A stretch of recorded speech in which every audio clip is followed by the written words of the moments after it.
Если кто-то уже есть в чате, напишите, пожалуйста. Пошла ли трансляция?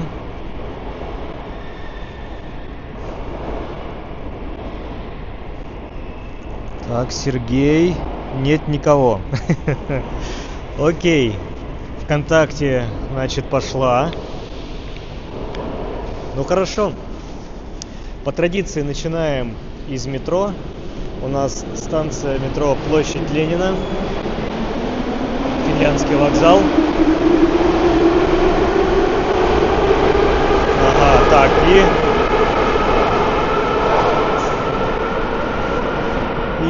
на YouTube трансляция тоже пошла. Отлично. У нас двойной стрим сегодня.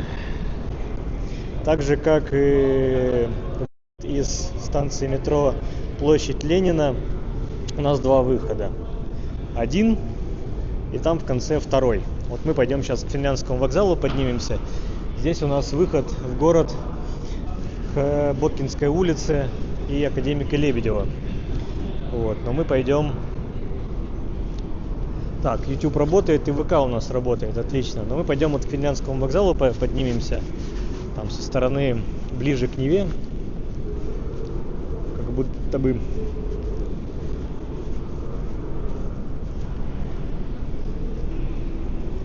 Так, хорошо. Все. Чат есть, чат читабельный. Ссылки на донаты тоже присутствуют. Уведомления работать должны. Так что хорошо.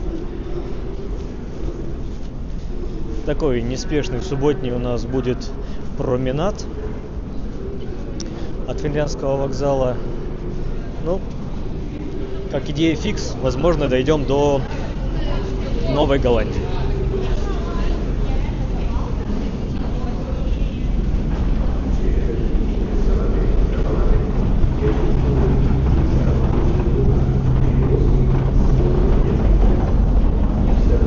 Станция метро Площадь Ленина хоть и рядышком с Невой, но достаточно неглубокая, как будто бы.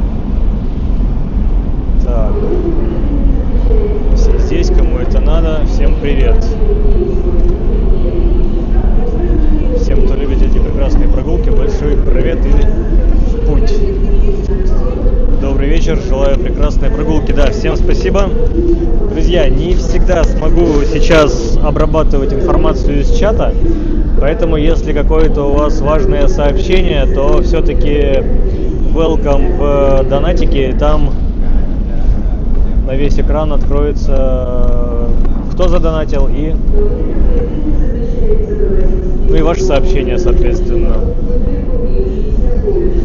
Еще что? Что-то еще хотел сказать перед началом. Ну да. Вы на канале Откройте Питер. Прогулки по Санкт-Петербургу. Меня зовут Роман.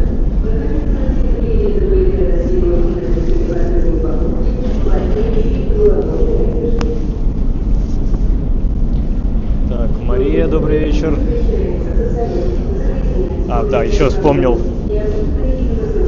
Всех отличившихся донатами по возможности я перечислил в описании к этому видео, как на ВК, так и на YouTube платформе.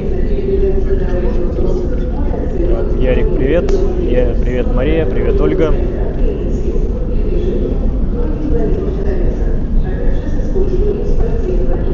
Вот кто-то не выдерживает и не устраивает скорость, с которой едет эскалатор. Так, Лещ Валера, отлично. Здесь пока громко, у меня, шумно. Я микрофон внешний подключил, поэтому на ход ноги. Отлично. Кофе мы точно уже сегодня купим. Хотя нет, 111. Сейчас за такие деньги даже кофе не купить. Ладно, кофе-то купим.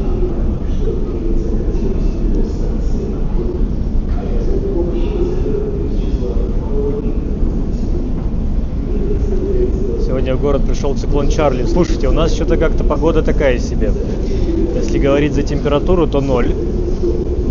Завтра вроде -4, но следующая неделя вся будет то +1, то +2. Так что тут циклон не циклон, у нас все каждый день легонький снежок идет. Это, наверное, Калининград тут подзавалило. Может, до нас дойдет. Но раз циклон, значит, открыли, кстати, вход в Финляндский вокзал, поставили рамки дополнительные. Тут долгое время надо было через наружу перебегать, через улицу. Вот это красота! Выходим как раз к фонтанам у Финляндского вокзала. Сейчас мы там были летом. Я как-то снимал короткие видео с музыкальными фонтанами. Сейчас тут пройдемся мимо них.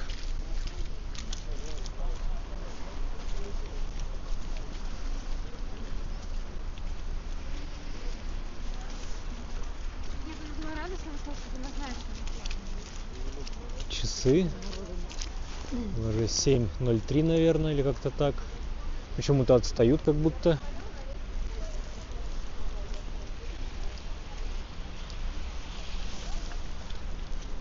Кто там фотографируется даже.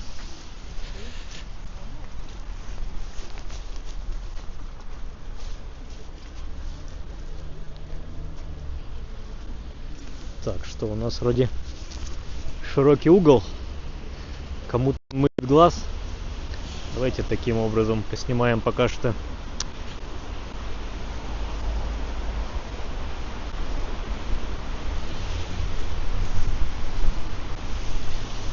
Вот, кто о чем, а вшивы о бане. Елки пока еще убирать и не думают.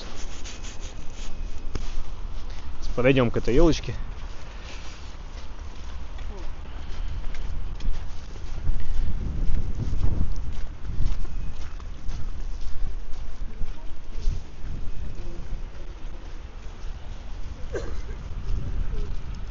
С этой стороны у Финляндского вокзала, вот сбоку, где светлая часть, там выход с электричек. Ну, как правило, все, кто приезжает, выходят на эту сторону, ну и там на правую тоже можно выйти.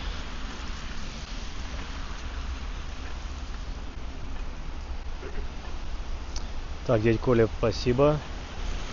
И привет тебе. Так, я хотя бы сейчас, пока стоим на светофоре, я включу, наверное, возможность, хотя бы сколько человек у нас на YouTube сейчас на трансляции будет.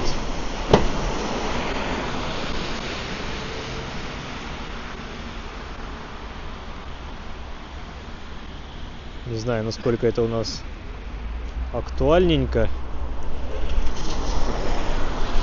Но мне хотя бы эту примерную цифру видеть. Опа, 67 человек. Нормально для старта. Сейчас чуть-чуть убавлю. То размер... Ой, размер большой.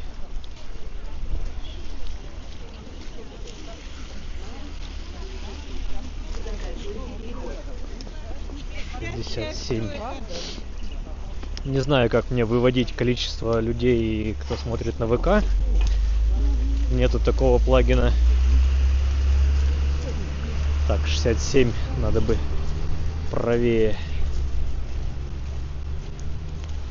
А правее никак. Тогда вниз опущу.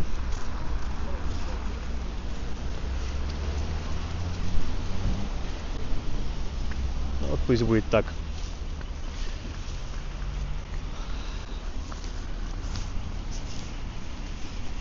С одной стороны, знаете, погода прикольная. И не мороз, но влажность все равно дает о себе знать. Прохладненько. Вот стужа какая-то, знаете, вымораживает. Так, Анастасия, привет.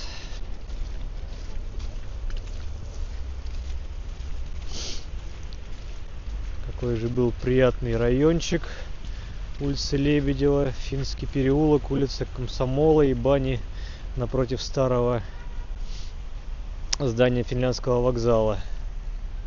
Завтра обещают -5. Да, ну там -5, -4, не знаю. А потом опять +1, 2. Так, подождите. Вот у нас Финляндский вокзал. Напротив у нас фонтаны. А бани где были? В каком из зданий были бани здесь? Очень интересно даже. Подскажите. Сейчас сделаем здесь круг почета у фонтанов. Выйдем на Комсомола и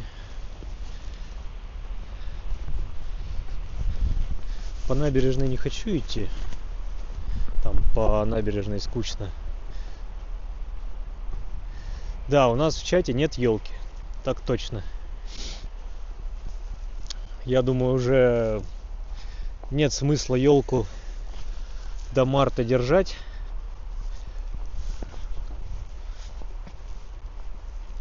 Думал уже убрать, поэтому убрал. Летом здесь вот в этой части как раз фонтаны. Странно, что в эту зиму обычно фонтаны накрывают такой фанерой, что ли, какими-то щитами.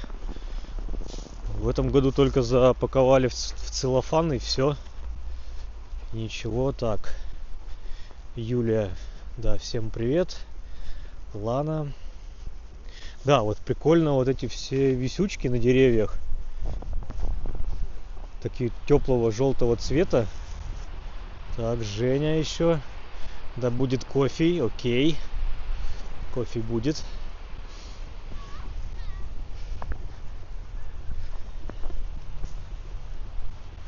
Я как-то даже не представляю, что...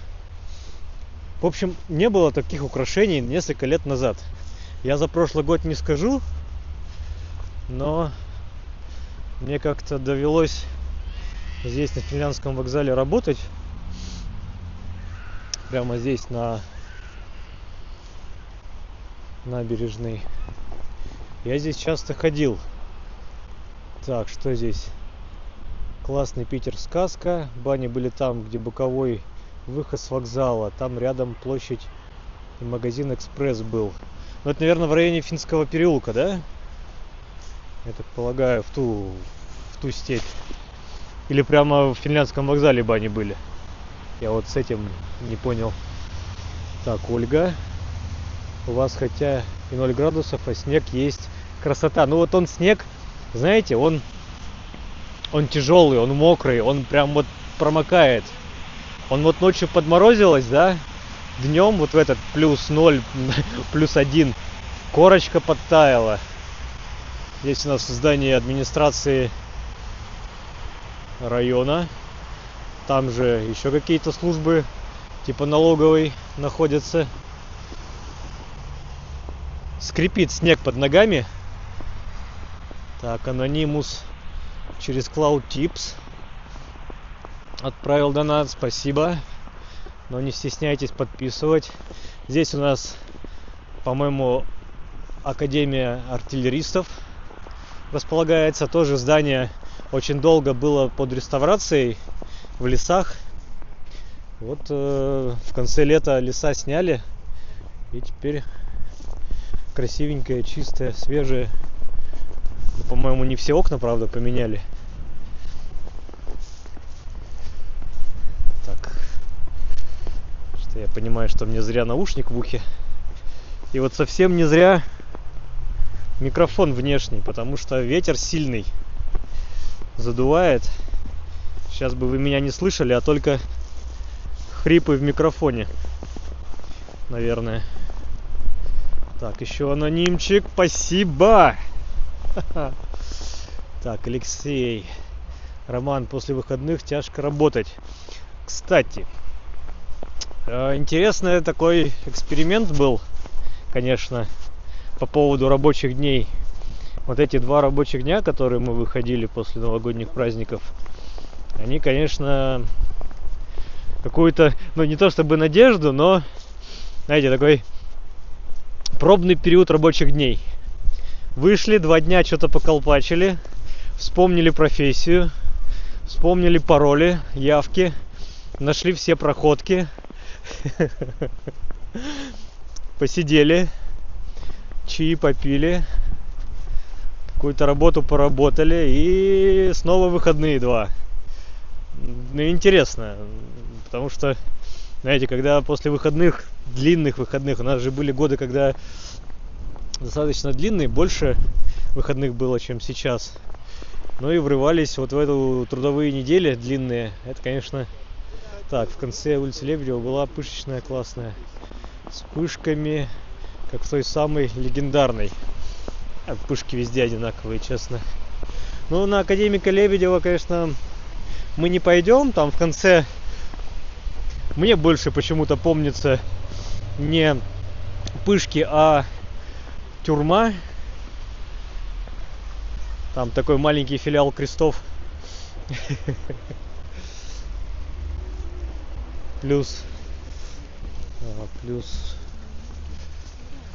сами кресты, плюс еще какая там улица вот по Комсомола, если вот в ту сторону пойти, в самый конец у Комсомола и налево повернуть.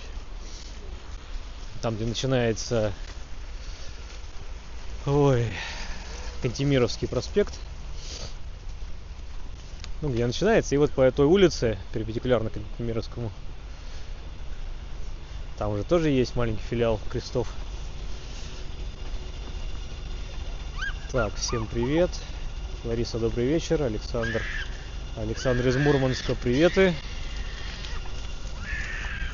Что за истерики? Оп.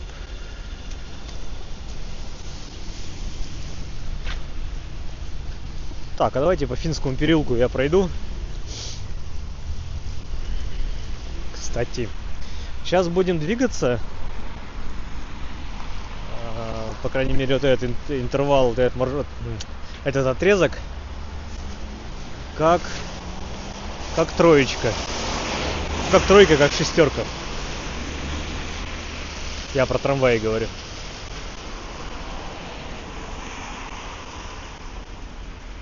Кстати, здесь вот бизнес-центр финляндский. По-моему, здесь ни одной вывески нет, но там прокуратура находится района.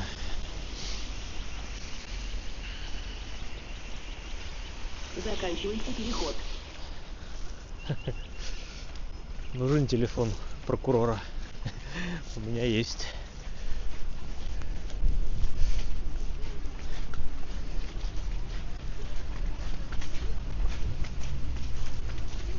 Весь день был снег. Снег с дождем, как передавали.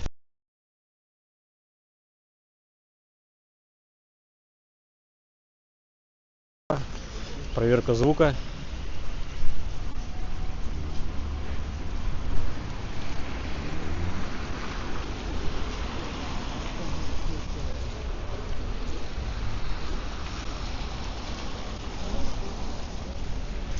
Да, кресты, кстати, продаются.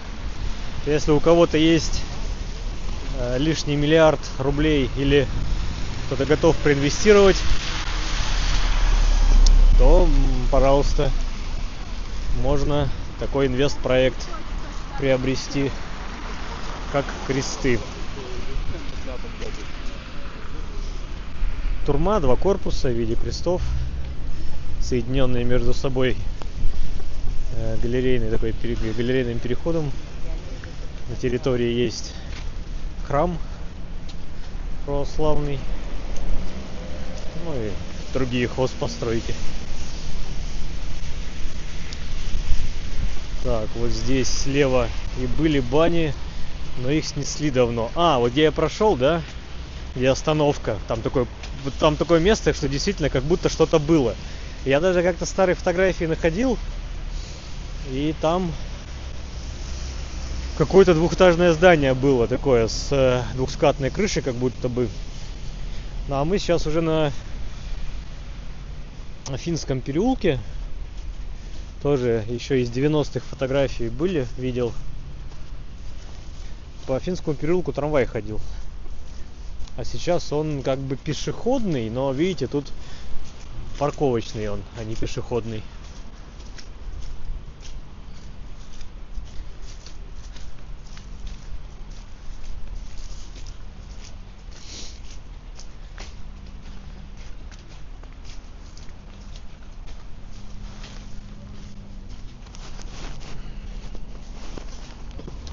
Кстати, не забыл я сегодня включить на часах запись нашего трека прогулки, так что сегодня точно выложу, как мы с вами шли. Надеюсь, там запишется нормально все. GPS половит координаты наши, а то с такой погодой, с такой облачностью может пойти что-то не так. Donation снова умер. А чё, эти не выводятся уведомления, что ли?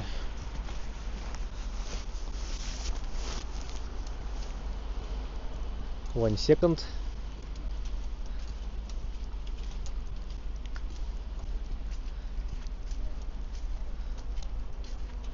Так, выводить. Выводить. Нет, у меня, конечно, все включено выводить. Сейв. Оффлайн пишет. Ну я не знаю, слушайте, оффлайн. Ну оффлайн это как бы я, не онлайн, ну как бы у меня нигде не открыта просто страница. Это, наверное, не оно. Оффлайн-то это не Donut Alerts оффлайн, это я не оффлайн. В смысле не онлайн. Как, не знаю, объяснить.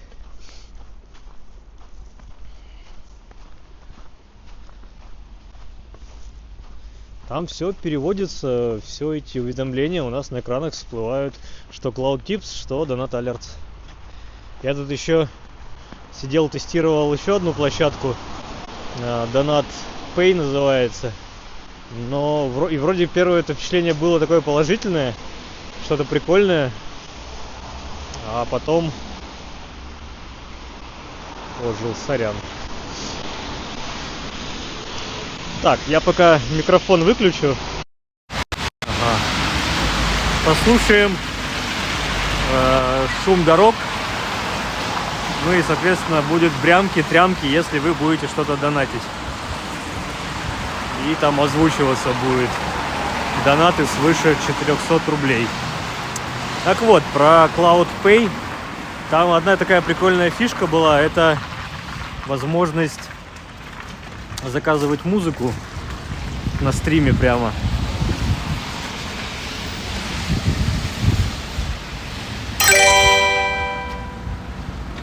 Так. Алилео Флай. О, Евгения.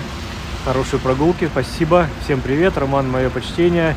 Как всегда на движе, спасибо большое. Ага, снежок появился. Еврозима закончилась. Про Еврозиму. Следующая неделя +2. Так что не сглазьте нам, не сглазьте, пожалуйста. Все должно быть хорошо. Хорошие прогулки. Вот, голос что-то сказал. Екатерина, спасибо. Дедушка Мороз на анимации вас поздравляю с прошедшим Новым годом. Сейчас идем как раз по улице Академика Лебедева. Нас обгоняют господа в военной форме. А все дело в том, что вот за этим жилым домом, вот там вот видите, такое с темными окнами, там военно-медицинская академия. Ну и тут вообще весь район, он, во-первых, медицинские какие-то имеет топонимы, ну и во-вторых, это все, что связано с военно-медицинской академией. Здесь и казармы. И вот дальше по улице мимо монумента пройдем. Вот, кстати, троечка поехала. А троечка это у нас что? Это трамвай, который идет через исторический центр.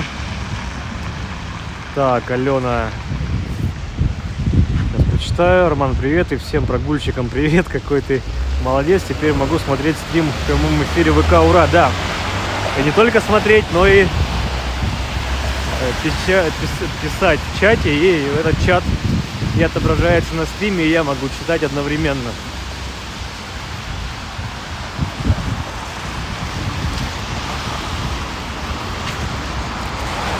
Я тут почти нашел, как еще озвучивать чат. О, Клоп Валера снова. Клоп Валера. Надо же такой ник придумать. Так, что здесь? Я только что прошел мимо кафедры военной травматологии и ортопедии имени Турнера.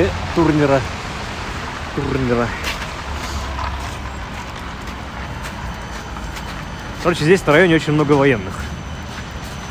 Военных учащихся, военных курсантов. Здесь вот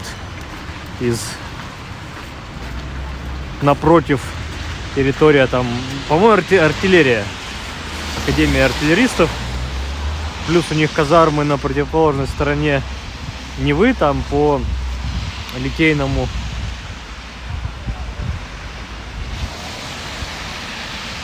Так, Лена, покажи поближе ВМА. Алена Короткова, я в восторге. Так, я поближе показать ВМА, военно-морскую академию. Военно-морскую? Ну, короче, я не совсем разбираюсь, что где здесь находится. Территория большая, здания раскиданы относительно друг друга достаточно сильно. Военно-медицинская академия, господи, морская. Вот я лапать. Добрый вечер, Роман. Всем приятной прогулки. Так, друзья, скажите, кто на стриме на ВК, ВКонтакте, сколько вас человек смотрит? Там циферку. Назовите мне, пожалуйста.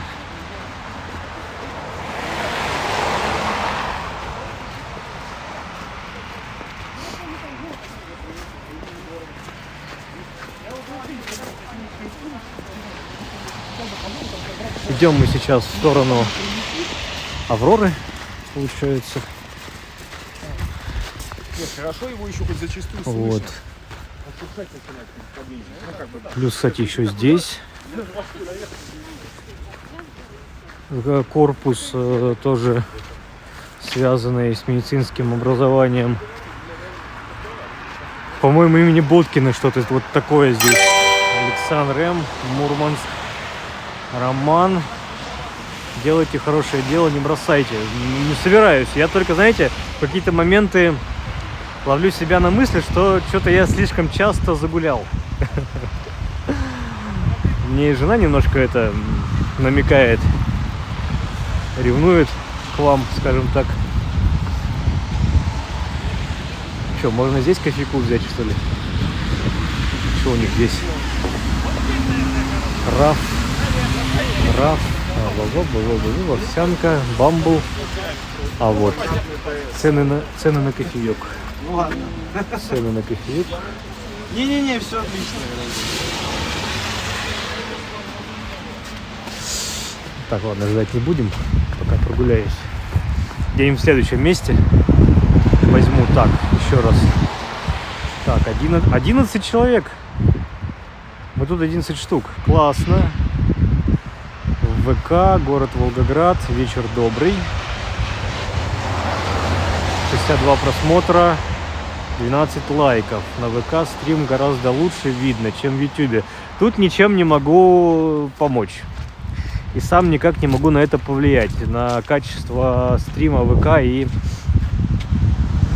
Ютуба. Тут уж как оно вот есть, так оно и есть. Я сегодня весь день тестировал.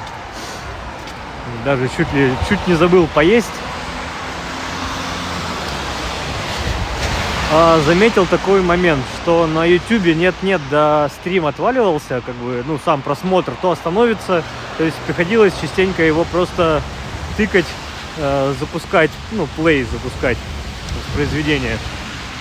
А ВК, при всем, что ВК как показывал, так и показывал, вообще без ни единого разрыва, что называется. По качеству картинки, в принципе, плюс-минус одинаково. Вот сейчас у меня 7,5-8 тысяч килобит в секунду идет отдача на сервер, а с сервера уже идет рестрим на 2 площадки. Вот. Так и вот там с сервера отдает такое ощущение, как будто даже больше. По крайней мере, на YouTube было 11 тысяч. Так, здесь только ВМА имени Кирова, артиллерийской академии на площади Ленина. Так вот она же, вот за этим зданием, оно там от сих до сих, это все артиллерия. Только вот один, по-моему, этот корпус. Хотя не принципиально, ладно. Мы сейчас будем спорить ни о чем. Так, ВК качество бомба. Отлично, на YouTube хороший VPN. И нет проблем. ВК картинка суперская. Я смотрю на Smart TV. Да, я вот тоже на Smart TV сегодня, когда тестировал, включал.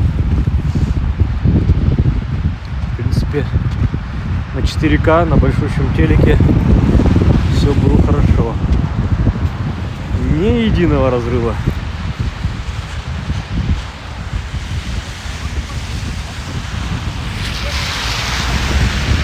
Чуть далее мы пройдем мимо Нахимовского училища. Так, что еще? ВК, картинка, так. Всех приветствую. И вам, Роман, отдельный привет. Да, Мария, привет. Маша подключилась. Жену можно поменять. Нет. Эта функция заблокирована. Так, качество картинки абсолютно одинаковое, YouTube и ВК. Только что проверил на Full HD. Так, а YouTube на Smart TV смотреть невозможно. Ну, слушайте, тут уже технические возможности у кого какие есть. Слышите, скрипит.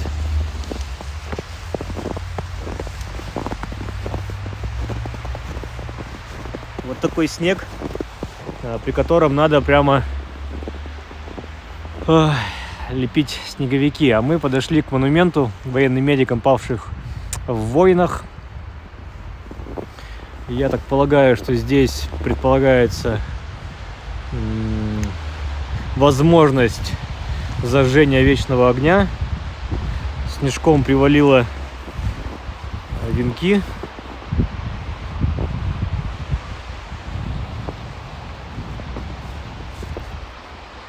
Так, у машины 125-й регион салатовый. Ну, а что такого? Ну и пусть будет 125-й. Я что про это думаю? Давайте про номера, про регионы на машинах. Прошло то время, когда вы покупаете машину в другой области, и для того, чтобы ее поставить на учет, вам нужны номера вашего региона. Вот, прошли же те времена. Абсолютно это не обязательно. Поэтому очень много машин, во-первых, тех людей, которые переезжают из других регионов, машину на учет здесь ставят. Ну или как, я неправильно, наверное, говорю. Не обязательно ставить на учет здесь для того, чтобы там техосмотр проходить. Там уже техосмотры-то, по-моему, что, отменили? Нет, скажите. Вот.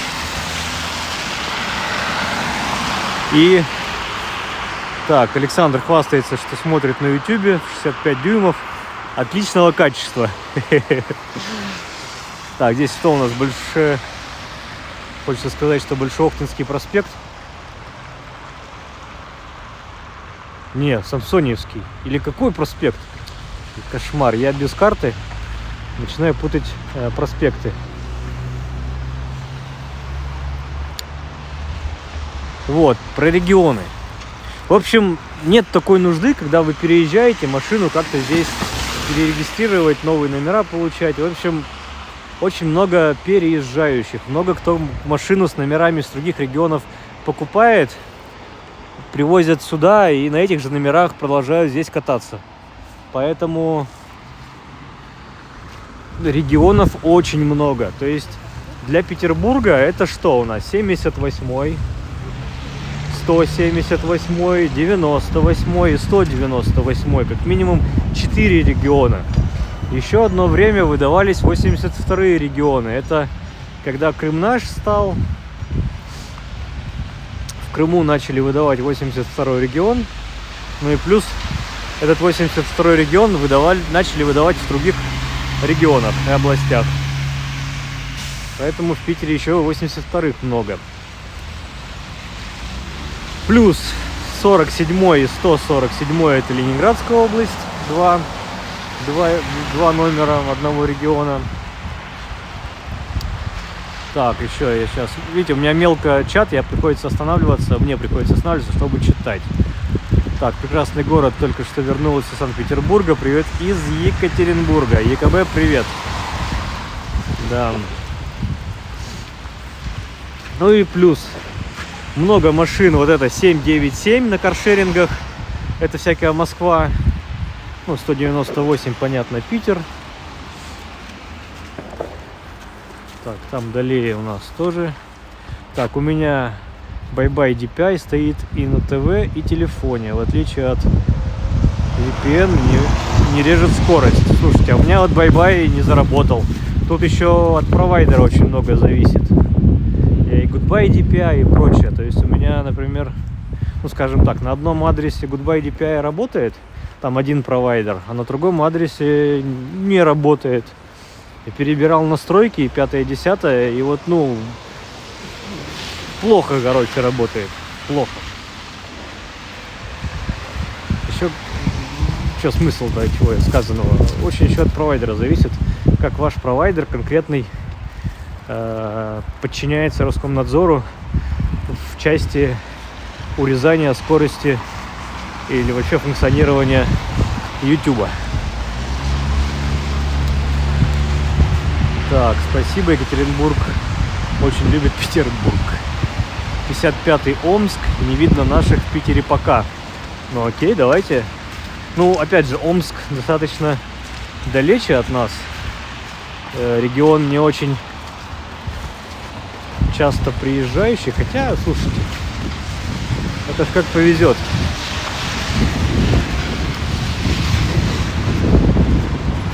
Как повезет. Так, я сейчас... Маленькая остановка, я подправлю один виджет. Так. Вот так, хорошо. Ага. Можно еще пониже спустить.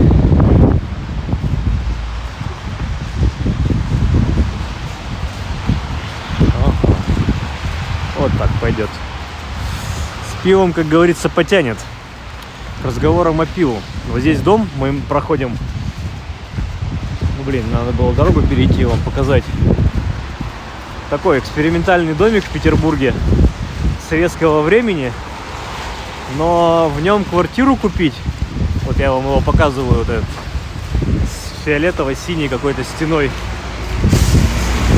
плиткой выложено. Квартиру в нем купить невозможно, потому что вот видите, на самом верху вот такая крыша непонятная. Там двухуровневые квартиры. Вы заходите, у вас на первом этаже там ванна, туалет, одна комната, лестница наверх бетонная, классная, такая прям монументальная. И справа знаменитый синяк. Ну вот, да, синий дом, но уникальный вот двухуровневыми квартирами. Причем двухуровневые это не все. О, кино снимают.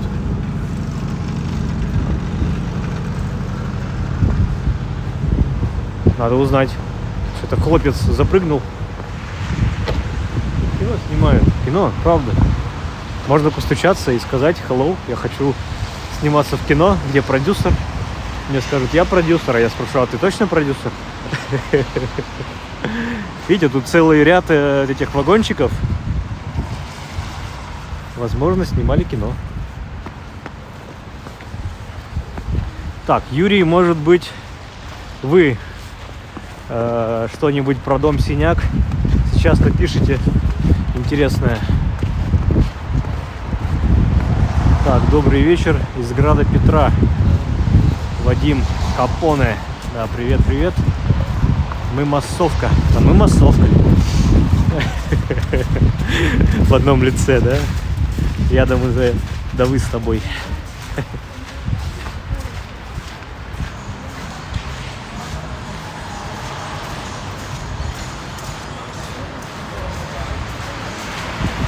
Ну, кстати, вот такая погода, я вот сейчас, видите, я перчатку в руке держу, а сам вот голой рукой стабилизатор, и мне, в принципе, не холодно, как-то уже рука адаптировалась, остыла, не холодно.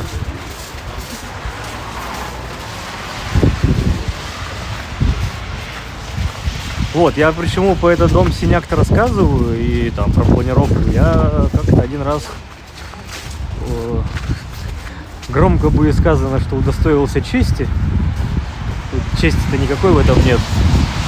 Просто так сложились обстоятельства. В общем, был в одной из квартир вот там наверху. И я, конечно, честно присидел. Ходил по этой квартире, рассматривал. Не мог себе поверить. Говорю, да ладно. Ну, я не знал до этого. Я пришел в эту квартиру, мне надо было кое-что забрать. И оказалось, что она двухуровневая. С одной стороны прикольно, а с другой стороны так. Алена, массовка. Виталий, приветствую, Роман. Хорошей прогулки, привет, Виталий. Да.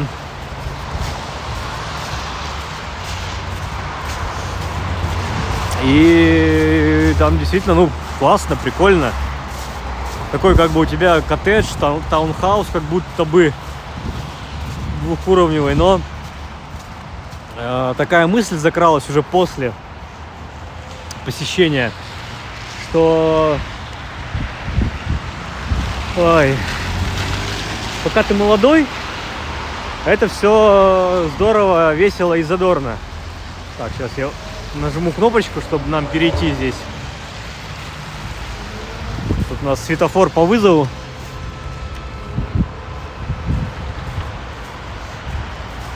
Видите, 3 трубы. Это нас уже Аврора встречает. Так вот, пока ты молодой, ты как бы можешь поскакать. Все это дело попрыгать туда-сюда, наверх, вниз. Но когда ты в возрасте, я думаю, вообще не кайфуй. Вообще. И, кстати, да, вот там у человечка, видимо, с бабушкой он жил. У них там на лестнице типа лифта установлено было. Так, Юрий нам помогает. Когда Синяка не было, там стоял дореволюционный дом, в котором снимался эпизод фильма «Золотая мина». Угловая квартира на 2-м этаже с балконом. Так, еще что? Наталья. Здравствуйте, здравствуйте. Как погода в Петербурге сегодня? Сегодня 0, но ночью обещают -2. Завтра -4. Добрый вечер, приятной прогулки. Привет из города Реж, Свердловской области. Димон говорит, просто СПБ классно. Энди, на Канарах такие же квартиры есть. На Канарах. Это вы, наверное, остров Канонерский имеете в виду, да?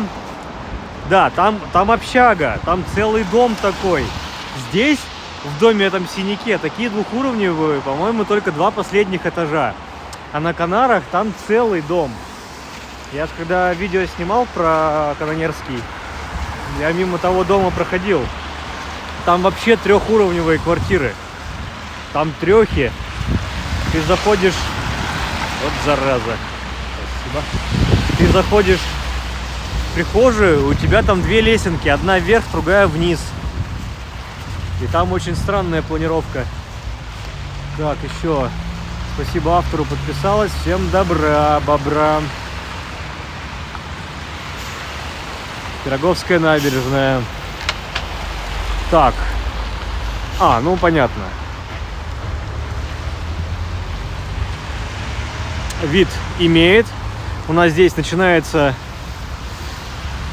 ответвление. Невка. Там у нас большая Нева, ну вообще Нева. А здесь Невка. Значит, там она, Невка, делится на большую и на малую. По-моему, еще чуть ли не на среднюю традиции. Но основная вот Нева Васильевским островом делится на большую и малую Неву. Ну это ладно. Путать вас не буду. Пройдемся. Дойдем до Нахимовского и дойдем до Авроры. Там развернемся и выйдем обратно. Что здесь? Я уже забыл, улица. Куйбышева, не Куйбышева. Что здесь? Давно в этом районе улиц читал. Так. Очень хорошо. Большое спасибо за прогуляшку. Двухуровневые квартиры есть еще в Озерках. На Выборгском шоссе есть экспериментальный дом. Да. У нас любят эксперименты. В принципе, в Петербурге было несколько ЖБИ этих заводов. И они, конечно, имели в своем арсенале экспериментальные технологии. Так, Диана только что подписалась. Спасибо ей. Сейчас я тут немножко с проводом разберусь. Ставлю вас посмотреть. Сейчас я сразу приготовлю провод для зарядки. Аврора пока не будите. Аврора не спит. Аврора, знаете ли, это... Я понимаю вашу отсылку. Но у нас и не 17-й год. Вот, так что ничего страшного. А Аврора не спит, потому что это все-таки действующий музей.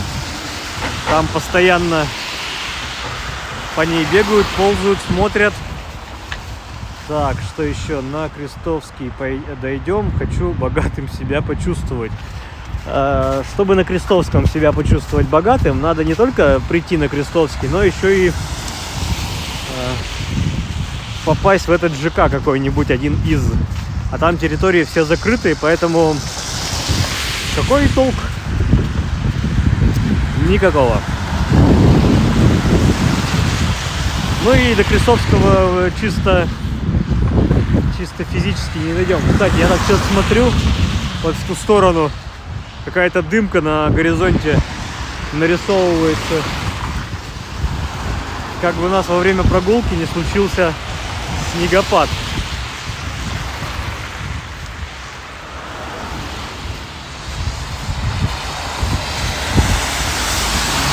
Чтобы почувствовать себя богатым, мы, наверное, дойдем до Новой Голландии по возможности.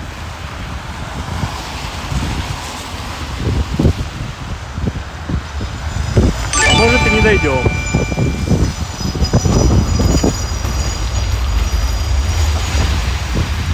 Но в любом случае выйдем на Невский. Прогуляю вас по Невскому немного. Ну да, а потом пойдем в сторону Исаакия и опять мимо Исаакия на Новую Голландию выйдем.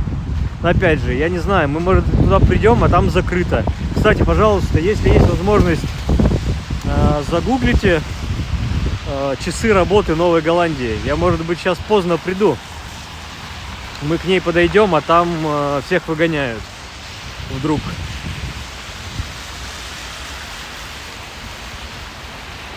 Так, привет из Усть-Каменогорска.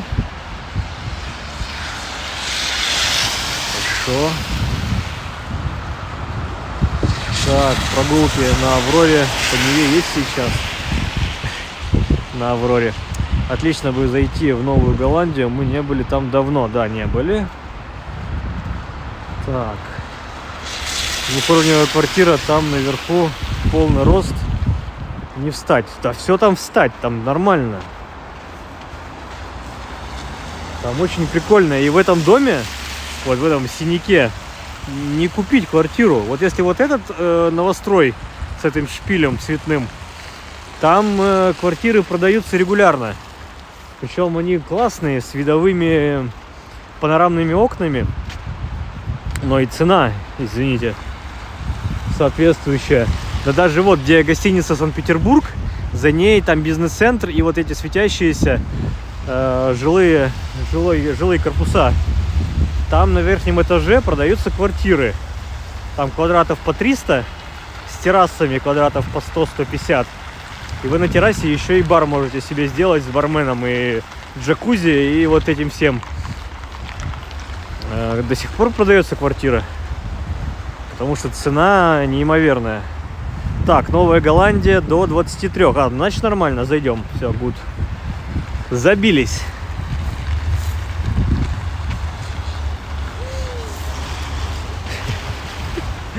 Тут у нас веселые машут нам из машины. В тесноте да не в обиде. Так, спасибо всем. Виктории спасибо. Денискинс, Александр, Алена посмотрела. Значит, дойдем. Хорошо. Вот, голубенькое это здание с белым. Это Нахимовское у нас. Уже говорил не раз. И в прошлые разы мы ходили вот и по этой улице, и по набережной Петровской вышагивали. Но сегодня вот мы вернемся на маршрут 3 и 6 трамваев и пойдем пешочком вдоль домов. Так, Новая Голландия. Так, что с площадками Лахта-центра открыто? Ну, территория Лахта-центра открыта.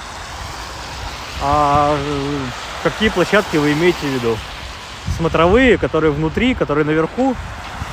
Ну, там вроде как экскурсия туда по предварительной записи имеется и можно сходить. Так, Вадим Капоне. Возле Нахимовского училища стоит морячок, ему нос стереть надо. Я потер, купил машину. Ну все, мы сейчас на обратном пути, пойду по той стороне тереть нос нахимовцу. Я в прошлый раз уже, кстати, тер. Машину что-то не купил.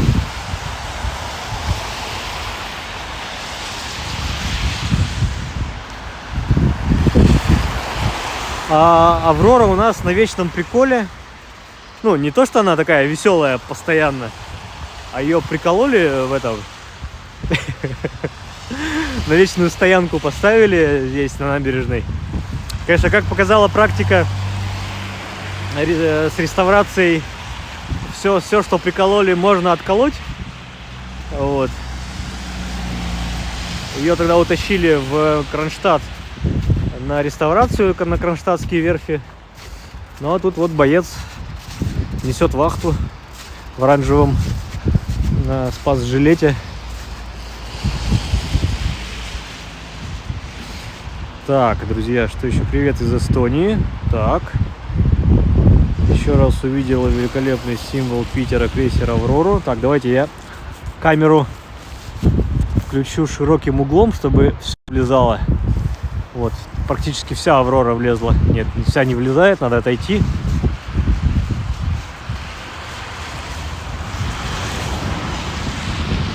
Ну, здесь механика такая. Обычно здесь громадная очередь. По одному трапу поднимаются, по второму трапу обычно спускаются вниз. И все. Шутка зачет, да. Про приколы, да. Такой каламбур получился. Я не планировал, оно само так вышло. Так, пойдемте найдем нахимовца. Нажмут? Никто не нажмет.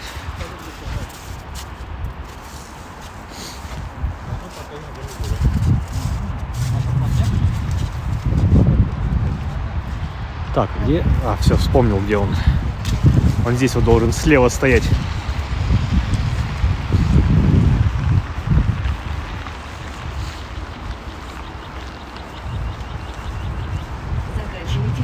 Пойдемте утрем нос этому мальчугану.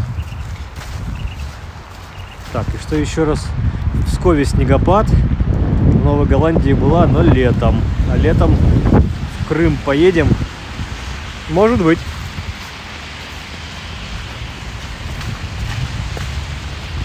Может быть.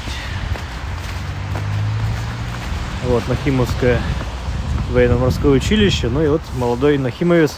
Видите, ему труд нос и пряжку ремня натирают. Так что мы тоже подергаем его за нос. Типа, что это такое? А потом такие, ать. И все. Так. Буду в Питере, пойду тереть нос нахимовцу. Протрите, пожалуйста, из-за меня. Ну давайте я даже вот так вот перчаточкой. И нос перчаточкой. Ну, наверное, мы еще и погоны подтирают иногда, они тоже светлее, но не такие натертые, как нос. Но вот мальчуган смотрит своим прямым взглядом прямо на Неву. Ладно, давайте.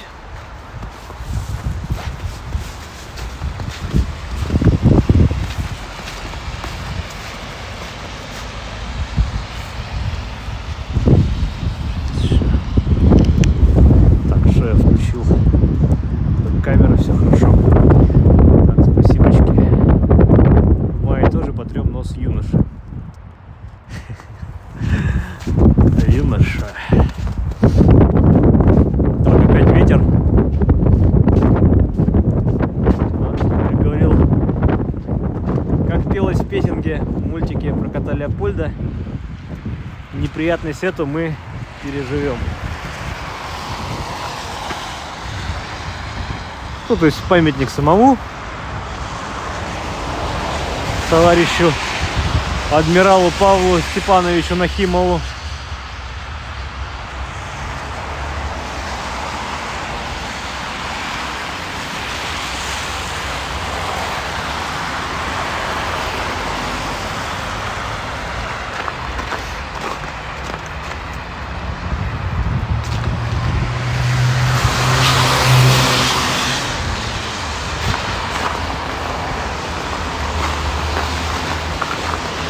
Такая вот лед не убран, он просто поколот, и ты идешь, у тебя ноги разъезжаются, когда ты на лед, на эти куски льда встаешь. Ужасно. Так, выходим сейчас на дорогу и будем двигаться в сторону Петропавловской крепости. Дойдем как раз до Троицкого моста. Там место, где 6-й номер трамвая уходит направо. Сейчас вспомню название-то как. Господи. Проспекта. Ладно, уходит направо, идет там мимо мечети. А трамвай номер 3 поворачивает налево на Троицкий мост. И идет на площадь Репина, а 6-ка идет на Васильевский остров. Впоследствии там в самый конец практически на улицу Наличную.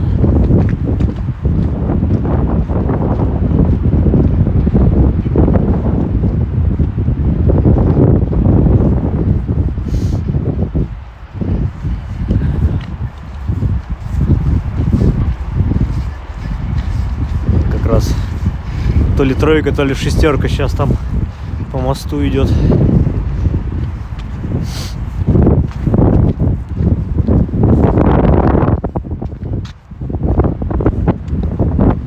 Ой, тут интересная галерея Сергиенко. У них здесь вон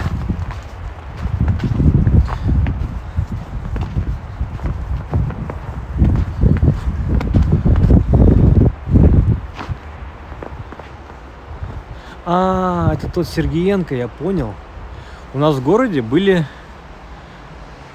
был бетонный завод. И знаете, вот эти бетоновозки, которые бетон возят по всему городу. Так вот, все вот эти машины, бетоновозки, были раскрашены в синий цвет, и на них были нарисованы ромашки, как на этих картинах. И это чуть ли не владелец этого бетонного завода, по-моему, как раз товарищ Сергиенко. Да, это вот галерея его художественная.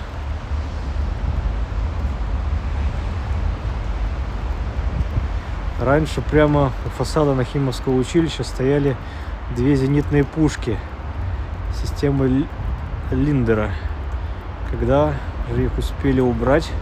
Ну, или мы их сегодня не увидели, или их действительно куда-то перетащили, дезавуировали. Так, друзья, опасность. Сосули.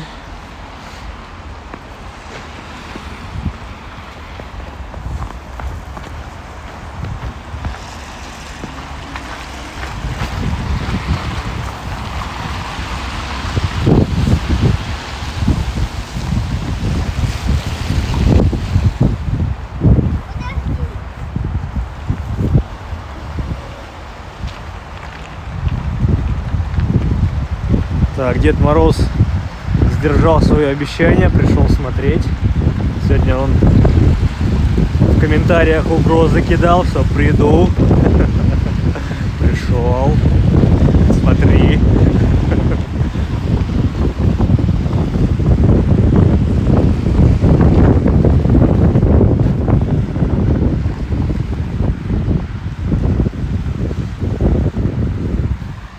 Так, вот я что-то сказал, что не холодно, но здесь на набережной ветер и холодно. Так, еще давайте я камеру протру. Так. Это все-таки какая-то легкая, знаете, водяная взвесь в воздухе начинает появляться. Повышенная влажность. Чувствую это лицом, когда мне ветер в лицо, и помимо ветра еще и мелкие-мелкие капельки воды.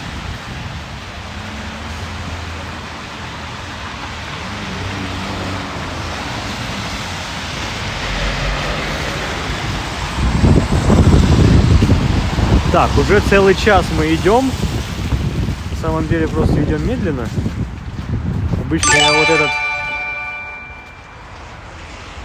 этот отрезок я минут за 20 пробегаю, когда мне надо от площади Ленина до Горьковской дойти. Знаете, иногда бывает, по красной ветке едешь, так, песота пошла, по красной ветке едешь, и вот на Горьковской надо оказаться, и Ленин через Техноложку объезжать. Вот ты вот на площади Ленина поднимаешься и пешочком сюда выруливаешь. Странно, что-то один за одним подписки пошли на YouTube. Мне еще интересно, как уведомление отработает ли уведомление с ВКонтакте, потому что подписчиков из ВК тоже должно приветствовать. Уберите этот звук. Почему? Почему убрать?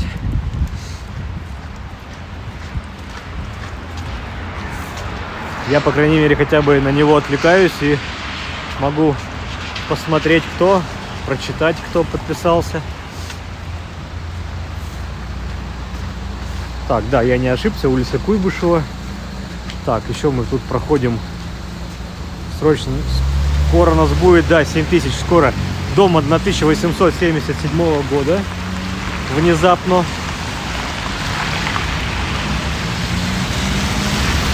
Еще здесь как раз по левую руку есть здание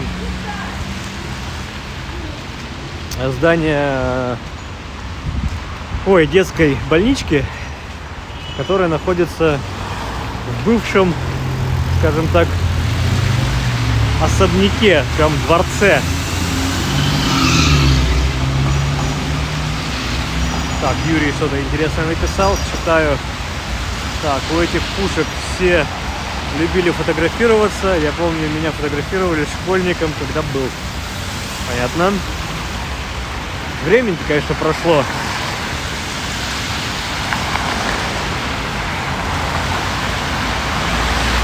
Вот этот двухэтажный особняк.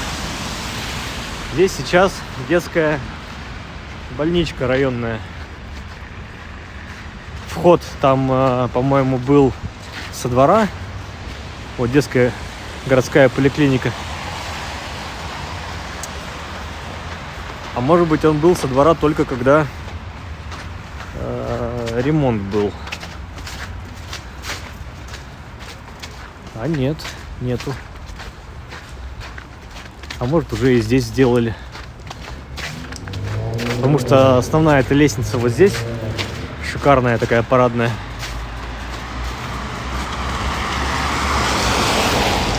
Ну да, вход в поликлинику через ворота.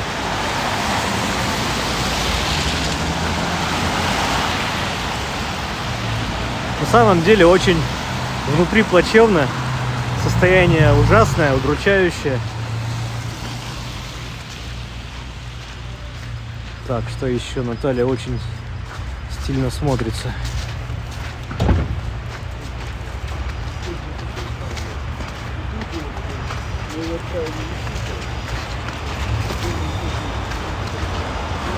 На Куйбышева тоже новогодние растяжки светящиеся. О, классный какой эркер со львом.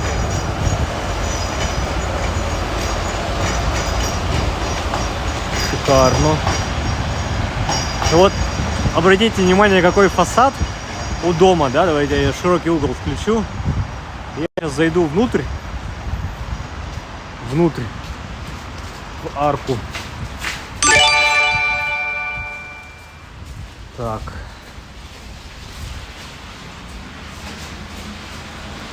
Зайдем в арку и покажу вам, как внутри все. Опачки, вообще кайфовик и тут.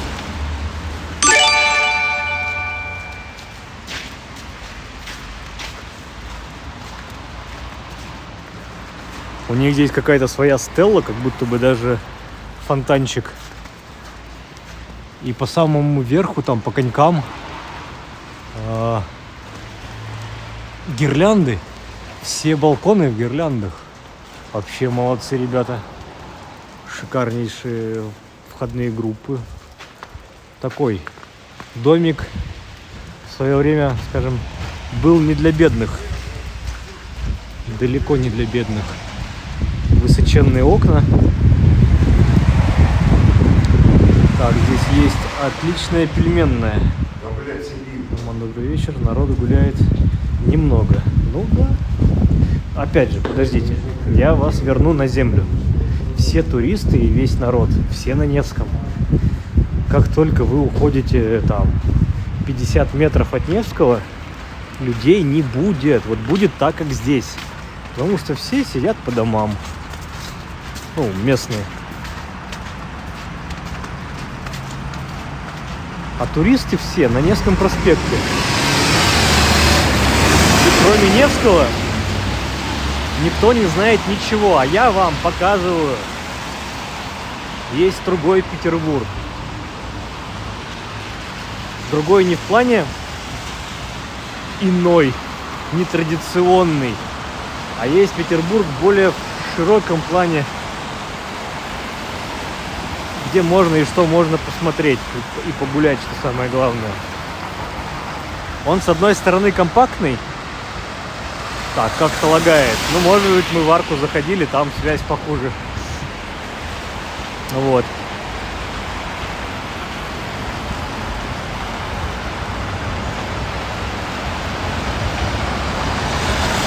Если стрим у нас совсем залагает, то перезапустить у меня, наверное, не получится. Мне придется только новый стрим пересоздавать.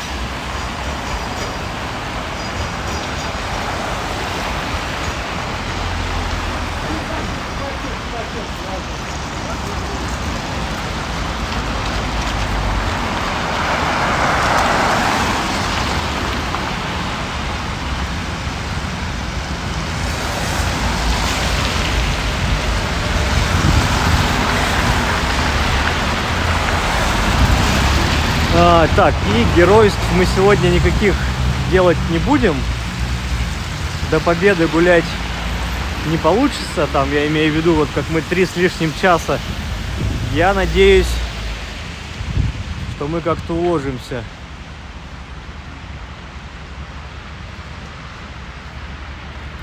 Ваши интернеты нах не нужны. Да, бабуля, конечно, тогда выдала в этом мемном видео.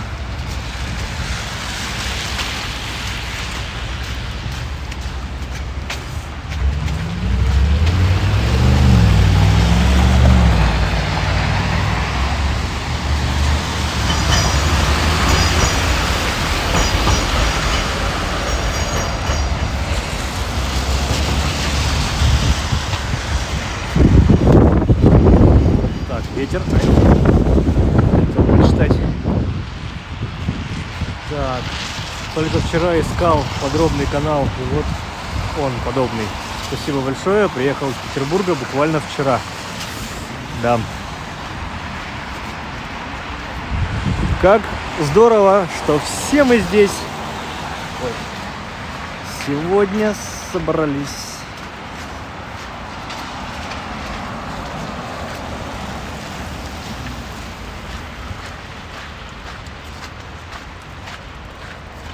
Так, Юлия, всем привет из Екатеринбурга. Мария, мне очень нравится рассматривать не только фасады, но и парадные дворы.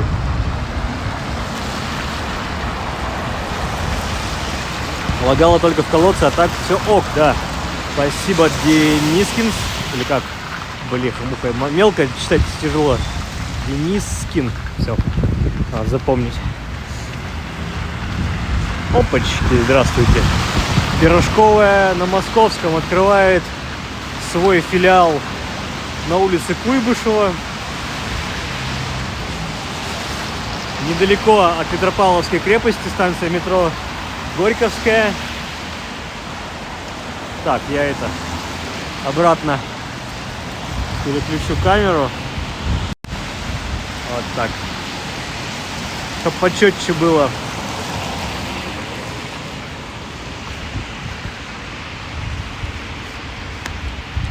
Тоже можете обратить внимание на то, как здесь просто как будто бы, здесь был дом когда-то. Потому что здесь ровный фасад, здесь ровный фасад. Серджио Калулетти только что подписался. Ну, а там был внутренний двор с флигелями внутренними.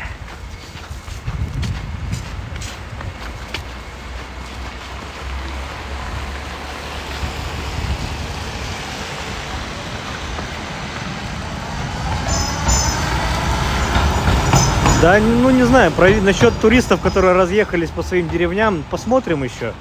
Мы же Невский проспект будем пересекать, чуть-чуть пройдемся по нему.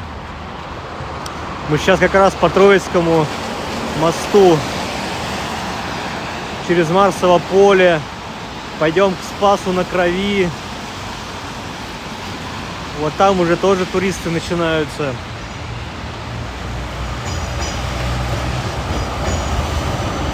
Пирожковая в доме Цоя, да. Пирожковая в доме, где Витя Цой вырос. Ну как вырос, мальчиком жил. Там у него папа жил до последнего времени. Не знаю, как сейчас, но это квартира, где у него жил отец. Дом со шпилем. Там коммуналка была.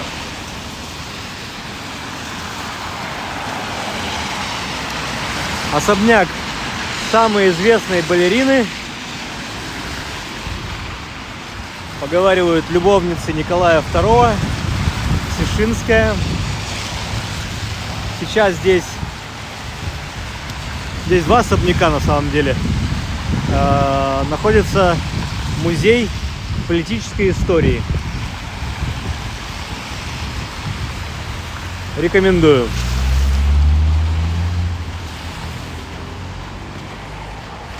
Не знаю, как массам. Вот военно-морской музей, вот точно всем рекомендую. Музей политической истории, наверное, тем, кто, во-первых, интересуется историей, во-вторых, тем, кто обучается на каких-нибудь истфаках или политических, политологических факультетах, как там правильно. Троицкая площадь, ныне пустая, когда-то был на ней собор.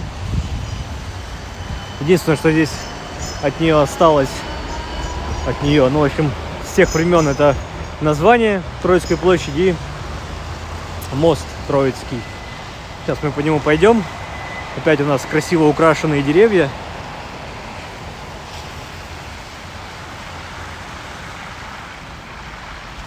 Рекорд для канала на стриме 165 человек, по-моему, было. Так что мы еще на полную не раскрылись.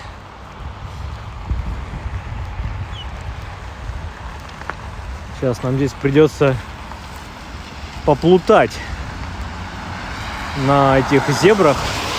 Нам надо будет перейти на ту сторону дороги. Прямого здесь перехода нет, поэтому мы тут 3 светофора будем,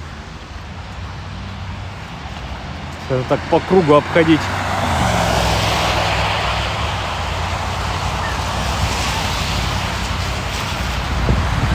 Так, спасибо. Очень люблю такие дворы, такие дома.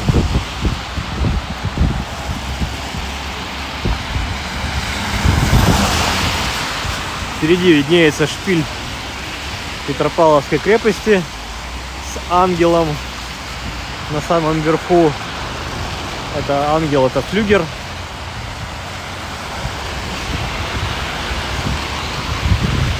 Видите, здесь перехода нет. Нам сейчас придется так перейти, потом Каменноостровский перейти. Ну и я забыл название.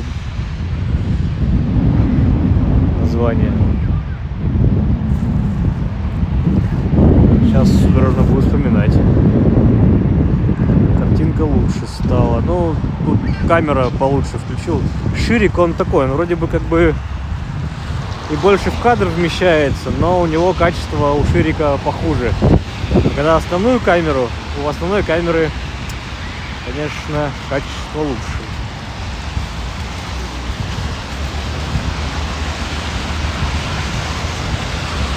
И рекорды это в празднике. Вот на самом деле, Людмила, не то чтобы не соглашусь с вами, не поддержу.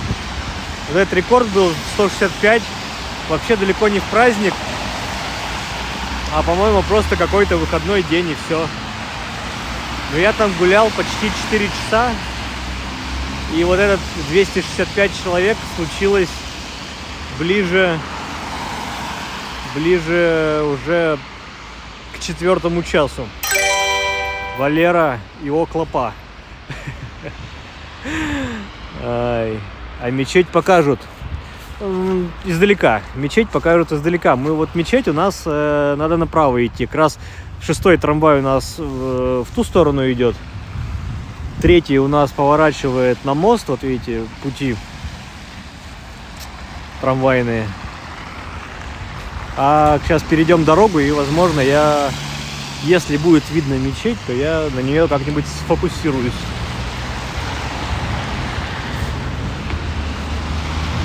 Если ее ничто не будет загораживать.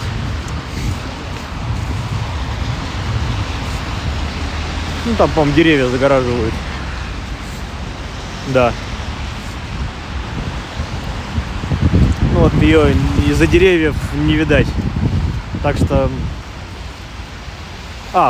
вот она, мечеть, проблескивает за этими. Я по мосту будем идти, я обернусь и... Хотя там уже далеко. Блин. Мечеть и два минарета, да? Правильно же? Минареты называются. Вот эти башенки.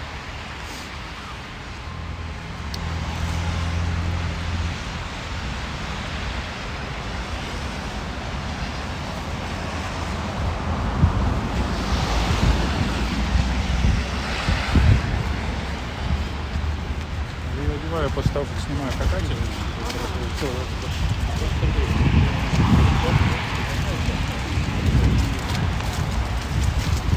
Когда чемпионство было? До 14 числа здесь на Петропавловке должен работать фестиваль ледяных фигур. Там дикие очереди на него. Но сейчас уже людей нету, потому что вон, по-моему, павильон с этими ледяными фигурами. Так, Александр соточку отправил. Спасибо за трансляцию. Да, пожалуйста. Спасибо вам, что смотрите. Ну, добро. Мечеть мы так. Так, Олеся спрашивает, как зарплата в городе. Ну, и не могу узнать, как зарплата. Платят. Так, Вадим Капоне была главной мечетью Российской империи. Ну, слушайте, она не главная. Я не знаю, назвать ли ее главной.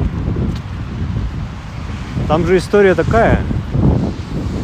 Все это дело строилось и буддийский датсан, и еврейская... Как у еврейская... Господи, я название забыл. У евреев-то как называется? В Коломне, там, недалеко от... Синагога, господи. еврейская синагога, и вот буддийский дацан, и большая соборная мечеть. Она так и называется, Большая соборная мечеть в Петербурге. Они все строились примерно в одно время при Николае II. И это все была история, приуроченная к 200-летию дома Романовых, по-моему. Вот. Всем привет из Электростали. Вопрос про зарплату, конечно, странный. У всех же она максимально разная. Загуглите этот вопрос в инете. Да, мне как-то на днях попадался рилсик. Там девочка вещала про то, как молодым и непокоренным на какие шиши снимать квартиру в аренду. И она очень сетовала, что стоимость аренды жилья в Питере, там на однухе, от 30 до 40 тысяч примерно варьируется. Все зависит от района, удаленности от метро и вот, такие факторы понятные. И, мол, якобы какая-то средняя... Ой, видите, какой луч как будто бы. А это просто там прожектор светит, и шпиль дает тень. 200 человек уже. Классно. Дед Мороз, будешь следить, да? А потом каждому подарочек. Так вот, при цене на аренду однокомнатной квартиры от 30 до 40 тысяч, мол, средняя цена по Петербургу, там что-то 120 тысяч якобы. Средняя зарплата 120. Это по каким-то там данным Росстата или еще чего-нибудь. Но вы должны же это понимать, что это то же самое, как средняя температура по больнице. Да? Плюс-минус норм. У нас слишком большой диапазон разброса цен. Есть маленькое количество людей, которые получают баснословные деньги. Тот же «Газпром» сюда переезжает, Роснефть и всякие вот эти вот истории. Ну и также большущее количество людей, которые получают 20-30 тысяч. Ну и в итоге средняя это получается 120. Пожалуйста.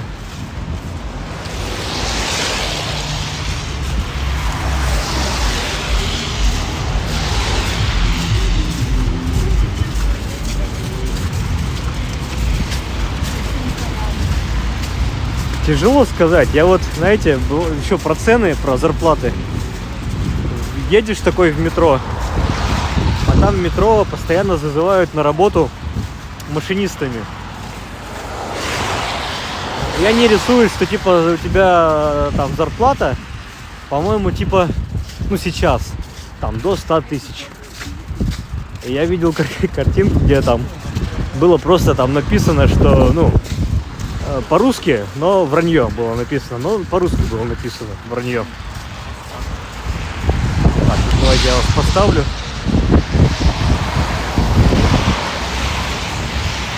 И приблизить. Такая дымка, конечно. Так, может быть, я протру просто.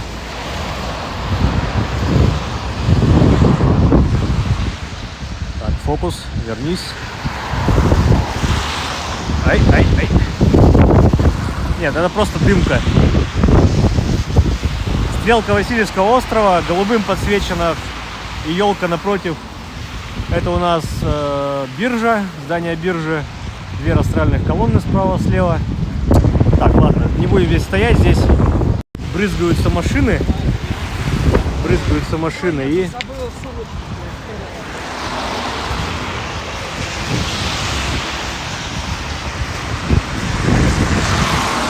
И шумно. О, Евгения. Красота. Отличный стрим. Спасибо.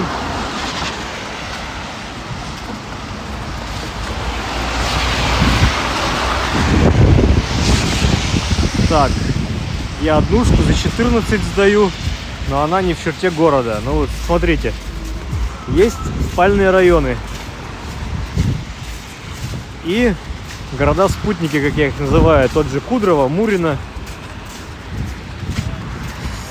В Мурино хотя бы есть пешая доступность до метро. В Кудрово все это посложнее. Есть Шушары, которые относятся к городу, но там до метро как вообще неудобно. Ты пешком ни разу не дойдешь. Проще сесть на маршрутку и уехать до Купчино, чем до станции метро Шушары. Так, если шумит, скажите, ветер задувает или нет? Включать мне микрофон или не включать, друзья?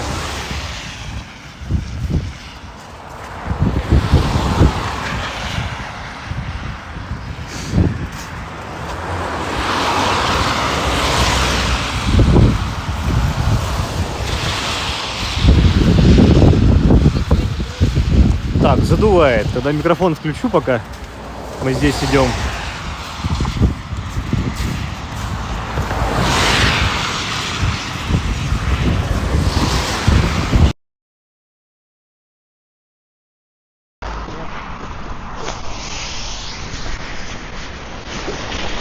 Должно стать получше.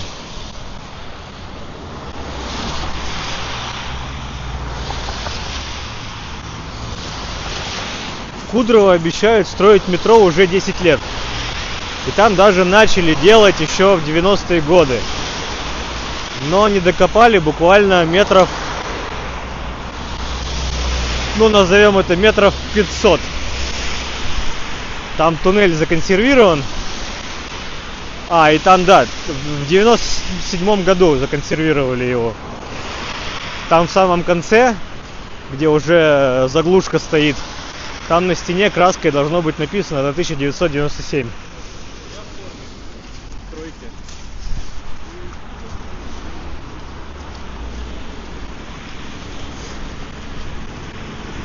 Да, дымка идет, потому что даже вот тот мост литейный, в дымке отсюда я уже вижу.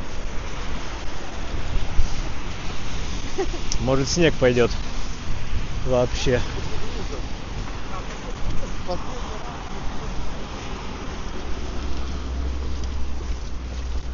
Вот здесь у нас основной фарватер. Как раз Троицкий мост. Троицкий мост разводится не посередине, а у него одна створка поднимается, которая ближе к берегу. Ну, ближе к Марсову полю. Получается, к левому берегу ближе.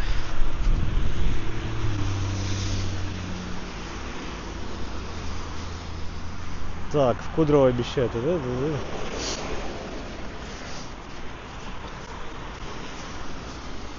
Прикольно, фонарные столбы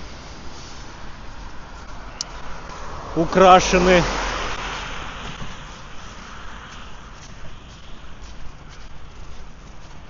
Значит, у нас здесь по одной стороне набережная Адмирала Макарова. Вот дикие самокатчики. Он хоть и на электротяге, но ногой толкаться ему все равно приходится. Так, откуда у вас такие познания по СПБ? Стример. А кто сказал, что я стример с Москвы? Давайте раскручивать, разматывать клубок заблуждений. Откуда такая информация?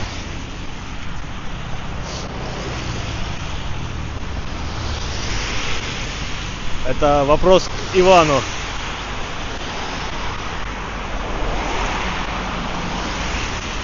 Так, в Москве до 30-го года откроют 32 станции метро.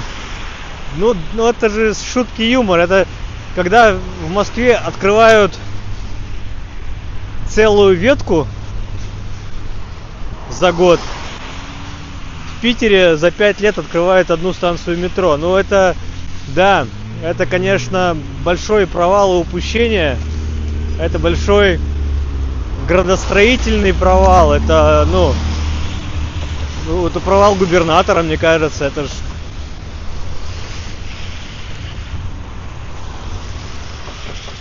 Это ж не хухры-мухры. Это не какой-то частный бизнес что-то решает. Это город должен решать. Если ничего не происходит, значит город не решает, не договаривается. Так, вот, Иван канал перепутал. Но, Иван, не уходите, у нас здесь тоже интересно. Про Москву мы хоть здесь ничего и не рассказываем. Мы гуляем по Петербургу, по самому красивому городу. Так. Да ничего страшного, Иван, Дмитрий. Главное не ссориться. Вот, я что про фарватер-то говорил, как раз даже видно, что здесь промоено. Здесь основное течение, здесь основная глубина.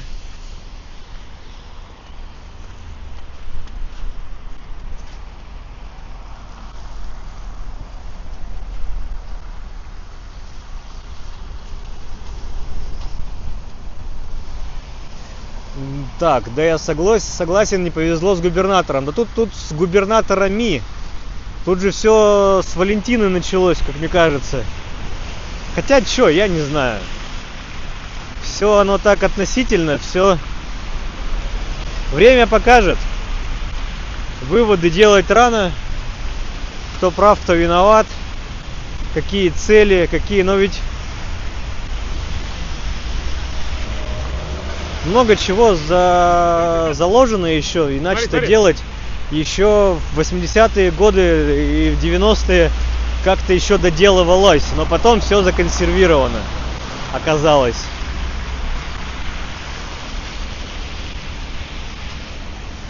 Впереди у нас Марсово поле, встречает бог войны Марс, точнее Суворов в обличии Марса.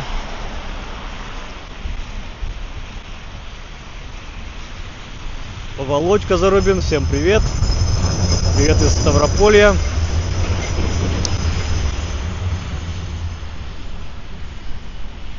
В Екатеринбургском метро тоже как-то катался. Был я там в командировке на несколько дней.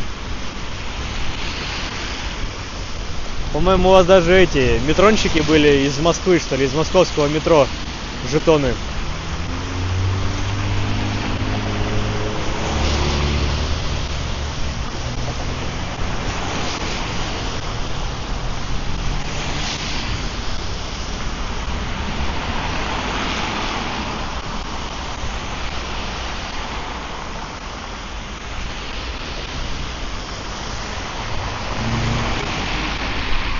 Можно, конечно, было бы по набережной пройтись, но пройдем по Марсовому полю и сразу Спасу на Крови.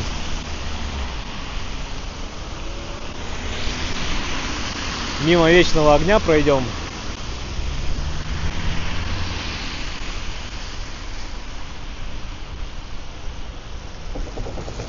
Опа, у нас 234 человека на стриме. Друзья, напомню,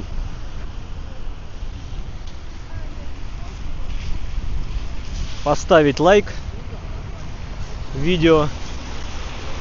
YouTube увидит вашу активность и предложит этот стрим для просмотра еще большему количеству людей. Нас станет еще больше, диалог в чате оживленнее станет, очень надеюсь.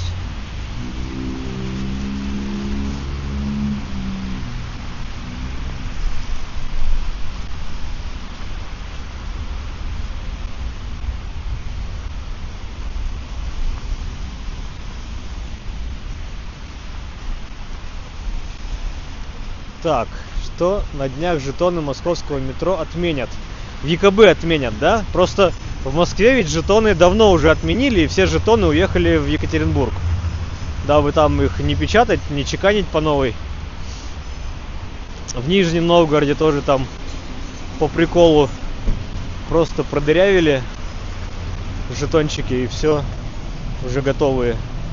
Я, правда, не помню, чьи они там были. Питерские или московские.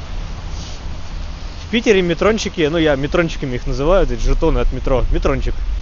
Вот. В Питере жетончики еще в ходу. Вы их еще можете купить на долгую память. Так, я сначала в рекомендации увидел ваш канал, зашел и подписался. Ну вот, дядь Коль, как раз лайки и помогают видео попадать в рекомендации.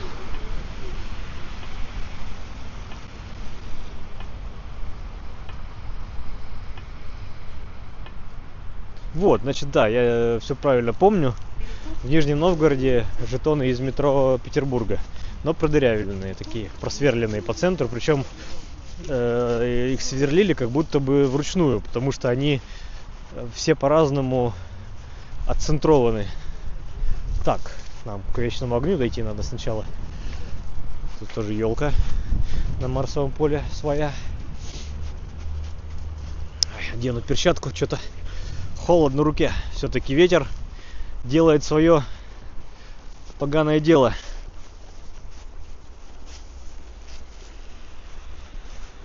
Вот на Марсовом поле, конечно, хорошо. Снежненько, сугробики какие-никакие, но есть. Как-то зима. И чисто. Что самое главное, чисто. Нет никакой соли, никакого песка вот этого грязного. Все чисто и невинно.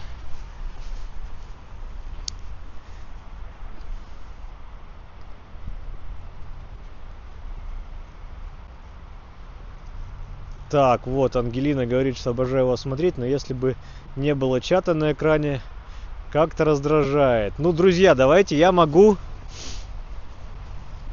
чаты отключить.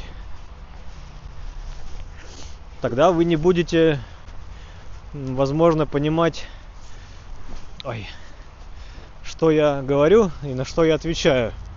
Так, друзья, давайте, может, проголосуем. Алена зато бесплатная. Пошли, пришли. Почти дошли. Да, до огня сейчас дойдем.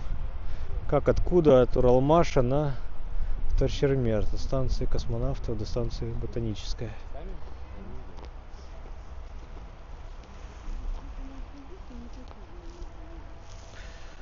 Давайте проголосуем. Чат убирать или отвлекает чат? Мешает ли? Потому что я могу его с трансляции убрать. Я для себя его оставлю, чтобы дальше читать вас. Чат не отключать. Вот Александр говорит. Чату быть. Не мешает, Дед Мороз говорит.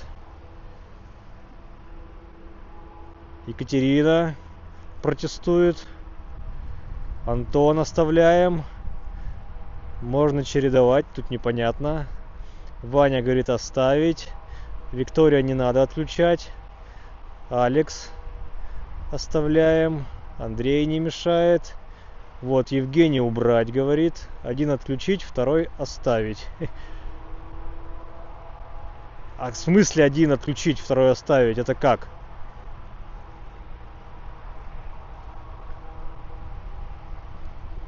Мне вообще ничего не мешает. Хорошо. Я могу, может быть, в следующую трансляцию, вот там, видите, такая темная прямоугольнички под надписями. Я могу их сделать посветлее, или могу чат помельче. Ну-ка. Можно ли его помельче? Убрать чат, Елена говорит. Ирина, не убирайте. Ну, большинство все-таки говорит не убирать. Так, а если масштаб уменьшить? Это так, это как? Это что это будет? Так, сейчас все новые сообщения будут появляться. Я посмотрю, насколько мелко стало. Ой, как мелко. Я не читаю такое. Оставить. Не мешает. Говорит Казахстан. Всем огромный привет. Чат не мешает. Так, Наталья мешает сильно. Причем еще Наталья... Наталья еще и капсом пишет. Ага. Прям кричит нам, что мешает сильно.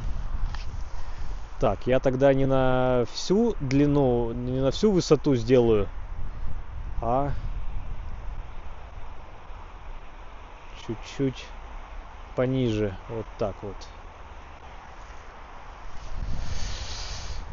Так, ну чат я буду плохо видеть, поэтому мне придется прямо вглядываться.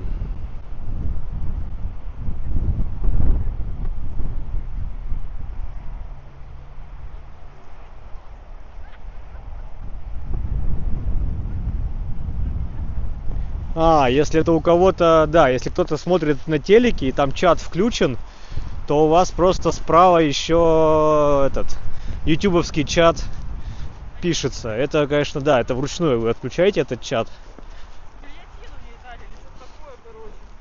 Так, нет, я все-таки мелко, я не могу, я крупнее сделаю. Я прямо ничего не вижу. Прямо это... Теряется связь.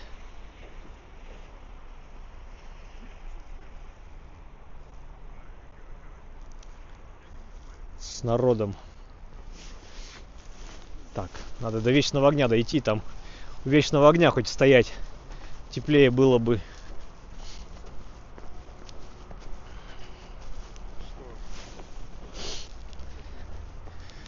Так, ну давайте сейчас до Вечного огня дойду, я еще этот QR-код поменяю на другой. Так, на ТВ можно в меню убрать, а так оставить. На ТВ, кстати, справа чат, а слева дублируется. Вот на ТВ выключайте. Это на ТВ я не могу ваш чат на вашем компьютере, на вашем телевизоре выключить. Это вы сами.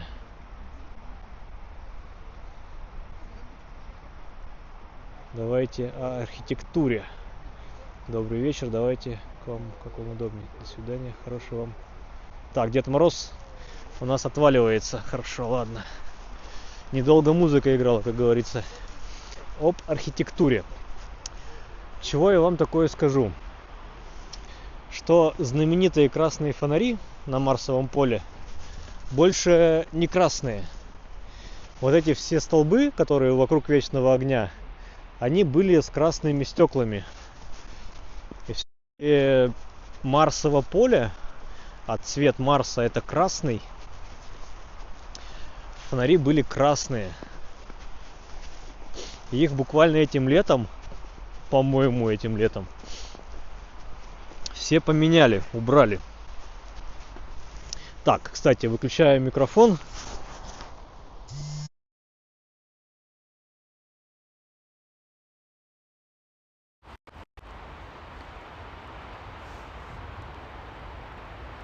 Так, добрый вечер, делайте как вам удобно. Алексей говорит, разберемся сами. Не мешайте автору, все хорошо. Так, всем спасибо за поддержку. Идем дальше. У нас же план-то как бы наполеоновский. Дойти до Новой Голландии. А это на круг у нас на самом деле расстояние не маленькое планируется. Ай, темно, все бело, и я под ногами не видел, чуть не упал, чуть не споткнулся. Да, вот, Дмитрий говорит, я еще застал красные фонари.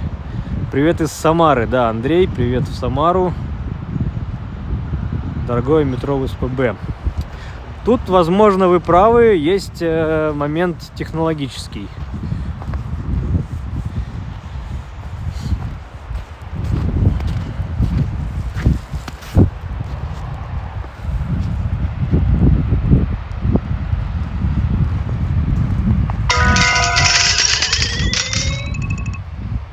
Регина, спасибо за донатик.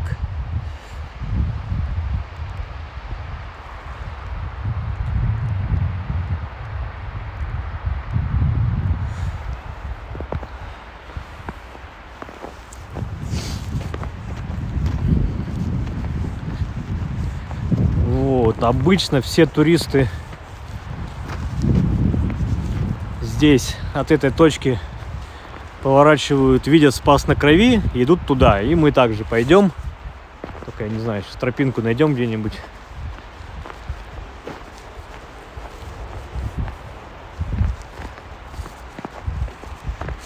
Так, я вот так сейчас по сторонам смотрю, никого нету.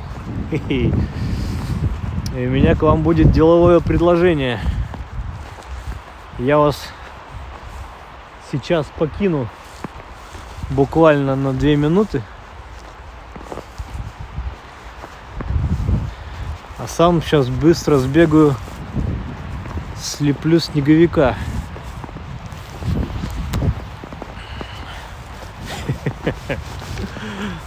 А вас оставлю смотреть на инженерный замок.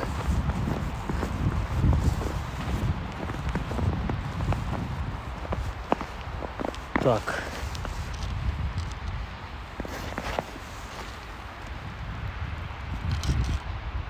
Лишь бы вы у меня тут не упали. Скользко.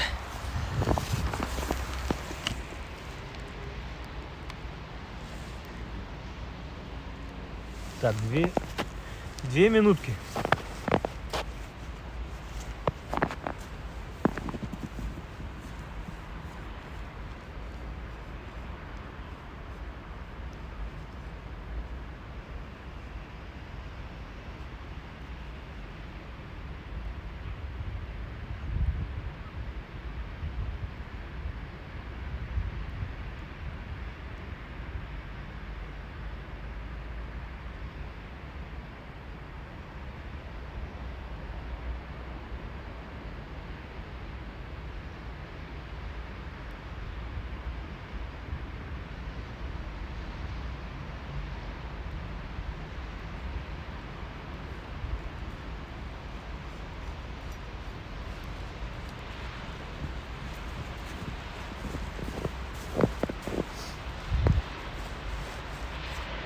Ой.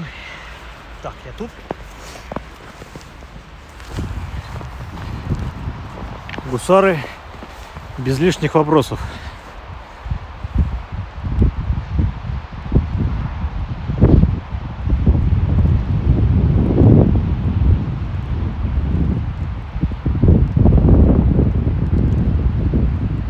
Виктория, я тоже из Питера, но живу в Москве, говорит нам.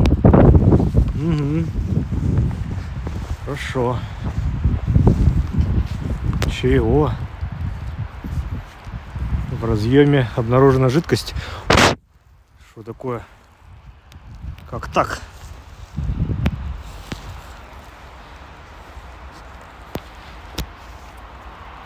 Хьюстон, у нас проблемы.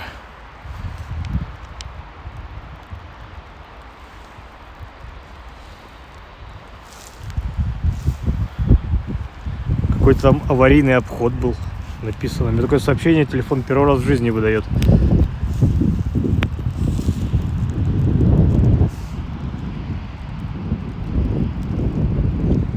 Видимо, снег попал в разъем. Так, друзья, Михайловский дворец тоже норм. Не надо отключать.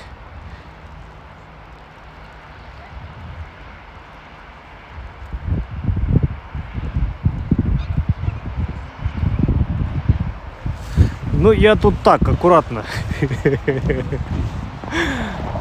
Знаете, это, летом, когда эти кусты зеленые, все делать проще. Но в это лето их подстригли. Ну, вот всю низкую поросль все обстригли. И они все стали прозрачные.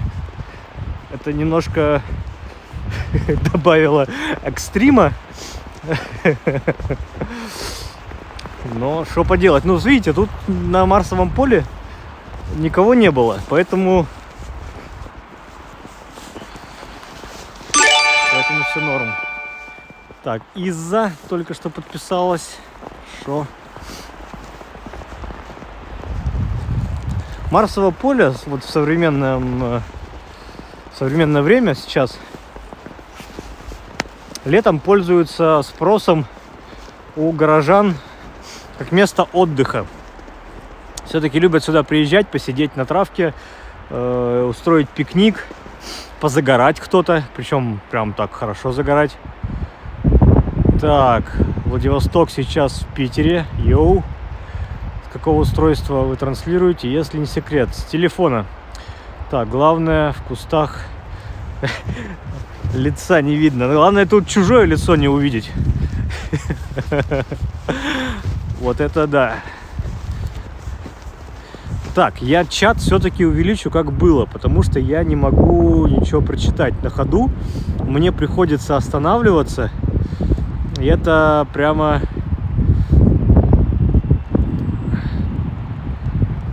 На ходу, короче, не могу читать. Это неудобно. Вот, покрупнее сделал обратно, как было.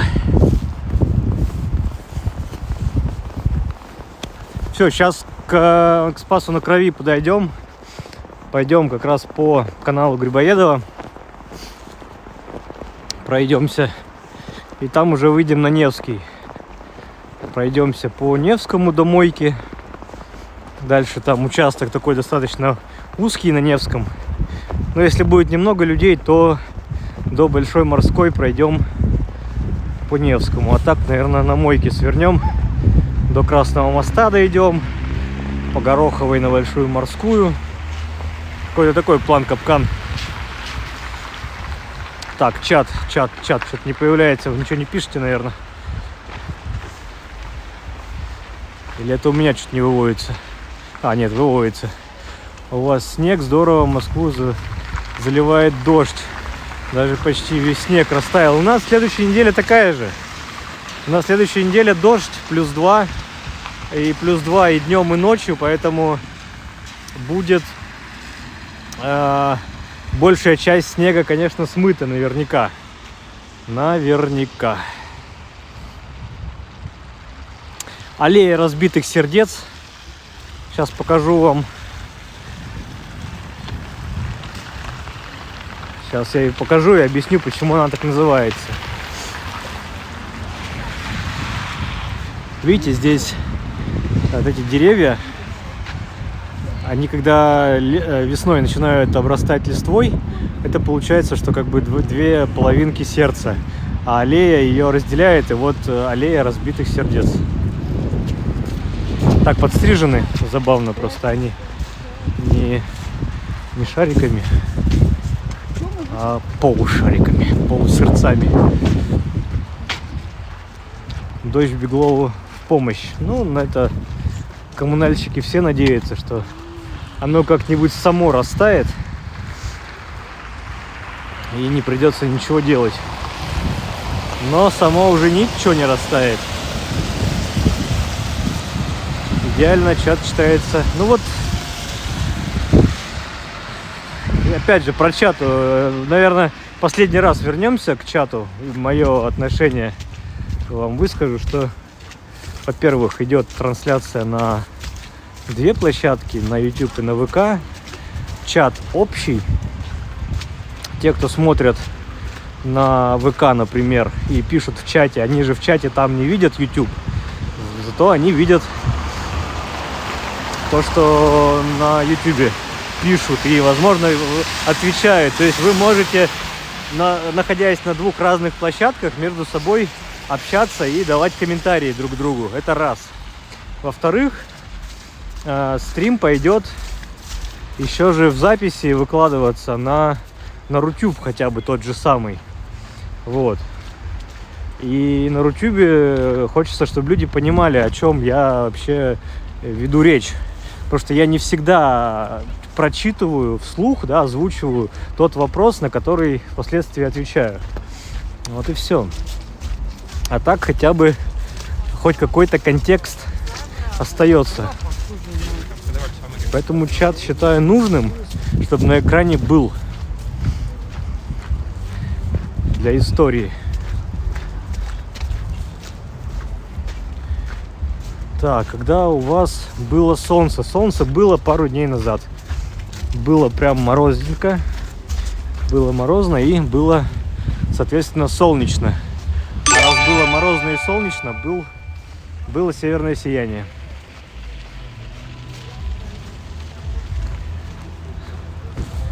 Так, мы у Спаса.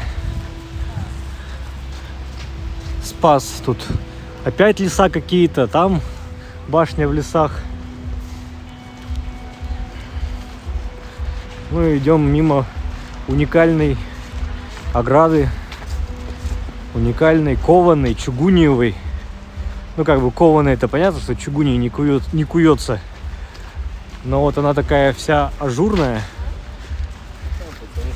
И, насколько я помню,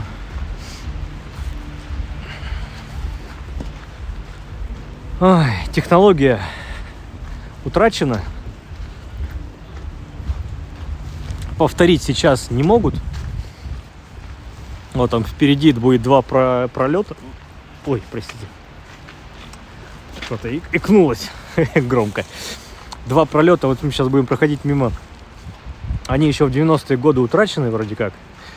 И воссоздать не могут, не умеют, не знают. Так, что вы пишете? Вам нужен микрофон с мехом от ветра. Интересно, а народу на Невском столько же, сколько и летом. Ну вот в Новый год, да. У меня микрофон есть со смехом. Так называемый Dead Cat. Мертвая кошка.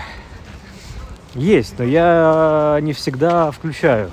То есть вот когда ветреная погода, я включаю. Так, какие-то одинаковые ребята, как будто спортсмены. Какая-то команда спортивная. О, и снег начал идти.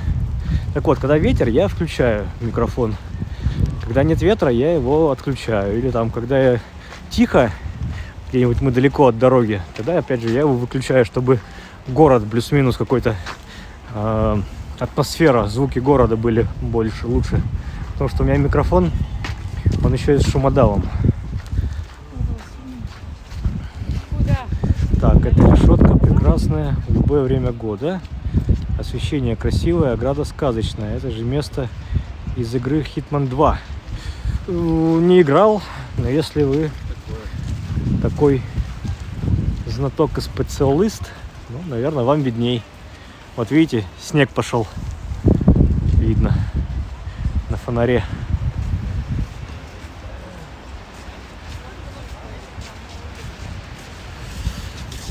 Новогодние праздники, вот эти длинные новогодние выходные, на Невском проспекте было столько людей, сколько летом не бывает. У меня такое было ощущение. Потому что гуляли все. И множество приезжих туристов. Потому что многие там, кто родственники на новогодние сюда приезжают, так и просто туристы, так и сами петербуржцы еще гуляли. Потому что все с детьми. А деток надо вывозить на всякие елки, горки, всякие вот эти торжества, атмосферу праздника показывать. Ну и вот все ехали в центр. На Невском, конечно, на Дворцовой площади, на Большой Морской. Там же станция метро Адмиралтейская. Все на Адмиралтейскую приезжают и сразу на Дворцовую площадь. Вот прямо кошмар было. Так. Отойду в сторонку, прочитаю вопрос. Так, где тут сперли 2 пролета? Ну, я про пролеты только что сказал. Так, вопрос в кроссворде. Волосатый, шумодав, микрофон. Так, да, Dead Cat. Зайти в собор можно. Так, смотрите. Спас на Крови — это музей. Там вроде есть часть прихода действующая. Прихода, или как, не знаю, как правильно называется. Службы проводятся время от времени. Он как музей действует. Вы вот с той стороны заходите, вас набирают там человек 10 в группу, и экскурсовод вам полностью проводит внутри, рассказывает все. А потом вы выходите на эту сторону здесь. Это все включено в стоимость билета. Так что попасть внутрь, да, можно. До Лахты, да, далеко, Макс, далеко. Если только здесь на гостинке в метро спуститься, как раз зеленая ветка, доехать до Беговой, там до Конечной, и от Беговой минут 10-15 мы у Лахты были бы. Так, если ветер, то я обратно сейчас микрофон включу, потому что я чувствую, что что-то тут поддувает. Не будет озвучки донатов. Но озвучивать тогда буду я голосом.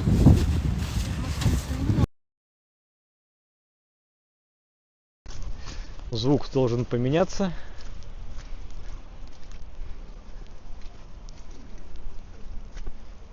И тут же аноним задонатил. Без сообщения, жаль. И жаль, что аноним. Друзья, подписывайтесь, не стесняйтесь. Так, а дом через канал напротив Спаса жилой. Это был вопрос. Вообще, по-моему, вот этот дом, он не жилой. Там все какие-то бизнес-центры и офисы. Но первый этаж, там точно какие-то рестораны. Такое ощущение, что нет, не жилой. Но вот этот дом, да, например, напротив оранжевый, это жилой дом. Он какой-то элитный. Там даже DJI, не помню как, Pocket 5 или 6. 6, по-моему, DJI-ка. Osmo, DJI, Osmo, но DJI, а как называется? Что-то, в общем, 6 какой-то. Вот. Еще расскажи. DJI Osmo Pocket 6. На самом деле, что-то я сам уже забыл. Там что-то много букв, как бы, не знаю. Вот сейчас стрим идет. Пожалуйста, вы на стриме. Мама, я в телевизоре.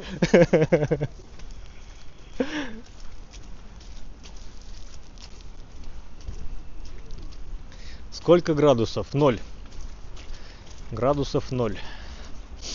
Безалкогольная погода.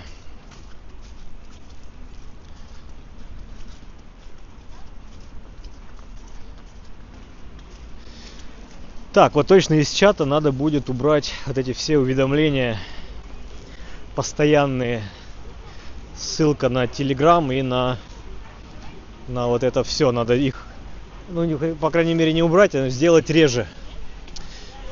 Не знаю, как вам, но мне уже самому они надоели, эти уведомления.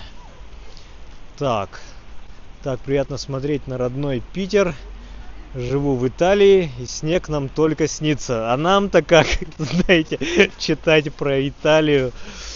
Мы вам тоже, знаете, завидуем. Как говорится, но не искренне. Нет, искренне и прям белой завистью.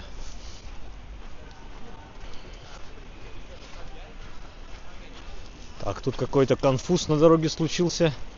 Что-то решили разобрать дорогу. Здесь на итальянской. Почему-то, зачем-то.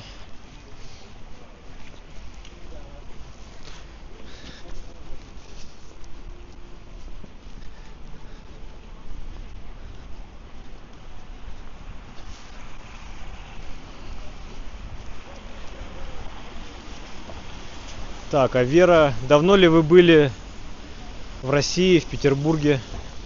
Как давно вы не видели снег?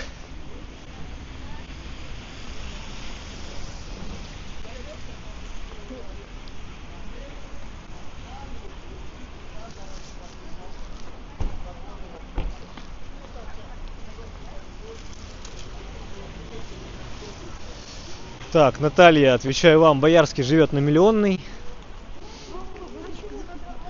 Рядом с Зимней канавкой.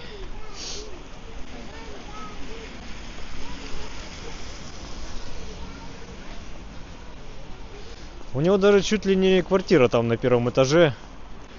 При желании можно в окошко заглянуть.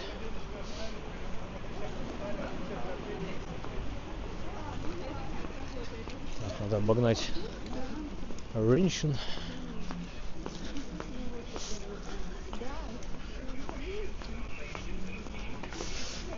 Ну и так, что у нас опять? До более знакомые Дом книги, Зингера и Казанский собор.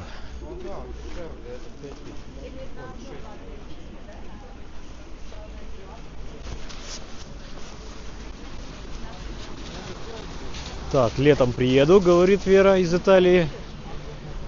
В Италии снег есть в горах. Ну там, да, у вас итальянские Альпы. У меня сейчас брат в Альпах там на санках катается с детьми. Тоже фотки шлет.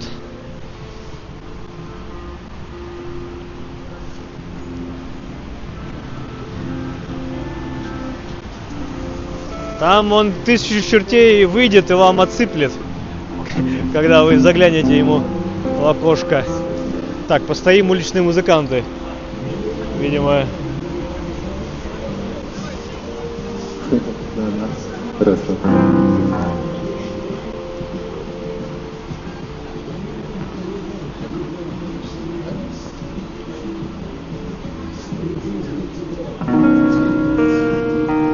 На банке это флюгер. Вот там на банке, да, это вот флюгер. Скорее всего, флюгер.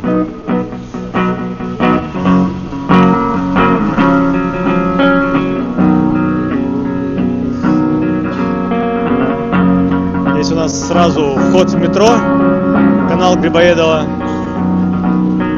И тут же музыканты уличные.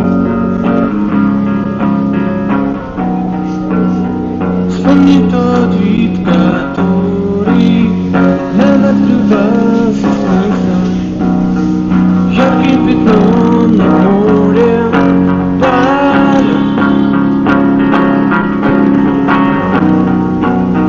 Все, что я должен видеть, маленький глупый смысл. Когда-нибудь я продолжу. Привет из Москвы, хорошей прогулки, спасибо. Прости мне мои расспросы, это не выносимо. Быстро проходит осень, так тянутся долго зимы. Съедают мои детали, квартиры света, куда бы мы ни летали.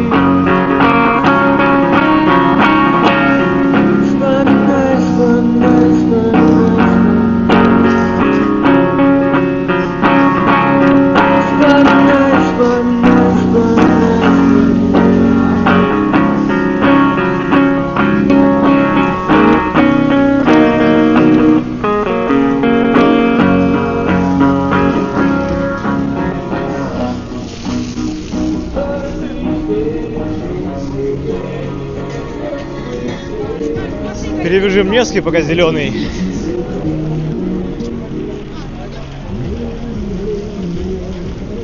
Там у нас слева гостиный двор, Думская башня со смотровой, так что сходите.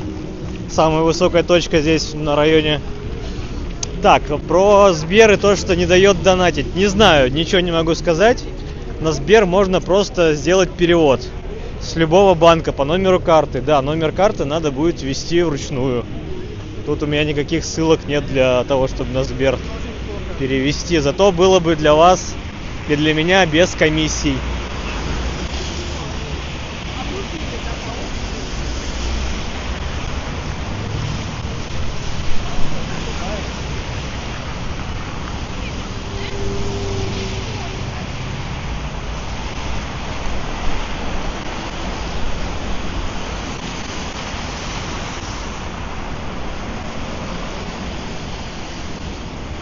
Сейчас уже туда, к вертепу, подходить не буду сегодня. Зато посмотрю.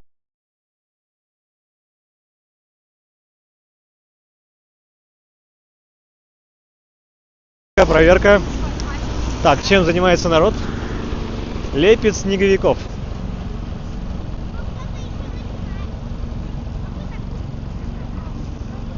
Прямо у Казанского собора. На месте, где был газон летом. Теперь здесь целый отряд снеговиков. К сожалению, не все снеговики доживут до утра. Найдутся такие отважные борцы со снеговиками из ближайших баров. Здесь же по Невскому очень много Боревичей. Там на Малой Конюшиной там Боревичи, на Большой. Везде. По Невскому бары. Вот они будут идти мимо, и они будут бороться с этими снеговиками. Вертухи им прописывать, вот это все. Так что не все снеговики доживут до утра. К сожалению.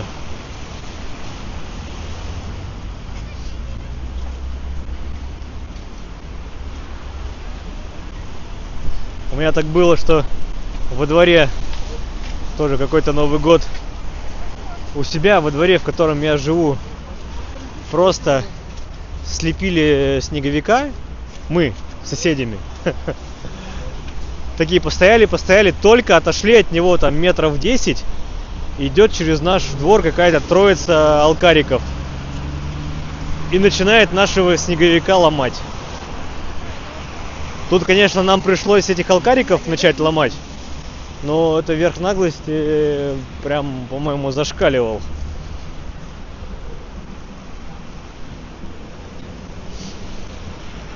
Так ладно бы это снеговик, вот который здесь, да, не доживет до утра, потому что растает. Нет, его сломают.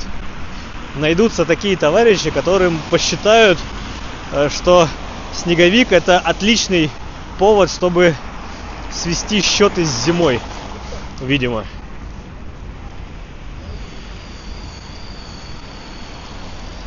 Нет, вертуха это не день ВДВ. В день ВДВ это арбузы и битье бутылок об голову. А вертуха это вот надо снеговика. Ну, я не знаю, как надо. Я вам говорю то, что я видел, с чем лично сталкивался. Но это было эпично, когда пьяное тело пытается с вертухи попасть по снеговику. У него это удается раза только там с 5-го, с 10-го.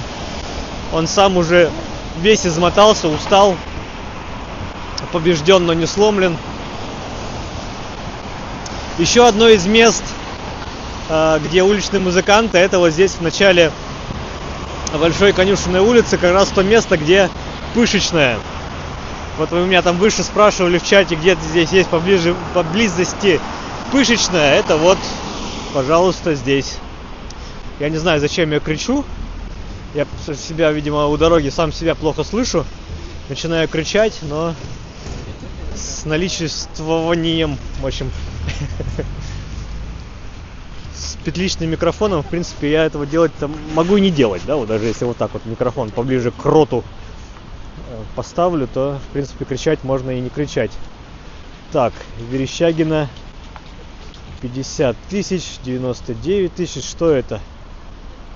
Нурлан, тебя что-то понесло.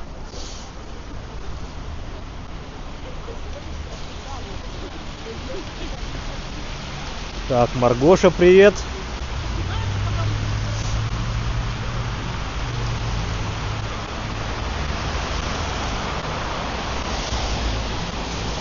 Вот, опять в очередной раз говорю, вот мы сейчас подходим к мойке.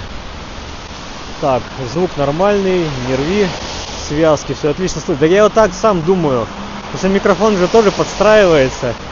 Я начинаю орать, он сам себя приглушает.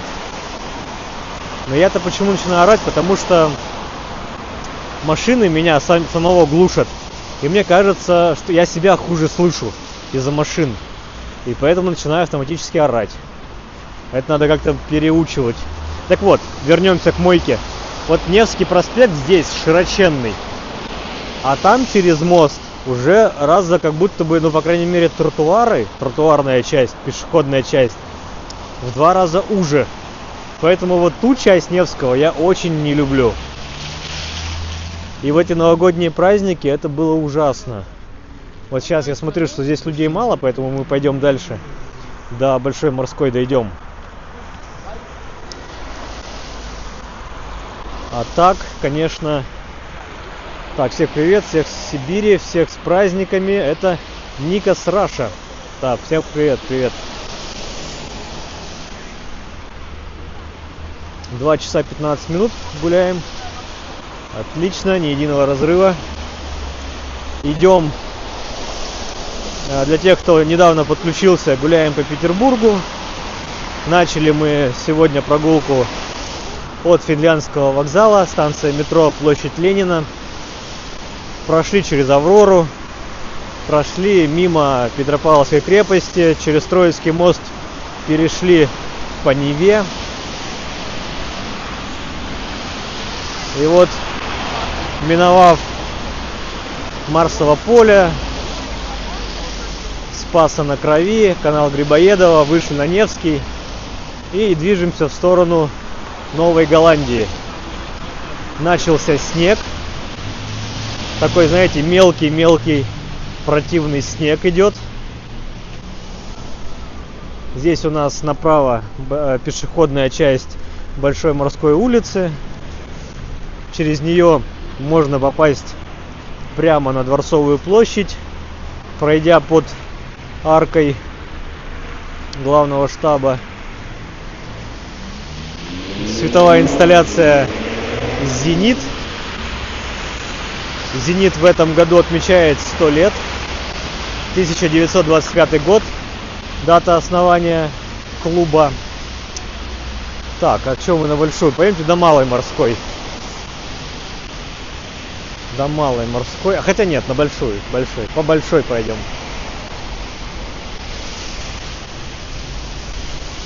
Там на Гороховую. По Гороховой пройдем до Малой морской. И уже по Малой морской выйдем к Исаакию. По Синему мосту сегодня гулять не будем. Нам, в принципе, достаточно было Синего дома. Такие у нас топонимы сегодня. Так. Мы стримим по случайным дням, отвечаю Вере. Но чаще это все-таки по выходным, потому что я человек, как и вы, рабочий, тружусь. Вы меня все, ну как, не вы, у меня все, да, а есть такие зрители, которые пытаются меня отправить на завод, но даже не подозревают, что я там уже. Вот. Иногда я после работы прогуливаюсь, но это все-таки, наверное, летом. Зимой вот я по вечерам гуляю, потому что все-таки у нас Новый год, да, и я потерял, нет, не потерял, так я протру сейчас фотоаппарат, камеру.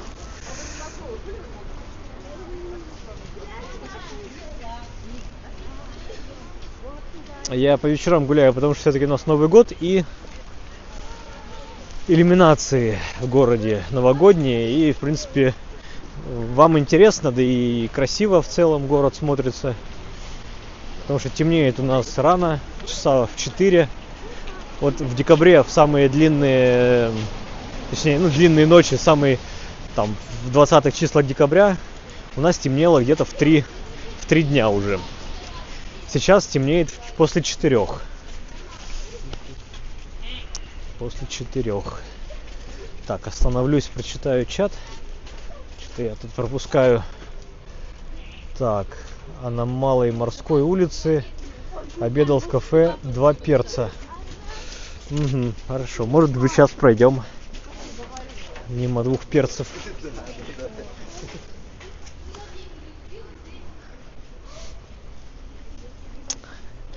Вот, и про дни стрима. Обычно по выходным, но опять же не по всем. Должны понимать, во-первых, есть семья, есть другие интересы. Ну и слишком часто стримить, я не то чтобы устаю, сами должны понимать, я прохожу очень много. За 3 часа, минимум 12 километров. 10, 12, 15 километров. Ну и приходится ходить по историческому центру, и для меня уже такое ощущение, что я как будто бы хожу по одним и тем же местам. Не то чтобы это меня напрягает, я такую чувствую некую обязательство, что ли, перед зрителями показывать каждый раз что-то новое. А так как я уже почти везде походил, все показывал, мне как-то совестно уже одно и то же по одним и тем же местам ходить. Я вот начинаю показывать вам еще и не только исторический Петербург, но спальные районы советской застройки, современной застройки. Не всем это, конечно, интересно, но я считаю, что это нужно для того, чтобы более развернуто, более всесторонне показать Петербург. такой, какой он есть. Да, трек на часах включил. Все, да, спасибо, что напомнили. Так, Вера, спасибо. Да. Улица Гороховая. Там у нас впереди Адмиралтейство, Шпиль. Там, конечно, в дымке, но эта дымка — это снег. Улица Гороховая, часть Невского трезубца. И изначально был план, не развития, а строительства Петербурга такой вот веерный. В советское время Симоновым, по-моему, архитектором, или могу сейчас путать уже фамилию, он пытался поддержать эту идею развития Петербурга, планировка улиц, и она была такого вида, как будто бы власть планировала, что советский люд будет ходить на демонстрации строем, а потом после демонстрации отдыхать в парках. То есть все улицы были вот прямые, перпендикулярные или как-то расходились от площадей веерами. Вот опять кричу, зачем кричу? Потому что эти вот сраные тарантайки, а еще и снег в лицо. Так, вы это же поднаписали. Роман, ваши стримы и прогулки помогают составлять свои маршруты во время посещения Петербурга. Спасибо, на это и нацелен. Ну, одна из целей — это я вам показываю маршруты, где и как можно погулять. Не только защита от ветра. Так, Дмитрий, что-то я пропустил, о чем вы речь. Самое шикарное вечером. Так. У меня снежинки в экран прилетают. Надо идти. Так, Рома, в Питере красиво всюду, хоть 100 раз идешь по одной улице, просто внимание обращаешь на детали. Во дворы заходишь и парадные, всегда здорово. Согласен? Согласен. Кто построил ваш город, европейцы? Так, Олеся что-то... Ладно, не буду ничего говорить. Это у нас модератор в чате, если что, и заблокирует. Тему альтернативной истории и то, что Петербург кто-то там откопал, даже не начинайте.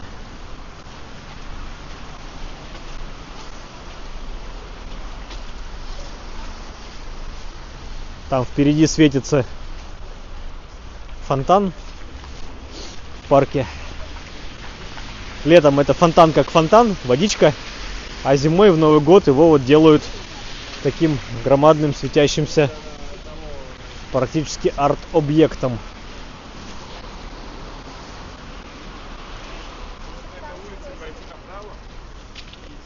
Так, идет снег, мне приходится... Я начал протирать камеру, потому что снег попадает в объектив, тут же тает, появляются разводы, блики. Отличные. Нравится, как в центре украшают входы, магазины, в рестораны, гостиницы. Создает впечатление. И, кстати, даже ощущение, что украшений коммерции больше, чем городских. Вот.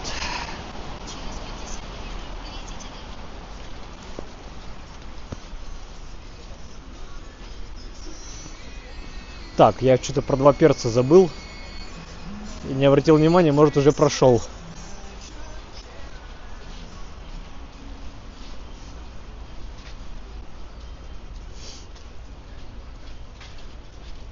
Так, дом Распутина покажите, пожалуйста, на Гороховой. Я уже прошел. Я уже свернул с Гороховой, извиняюсь.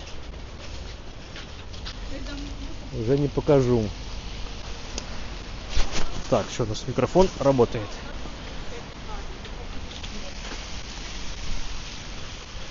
Вообще синоптики обещали, что снег пойдет в 8:20 сегодня вечером, но снег пошел только сейчас.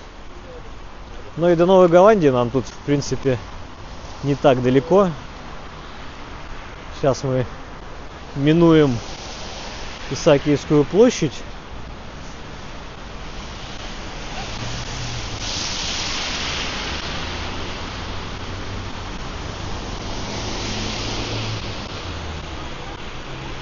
Так, наш город строился по генплану линии проекта, мимо которого сегодня проходили. Ну вот я что-то как раз и вспомнил. Опять же, строился, там планы менялись. И я видел план 1900, по-моему, 35 или 37 года.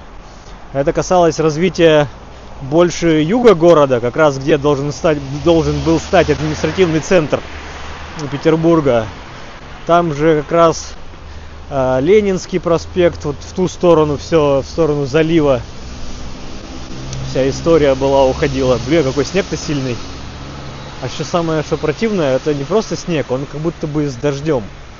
У меня весь телефон сейчас в каплях, весь стабилизатор в каплях. И я весь в каплях. Видите?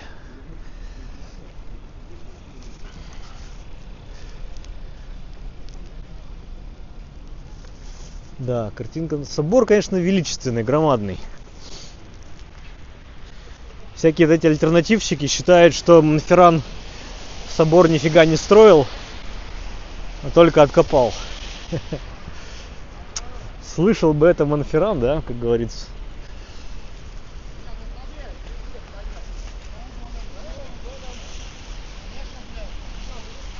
Лахта-центр отсюда далеко. Уже не раз сегодня, кстати, в чате спрашивали. Лахта далеко. Лахту даже отсюда, да не видно Лахту. Нет, само здание Лахта-центра видно, оно где-то там вдалеке на горизонте будет переливаться всеми огнями. Ну, или, по крайней мере, чем-то зеленым. Там они имитируют елочку. Вот. Лахта далеко. Но раз вы уже, и вы спрашиваете, и до вас несколько человек спрашивало, тогда я, наверное, делаю вывод, что есть смысл сходить прогуляться как-нибудь у Лахта-центра в очередной раз. Начнем от станции метро Беговая, ну и там пешочком пойдем. Аноним. Читай голосом. Спасибо за прогулку, дядя Сережа Собянин. В очередной раз. В прошлый раз нам дядя Сережа Собянин помог материально. Как говорится, не учи меня жить, а помоги материально. Вот это спасибо. Так, Лахта-центр, вроде возле парка 300-летия Санкт-Петербурга. Так точно, они там рядышком, это все станция метро Беговая. Это прямо, отсюда далеко.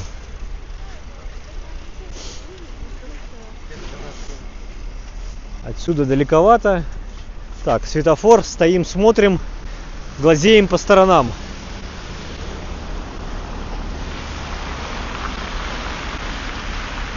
Сейчас вот где колоннада, там у нас смотровая на колоннаде, да? И вот еще выше, где купол, там фигурки стоят ангелов. И вот нам как-то все грозились и обещали, что... Так, Исаакиевский, моя бабушка в 42-м молиться ходила. Так, до Лахты километров 10. Да больше. 10 это, наверное, по прямой, по реке.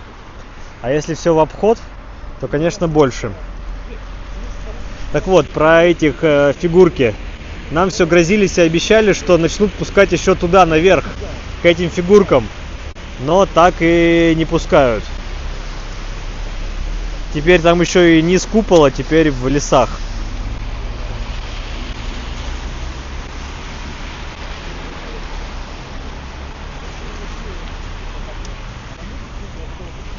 Ну, слушайте, все эти итальянцы были привозные. Все итальянцы все равно отталкивались от чего-то. Далее очень много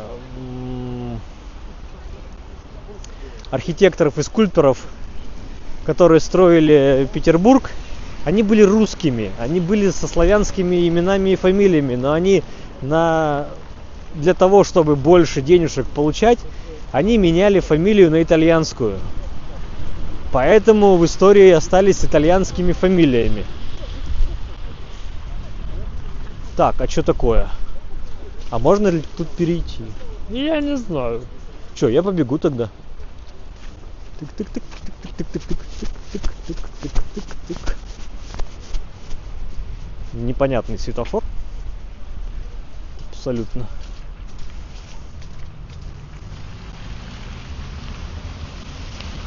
Так, время протирать. Время протирать.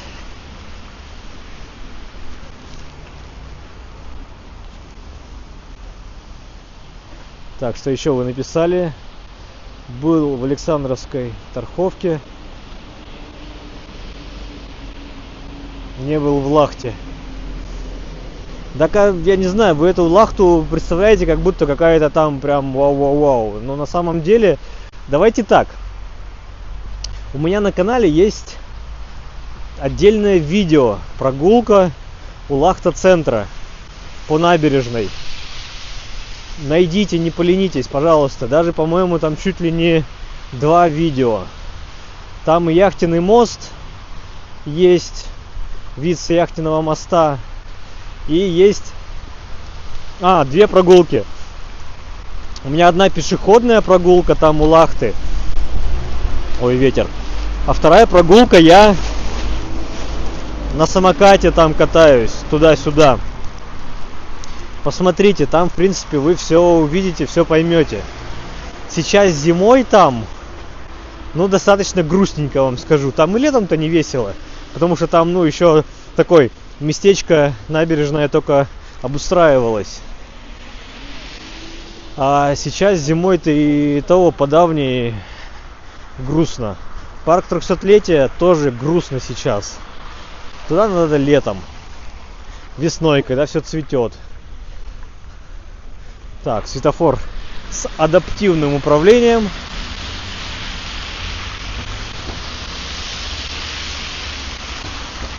Здание манежа. Сейчас в большей части используются как выставочные залы.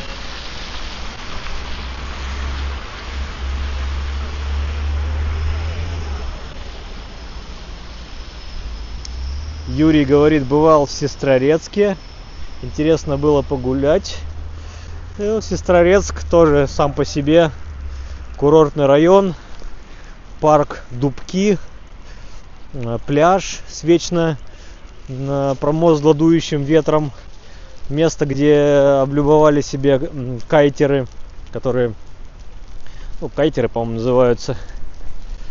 На кайтах там гоняют. Так, а давайте как-нибудь сходим к Смольному. Да и у Смольного мы были. Но опять же, нет, с живой прогулкой у Смольного мы не гуляли. Это можно сделать.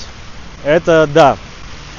Про Смольный собор и вот район около Смольного и про колоннаду отставить. Колокольню у Смольного. У меня есть видео. Я этим летом там был. И даже прогулка начинается прямо с колокольни, со смотровой.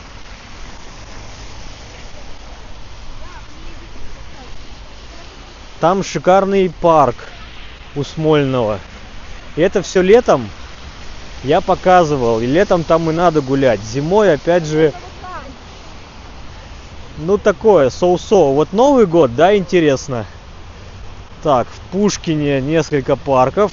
Да, согласен. Так, возле Сестрорецка находится поселок Разлив, на берегу реки Сестры. Находится шалаш, где Ленин жил некоторое время. Да, шалаш есть, но шалаш не оригинальный. Шалаш копия. Надо понимать, что шалаш делался из подручных материалов, которые очень быстро приходят в негодность. Но и тут был нонсенс. Этим, по-моему, осенью то ли кто-то сломал, то ли кто-то поджег этот шалаш.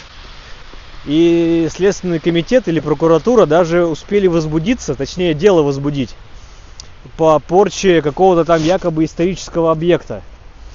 Но потом служители музея им сказали, что типа, ребят, вы чё, это копия, какой исторический объект, вы чё, это просто муляж.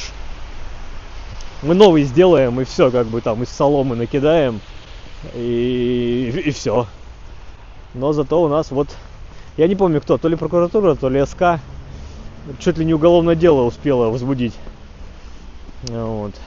кто-то решился выслужиться. Еще в Стрельне тоже интересные места. Орловский парк, залив рядом. Я вам больше скажу, я и по Стрельне уже видео снимал, на канале есть. Я там сначала на 36-м трамвае еду в Стрельну, то есть отдельное видео, 36-й трамвай, маршрут. А уже по приезду в Стрельню второе видео — это прогулка в Стрельне.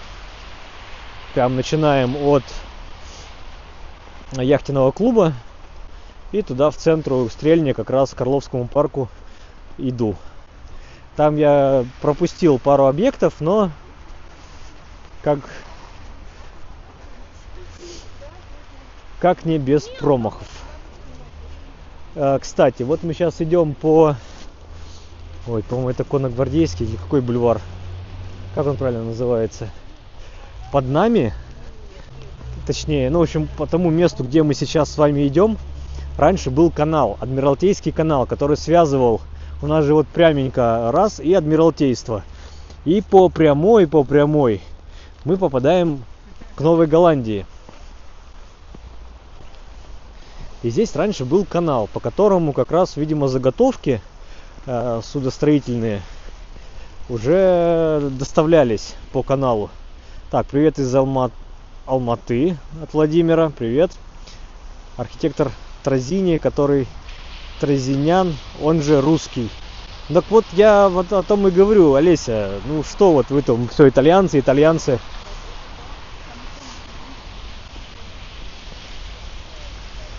Весь, я даже вам больше скажу. Возможно, вы меня тут начнете тапками закидывать, но я про русское искусство, про русскую архитектуру, про русскую живопись, про школу, вот это все. Она, конечно, сейчас присутствует и наличествует. Но изначально это все начиналось как заимствование, да. Ездили в зарубеж, там подсматривали. Приезжали сюда какие-то деятели искусств, здесь начинали что-то творить. Наши опять же подсматривали. А дальше начиналась компиляция, просто заимствование, переработка и гиперболизация. Вот даже вы, когда ходите по Эрмитажу, по залам, там какой-нибудь весь золоченый, вот это все барокко, все золоченые элементы, 5-10. В Европе, даже в Лувре, такого нет, такого обилия золота. Но наши решили сделать помпезнее, сделать круче. Вот эта гиперболизация всего, вот это вот кошмар какой-то. Но опять же, наши насмотрелись и сказали, у нас будет круче. И сделали. Вот и получили то, что имеем. В Москве весна, целый день дождь. Все растаяло, весь снег в Питере. Ну и у нас все сейчас растает. Так, Олеся продолжает. А вы знаете такого высокообразованного человека, петербуржца Дениса Зоткина? Он все четко рассказывает профессионально. Да, Олеся, знаем мы такого Зоткина. Это экскурсовод с большой буквы. Я не экскурсовод. Я не набиваюсь на эту роль. Я никогда не говорю, что у нас сейчас будет с вами экскурсия, и я вам расскажу что-то, буду вам говорить на экскурсоводном языке. Нет. Экскурсовод — это все-таки человек, который в первую очередь несет ответственность за ту информацию, которую дает слушателям. Я экскурсоводом себя не считаю. Мы с вами всего лишь гуляем по городу. Точно так же, как бы, если бы вы гуляли сами, или мы шли с вами вот рука об руку и просто бы смотрели по сторонам, и каждый бы рассказывал друг другу то, что видит, и то, что знает. Не более. Но, Олеся, если вы пришли здесь рекламировать Зоткина, то рекламы не надо, ибо я к Зоткину за рекламой не хожу. Так, еще скажите, что Монферран русский... Монферран — это, если переводить с французского, то это железно-горый, горно-железистый. Как по-русски-то бы сказать? Железо и гора. Так, Зоткин давно на бусте. Ну и опять же, все вот Зоткины и же с ними, мы тут как бы можем еще и Павла Перца вспомнить. Ну, мы уже могли бы еще и встретить, я его встречаю регулярно. Он экскурсии по одним и тем же маршрутам водит.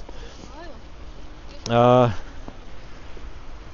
люди, которые со своих экскурсий зарабатывают деньги. Они берут деньги за то, что вы приходите к ним слушать. Соответственно, если вы платите деньги, то вы можете предъявить к ним определенные требования, да, к доступности той информации, которую они вам дают, к интересности, к правдивости, не искажают ли они какие факты, достоверны ли они. Вот. Я же денег с вас не беру. Вы мне за это ничего не должны. Я вам, соответственно, тоже ничего не должен. Нравится — смотрите. Не нравится — не смотрите. Слышите какую-то ересь, по вашему мнению, что я говорю? Возможно, я в чем-то заблуждаюсь. Напишите, подскажите. Но только именно в формате, что вот ты тут ошибся, оказывается, оно не так, а вот так. Но есть же личности, которые только что сами что-то загуглили. То есть они до этого момента не знали, но просто решили загуглить, перепроверить. И потом мне это выдают, как будто бы вот они это всю жизнь знали. Вот, Александр тоже говорит, Зоткин такой что-то пругу несет, что уши заворачиваются. Но опять же, у него подача определенная. У Зоткина. Он какой-то вот как в «Братья», да? Ну он какой-то слащавый. Румын, одним словом, да? Ну вот, если вам нравится такая подача, то вперед. Кстати, за разговорами, так, Валера, хорошо, что Олесе муж ушло. Мы уже дошли до Новой Голландии. Здесь у нас бульвар заканчивается таким тупичком. Вы налево и направо никуда не уйдете. Везде заборы. Здесь придется спускаться вниз. Надеюсь, у нас связь не пропадет. Из интересного здесь на площади Труда. Вот фасадом выходит здание. Это новое здание военно-морского. Точнее, здание это старое, но музей сюда переехал военно-морской истории. Соответственно, вот туда всем идти. Но мы спускаемся вниз на уровень, где когда-то был канал Адмиралтейский.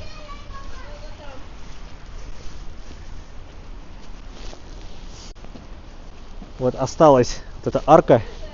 Его сначала засыпали, ну то есть его сначала загнали в арку, то есть вода шла, но потом его, по-моему, засыпали и совсем.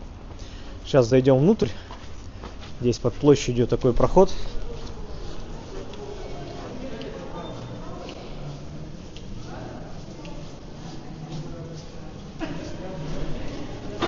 Так.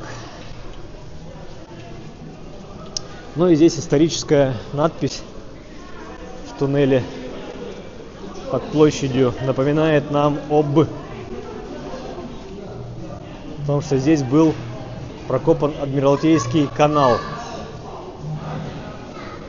Вот, Конногвардейский бульвар. Даже тут я не ошибся. 1000 лет здесь не был, но название помню. Выходим наружу. Олеся тут что-то мне написала опять. Что-то был прав мой муж, что Питер европейский город. Но давайте, Олеся, так. А кто спорит? Вот с вами, по-моему, никто не поспорил. Против вам никто не сказал. Конечно, Петербург строился на европейский манер. Все к этому шло.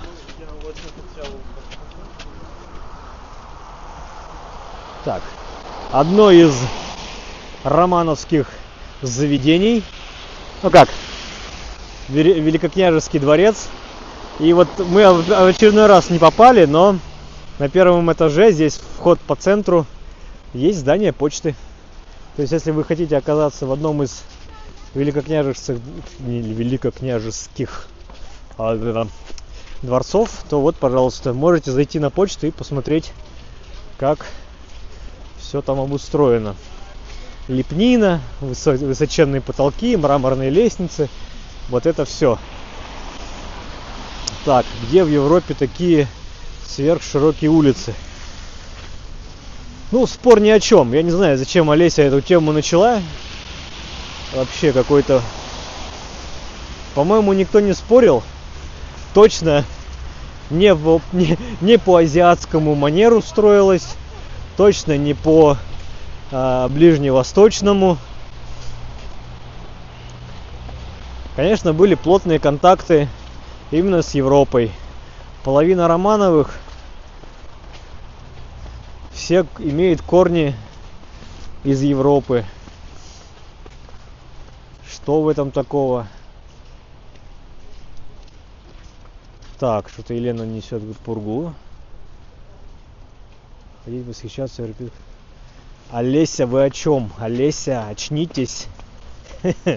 Вы призываете что, все снести и построить неорусский стиль, как было модно в момент после Великой Отечественной войны.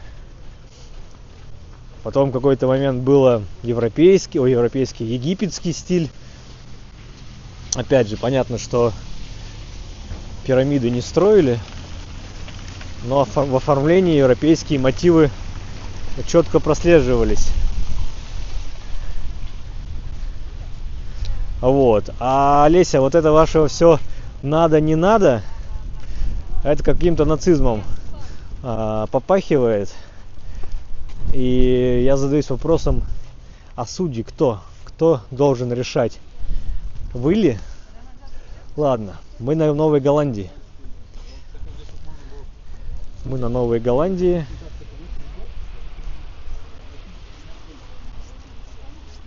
Так, Олеся, я плохого что-то о Европе сказал? Или вы что-то начинаете всех под одну гребенку чесать? Вы мне объясните. Что за подлые инсинуации с вашей стороны? Так, смотрим карту острова Новая Голландия. Получается, мы зашли с этой стороны. Вы здесь. Раньше вход был только с этого моста. Заходили сразу, у бутылки оказывались. Ну давайте сделаем тут кружочек такой, обзорно-необзорный. Благо каток уже не работает. Музыки не видно, не слышно. Вот эти все здания у нас уже, получается, отреставрированы. Я не о вас, а вообще. Ну, Олеся, пришел, насрал, ушел. Ну, что-то вы начали спорить, когда к вам никто не спорил. Не надо говорить плохо о Европе, а никто не говорил. Вы как-то в своем мире каком-то выдуманном, что ли, живете или что? Я вот никогда не понимал вот этих... Здравствуйте, кто меня не видел, я тут случайно камеру переключил. Я не знаю, как ее переключить обратно.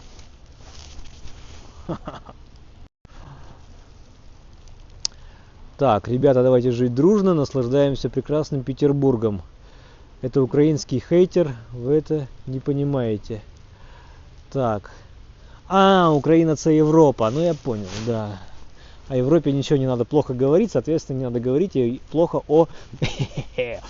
Так, хорошо. Пойдемте здесь по этой аллейке к бутылке, наверное, да, мимо кузни пройдем. Здесь интересные, кстати, повезет нам, если будут работать грелки, такие очаги открытые, прям огонь, очаг. Я вообще-то из Москвы, а не из Украины. Ну, какая разница?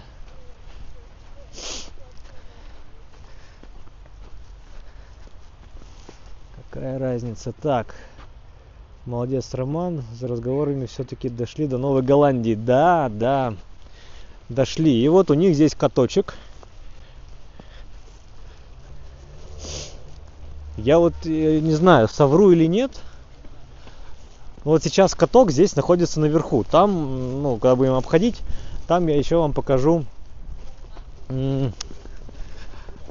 пруд внутри Новой Голландии. Мы же как бы на острове, получается. Остров такой треугольный. У нас со всех сторон каналы. Запах, ребята, трудельники. Запах бомба. Наверное, надо кофе взять. Надо кофе, заказать кофе. Так, кофе. Беру кофе. Так, кофе берем какой? Голосуем. Так, трудельник брать не буду. Так, кто тут, как тут классно, да. Вот, и чешские трудельники. Ну, классические 300 рублей. Хотя ладно, не, давайте просто трудельник возьму и кофейку. Да? Да. Здравствуйте. А можно трудельник классический, пожалуйста? И кофеек, ну, наверное, ну, давайте капучино. Капучино маленький, большой сделать? Маленький. Хорошо. Чтоб покрепче было. Маленький покрепче, может быть тогда флэт? Флэт? Ну, давай флэт. Почему бы, да? И поменьше, и покрепче. Получается классический. Подскажите, аллергии на арахис нету? Нету. Нет, отлично. Куда приложить? В кого кинуть деньгами? Сюда. А, на экран. Все. И в соседнем окошке через пару минут можно будет забирать. На всякий случай вручаю вам чек, где будет написано классический флэт white. В том окошке также вызовут классический и флэт white. Спасибо. Спасибо. Так, знаете чего? Я, наверное, поставлю так, как-нибудь. Будем стоять ждать. Вот, в одном стрим. Хожу по городу, снимаю стрим, и 200, наверное, 50 человек со мной. Привет, 250 человек. Не видно было. Привет, 250 человек. Ну и цены за кофе. Ну да, здесь на Новой Голландии немножко получается подороже. Ой, микрофон уехал. Чуть не потерял микрофон, ёлки-палки. Вот, цены, конечно, повыше, чем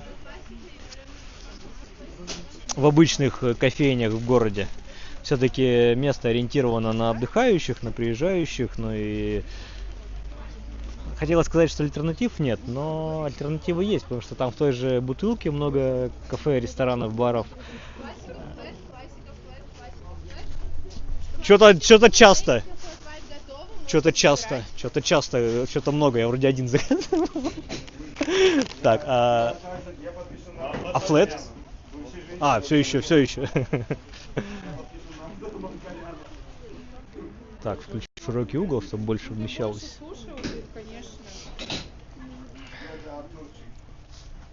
А вы из Питера? А, ну я думал, приезжали, хотел спросить, как вам здесь? А как вам здесь? На катке катались? Нет? Так, а крышка все здесь. Можно салфетки? А вообще, как здесь каток? Трудельник с нутеллой готов, можете забирать. Трудельник с нутеллой, приятного аппетита. Пакетик с собой. Если вы берете с собой, предупреждайте в следующий раз заранее, пожалуйста. Хорошо. В следующий раз уже не будет. Нет уж, постарайтесь. Куда так далеко ехать? Раз в год можно, да? Так, я что-то сахар-то не кинул. Так, друзья, стопэ, я не посахарил. Так, что-то сыро, что-то мокро. Так,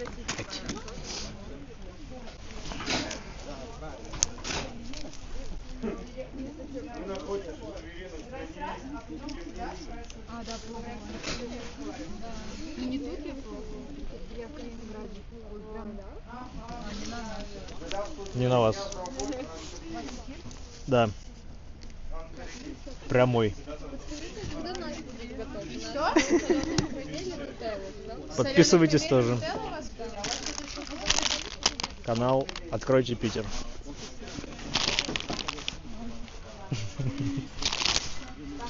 Блин, опять все в этой накапало. Так, ладно, у меня рук не хватает. Так, друзья, сейчас я где-нибудь Я сейчас пойду найду место, где мне остановиться. Остановлюсь я как раз, наверное, у очага. Так, извините, что пришлось подождать. Так, чай, кофе, яд, но люди пьют. Евгений. У нас что-то, мы, видимо, все устаем под конец прогулки.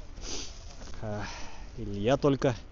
Тут много местных всегда, не только туристы. Да, Новая Голландия все-таки такой немножко удаленный от основных туристических маршрутов объект, но про Новую Голландию все равно так или иначе слышали все. И что получается? Ну, а как добраться сюда, не знают как. Возможно, поэтому и не заходят. Вот. Так, всем привет. Вот я не знаю, итальянцы этот кофе прямо напивают. Так, а жаль, Роман, вы не знаете, почему у вас Новая Голландия называется. Так, подожди, ну жаль, Роман, вы не знаете, почему... Олеся, как можно в вопросе вставлять «ну жаль»? А мне на что отвечать? Почему она Новая Голландия называется? Или почему вам «ну жаль»? Как это очень странно. Так, вот здесь вот этот очаг. Он дымится, но уже не греет. Видите, там угли есть. Видимо, все готовится к закрытию. Уже убрали дрова. А я с вашего позволения чуть-чуть постою здесь. Давайте с видом на елку, на каток. И на катке музыка уже не играет. Вот. Так, а вопрос задавала, вы просто не увидели. Да, почему такое название? Вообще, извиняюсь, что буду кушать.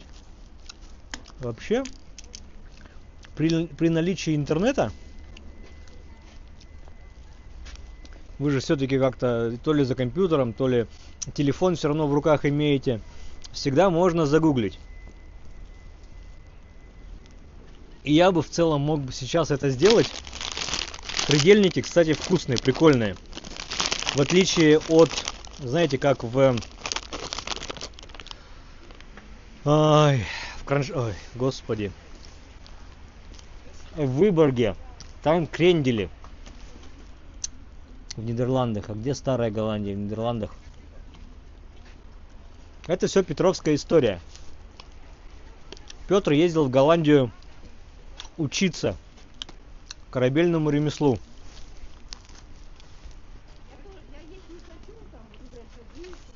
Первоначально, извините, что жую. Первоначально первая верфь была в Адмиралтействе. Потом это верфь засыпали, там дома построили, дорого продали землю, все классно. Так, что вы пишете? Так и вот, Петр, когда вернулся после учебы там, а поехал он туда инкогнито, под псевдонимом, это все. Но он там все посмотрел, научился, своими руками пощупал и начал здесь создавать. Там уже Адмиралтействе не справлялось с мощностями. Сделали здесь остров. Он рукотворный. Здесь вот эти высокие, которые были кирпичные здания, они туда дальше уходят. Это были сушильни, во-первых, для бревен, чтобы они сушились в подвешенном состоянии вертикально и не изгибались под собственным весом. Ну и так как Петр тут все любил голландское, поэтому и назвали Новая Голландия. И все.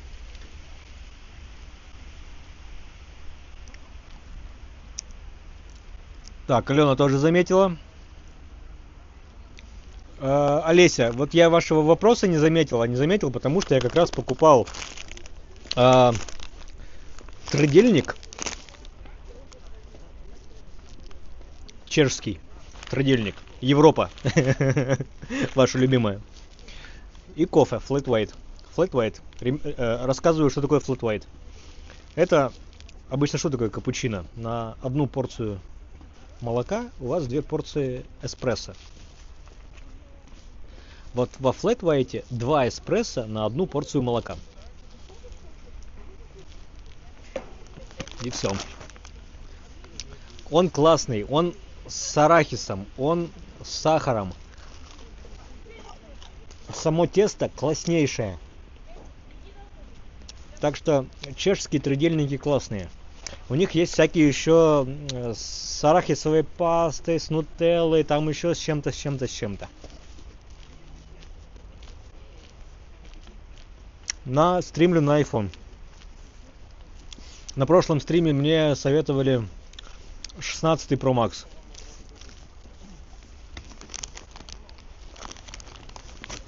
Да, обычно я себя в начале показываю и в конце. Но у нас почти конец, друзья. Я сейчас доковыряю. Мы дальше пройдем по Новой Голландии, я вам ее всю покажу. У нас здесь уже за спиной вот это здание кузницы. Это была раньше кузница. Так, где тряпочка? Вот. Сейчас протру. Вот здесь капелька. Вот. Кузня. Ресторан так и называется. Кузня. А дальше впереди у нас здание круглое. Такое кольцо. Называется Бутылка. Во времена, когда и на Новой Голландии уже верфь убрали. И верфь переехала здесь уже неподалеку петербургские верфи. Ну а дальше еще и в Кронштадте верфи. Из Бутылки сделали тюрьму. Гауптвахту.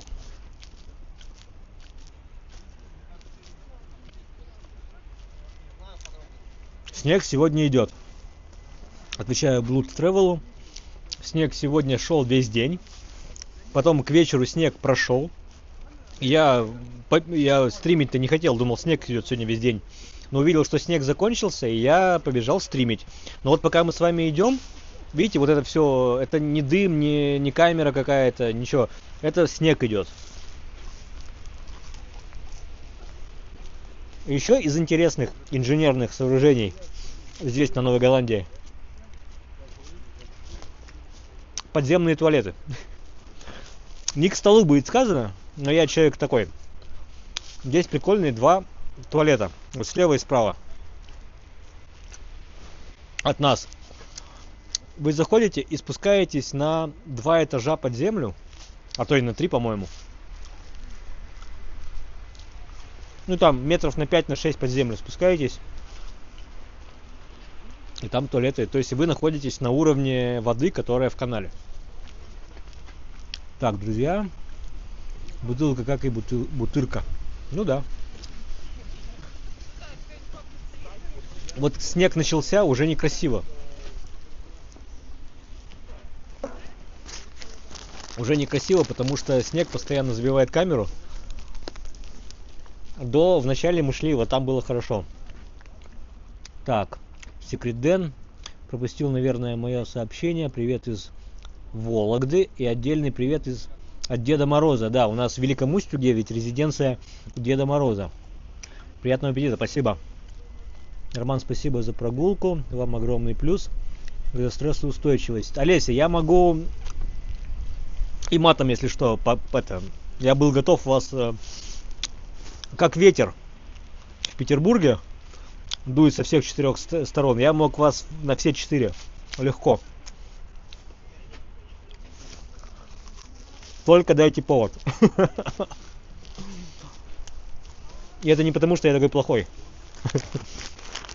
Или не сдержанный. Я считаю, что каждый заслуживает то, что заслуживает. Как ко мне, так и я к другим. Так что и вы молодец.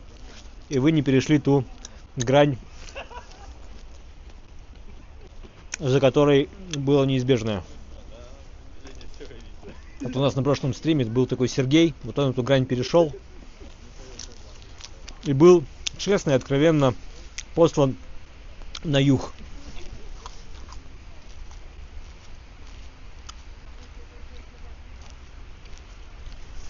А тридельник жене тридельник.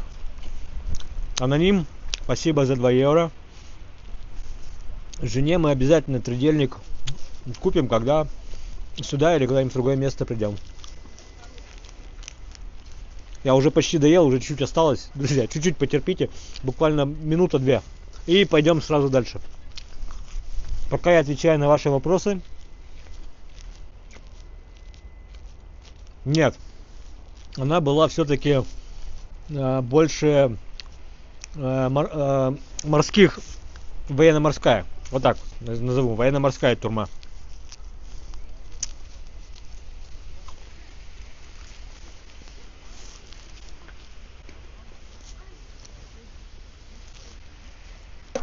В целом интересно, что сейчас там. Я не знаю, по времени мы сейчас попадем, если попадем, сможем ли мы увидеть то, что там сейчас внутри. Но сразу вам говорю, она 3 уровня имеет. Где? Кто я? Кто я, где я? Вот она, вот за спиной. Вот. Она имеет 3 уровня. Сейчас первый уровень, первое кольцо, отдан под едальни. Под рестораны, под кафехи, под рюмочные. Разные направленности. Второй этаж отдан под шмотки, книги. Ну, короче, вот все такое осязаемое. То есть первый этаж поесть, второй этаж для души что-то купить.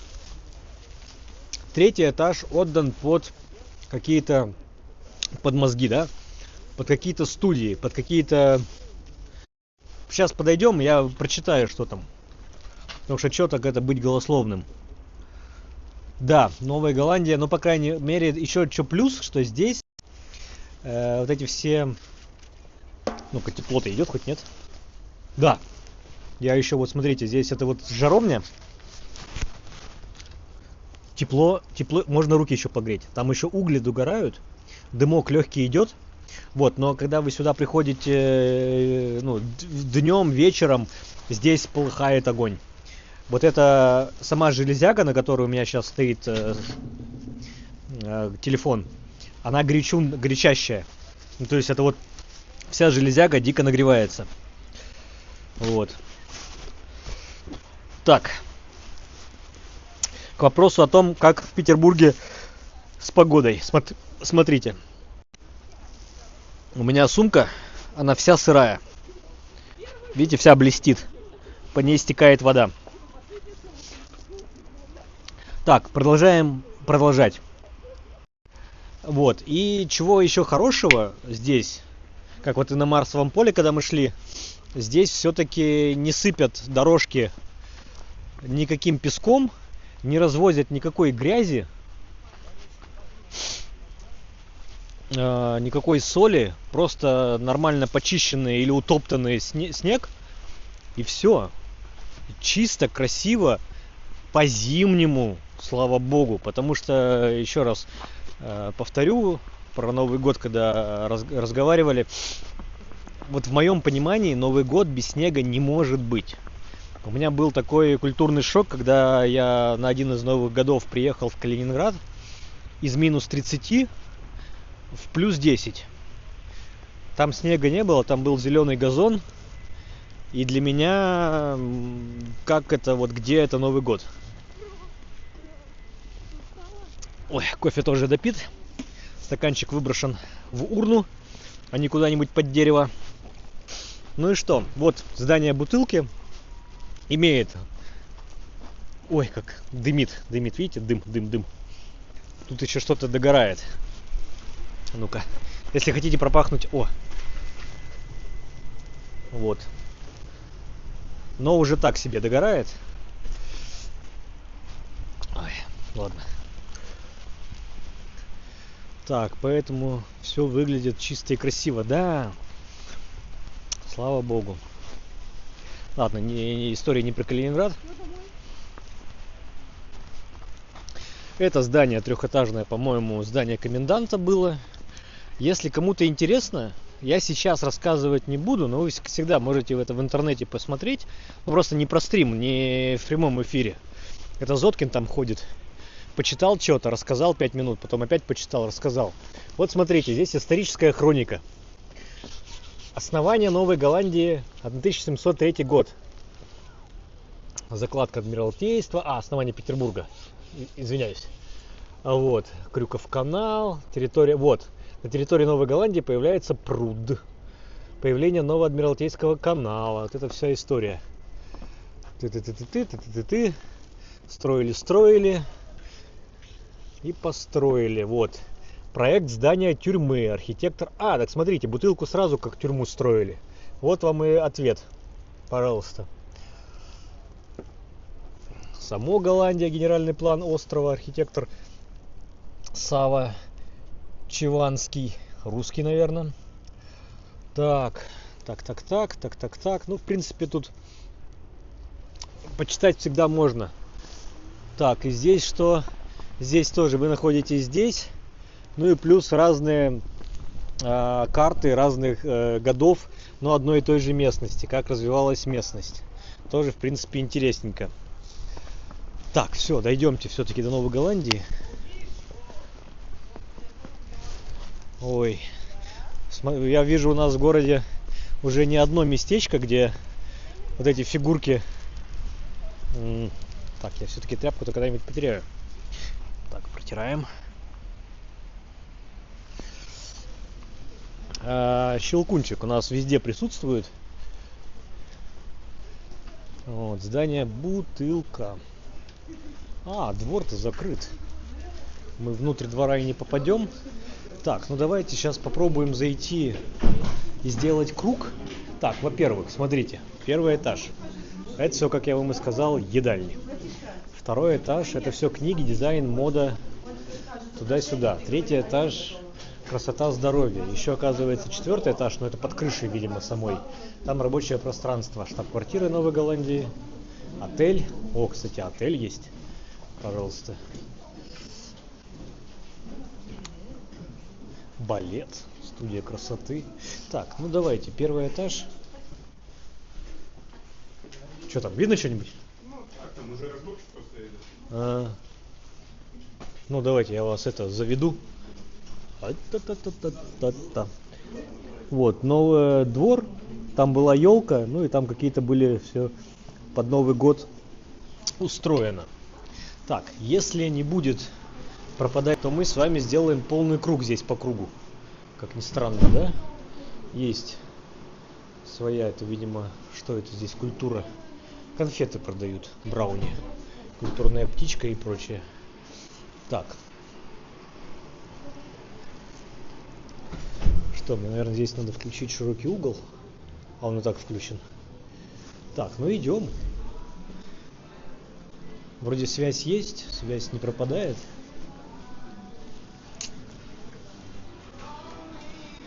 Ну и сразу бургерная. Так, я зайду. Атмосферку вам увидеть. Навигация на стене интересная. С названиями местечек. Если связь будет пропадать, то вы мне сразу говорите. Я постараюсь бежать к выходу. Так, тут что-то, какая-то кухня более-менее японско-китайская. Всякие воки, коктейли. И прямо здесь берем на вынос. И тут же сидим на бочках хага. Тут и внутри можно посидеть. Да. Ну и, конечно же, все вот кирпичная история. Зита-гита. Это, видимо, что-то у нас индийская получится кухня.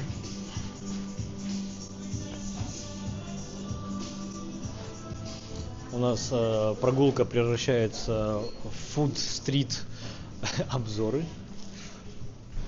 Не просите никуда мне тут заходить. И есть, только что мы трудельника скушали. Так, висим. А по цифрам у меня нормально. Так, точно висим? Связь пропадает. Так, ну тогда чего, друзья? Тогда я иду на выход. Тогда я иду на выход, не продолжаю прогулку, да. Выхожу здесь к кузне, к зданию кузни. Вот, оказываемся. Вот, один из выходов. Так, дверь что-то не закрылась. Помогу ее толкнуть. Ой, а я тут стараюсь. Что-то не закрывается она. Владимир задонатил, спасибо. Вот, тут у нас здание кузни. Как я и сказал, там у них ресторан. Кузню, кстати, наверное, тоже можем насквозь пройти. А нет, здесь выход. Написано, что с другой стороны. Так, что, не висим, висим. Чего, нормально было? Мне вернуться или нет?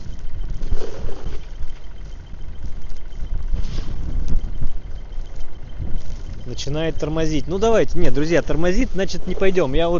Я буквально прошел, ну, треть первого этажа.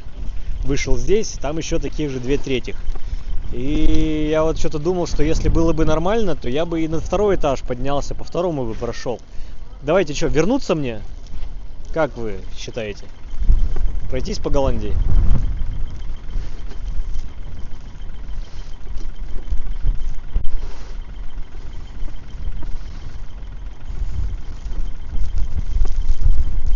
Вернитесь, все, я возвращаюсь, хорошо.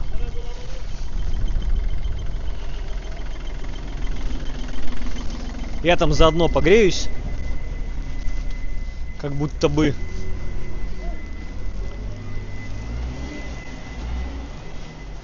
Ну и вы не каждый здесь бывали, да, возможно. Здесь обычно выходной день, днем очень, так, еще раз двор.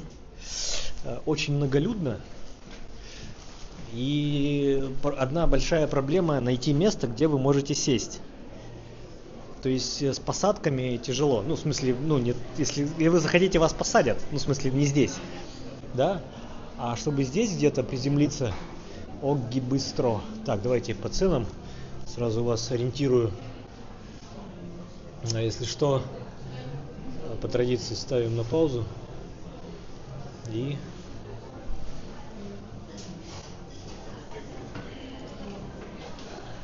так, у нас какой-то этот. Вот, мое любимое место здесь. Здесь всегда, как видите, многолюдно. Очень дружелюбные бармены. Но и тоже по местечкам все занято, в отличие от каких-то там китайских жралин.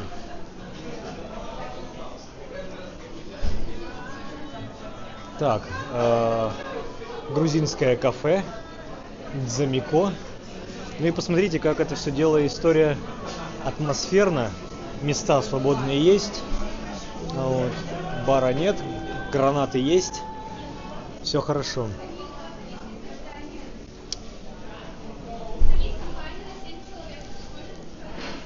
Так, связь отличная была. Панику некоторым разводить не надо из-за 1 секунды. Телефон просушится, на улице снег. Да ничего не просушится, у меня телефон уже прям как будто бы Так, стритфуд, это, по-моему, бекицер, это у нас израильская история. Рюмочный огонь, рюмочная всегда огонь. Я вам скажу, была как-то рюмочная на улице Ломоносова, вот. Вот, там рюмочная на Бровях называлась. Очень атмосферное местечко. Так, а смотрите, и мы, получается, что сделали круг. Мы сделали круг, но я сейчас выйду на улицу и снова там зайду в эту дверь, в которую мы уже заходили. Но здесь просто лестница на 2 этаж. Оп, давайте пропустим. Господ. Сразу поднимемся на 2 этаж. Очень прикольно. Так, наверное, перчаткой вытру стабилизатор. Соберу капли на всех горизонтальных поверхностях. Так, рюмочная мне тоже нравится. Там, в принципе, цены плюс-минус норм. Бутеры, закуски, знаете, такая прям вот рюмочная. Но не какие-то там парни с завода. Опять же, ничего против них плохого не имею. Вот, пройдемся, сделаем круг по второму этажу. Сразу видите, что здесь по названиям находится, также и по назначению. Вот, например, там восточные комиксы, Маяк Восток. Что здесь еще из интересного? Западные комиксы, Маяк Запад. Кстати, они развились. Это раньше был один магазин. Ну и посмотрите, как здесь оформлено. Первый этаж был кирпич, а второй в рюмочных самый важный собеседник. А для этого и есть бармен. Бармен — это тот человек, который... Hello! Так. Что мы здесь опять проходим? Зелинский и Розен. Но почему-то еще и по ивриту тут что-то написано на иврите.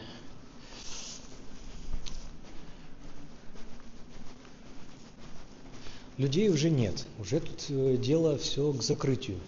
Для маломобильных групп есть лифты. Галерея современной фотографии, лаборатория печати. Угу. Так, есть еще рюмочная Ларисочная называется. Там тоже огонь. Ларисочная. Ну, слушайте, да, есть... Блин, как же Ипполит. Есть, да, есть рюмочная Ипполит на Гороховой улице. Кстати, я никогда не был на 3-м этаже. Здесь бутылки. Пол — имитация метлаха. Метлахской плитки полная. Ну, наверное, на 3-й этаж тоже поднимемся. Привет из Германии, морковь. Сидим нормально, на ВК идет. Ну и все, и хорошо. Послание к Российской империи.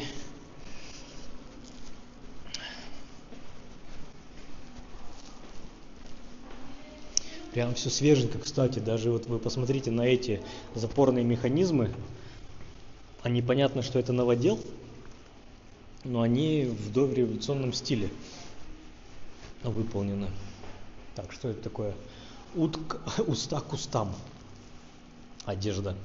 Санкт-Петербург. Кстати, я вот на прошлом стриме, когда мы на Севкабеле были, там тоже в здании цеха была не распродажа, а ярмарка хендмейда такого, маленьких мануфактур, преимущественно из Петербурга, но и были... А что, уже 10 часов?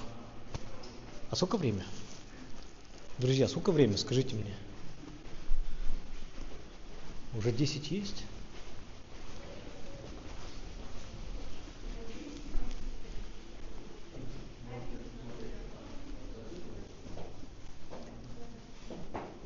Так, ну, наверное, надо...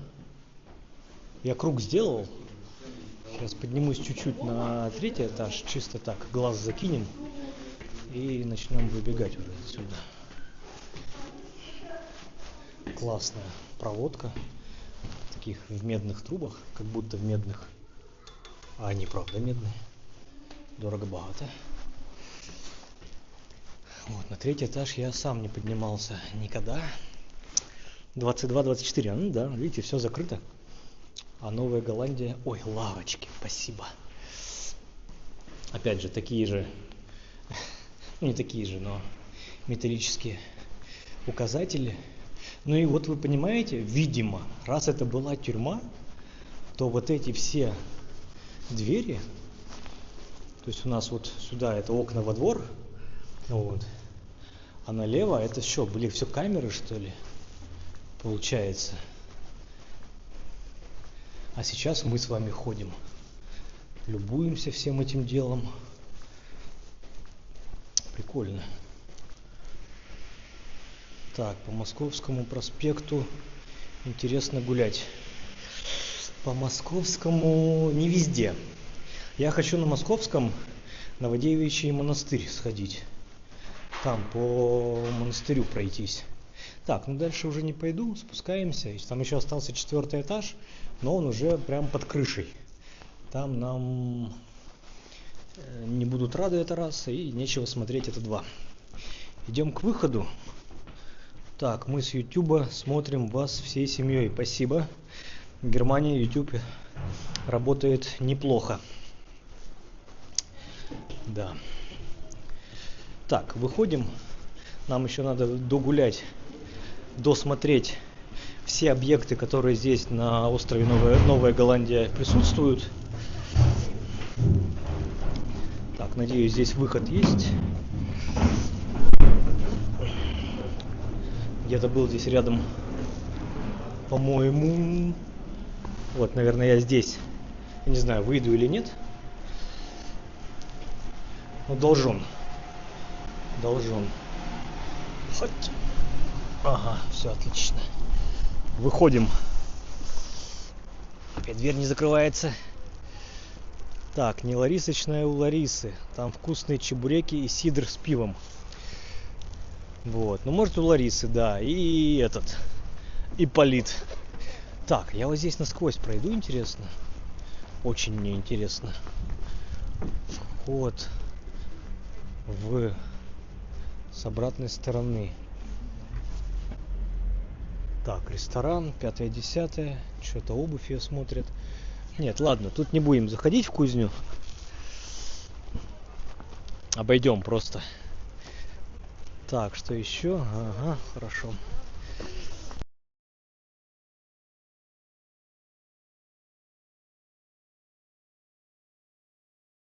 На микрофоне мертвая кошка что-то уже сырой стала. Мех промок.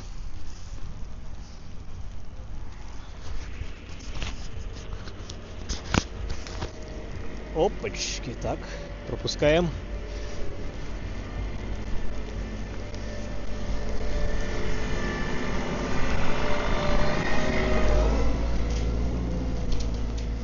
Вот здесь тоже у них очаги, видите. Сидите на улице, у вас тут очаг из натурального угля греет, как будто бы. Ну, как будто греет. Вот. Ресторан уже закрыт, но тут какой-то клубешник. Играет музыка.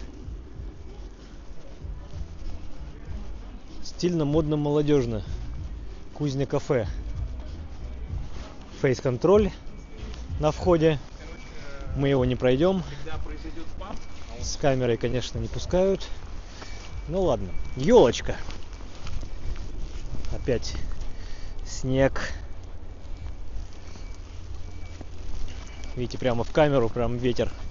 Здесь у нас зона для детей в Новой Голландии. Для деток. Здесь детвора ползает по этому кораблю, по скелету корабля. Опять же, очень органично смотрится, как будто бы действительно это верфь действующая. И вот здесь собирают корабль, вот недоделанный. И маленькие матросы, не матросы, а корабелы, все это дело собирают. Вот, там круг обходить уже не буду, но, в общем, там зона для деток. И вот эта часть Новой Голландии, она еще не отреставрирована. Работа кипит. Мохнатка промокла, да. Осенью приезжала в Питер, ходила в Новодевичий с целью посетить Казанский храм, но он был закрыт. Так обидно было. У Ларисы еще есть на Рубике. Да, у Рубинштейна что-то такое было. Ну, тут очередной очаг с догорающими углями. Ну и вот каток, подойдем. Сейчас уже никто не катается, уже всех выгнали, уже время для закрытий. Сейчас ездит машина, намораживает, да, или равняет лед.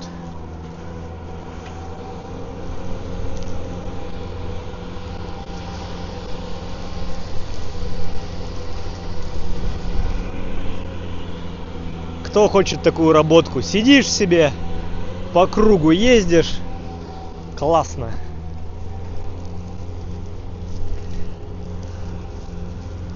Ну а здесь вот сам этот пруд в Новой Голландии. И вот как мне помнится, в самые первые годы, когда здесь начинали делать каток, каток был не здесь искусственный, ну как бы намораживался, да, он не искусственный, а натуральный, а какая-то такая была мощная зима, что каток сделали прямо на льду здесь, в пруде. Могу ошибаться, но у меня почему-то вот такие воспоминания. Это как в Юсуповском, господи, на Садовой улице, Юсуповский дворец с большим парком, со своим. И там тоже пруд есть. И вот какую-то зиму прямо на пруду был каток общественный, по-моему, даже чуть ли не бесплатный. Только за коньки в аренду денежку какую-то брали, а сам каток был бесплатный, так как лед был естественного намораживания. У меня вопросик, как они его восстанавливали и восстанавливали ли. Но афиши я видел. Вот в ту зиму я там не был, не дошел, но афиши видал. Роман, где ваше обручальное кольцо? Забыл надеть. Шо вы прицепились? Я тоже человек и тоже забываю. У меня после пыва опухают пальцы и...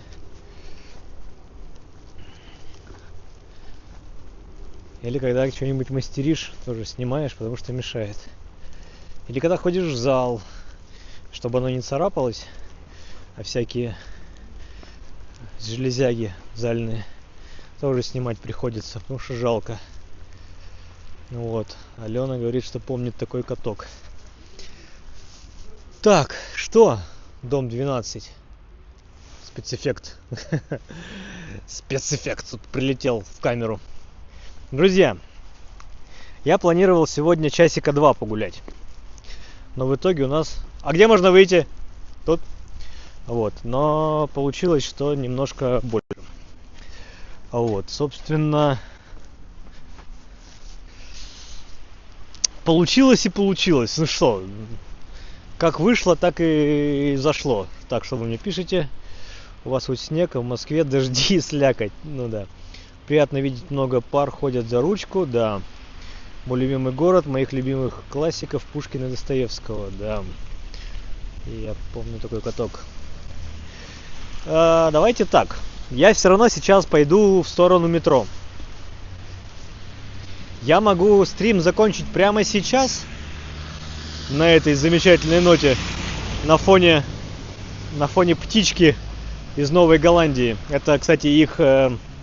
Где? Вот. Это, кстати, их символ и знак Новой Голландии.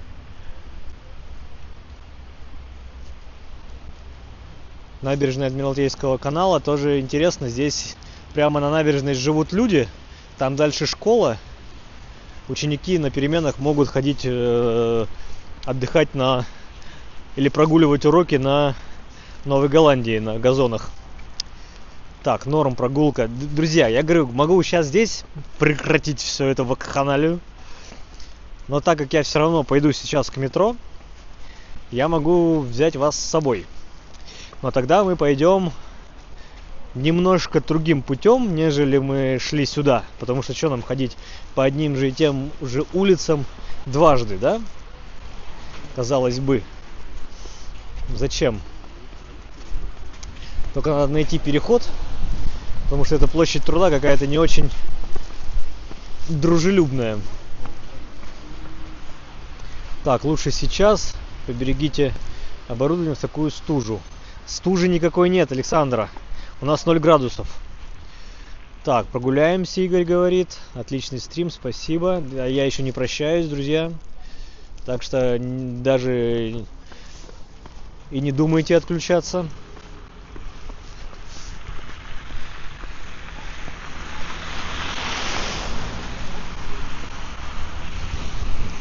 Так, нам надо будет сейчас опять нырнуть в подземный переход, пройти, сейчас покажу, переключайся.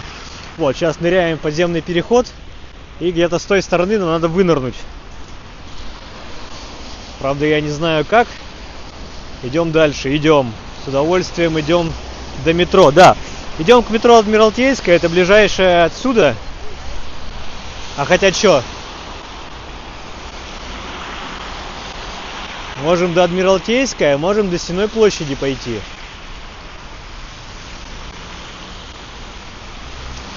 Нет, до Сенной не пойдем далеко. Адмиралтейки. Я что-то тут попутал. Я так подумал, вот бы театральную уже сейчас открыли. Мы бы до театральной дошли, до Мариинки. И там спустились, но... Нет, далековато. Далековато. Но, в принципе, до Сенной можно. Там до Садовой-то дойти шиш-то не шиша, до Римского-Корсакова. А по Римского-Корсакова до Садовой как раз к Юсуповскому парку. И там и Сена рядом. Канал. Так. И прогуляться по Питеру с вами. Ага. Пойдем проводим вас. Ну, пойдемте, проводим меня. Ох, как бы тут еще не упасть. Тут такая, это, знаете, снег ровным слоем, как горка получается. Опасненько. Ну ладно, спускаемся опять в некогда существовавший Адмиралтейский канал. О, кстати, даже здесь, видите, есть небольшая карта, где какой выход и куда. Главное здесь не запутаться и выйти в правильном месте.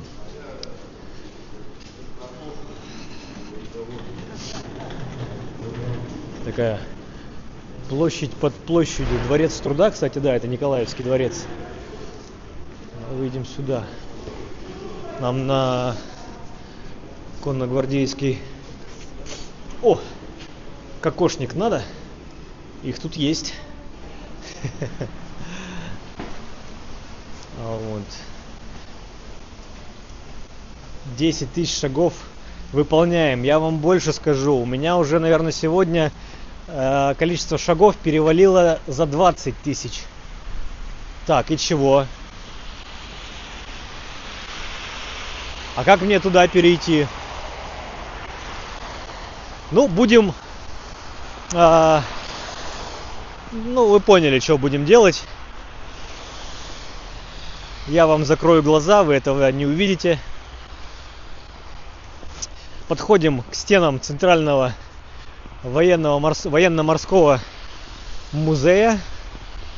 Обязательно сходите. Обязательно.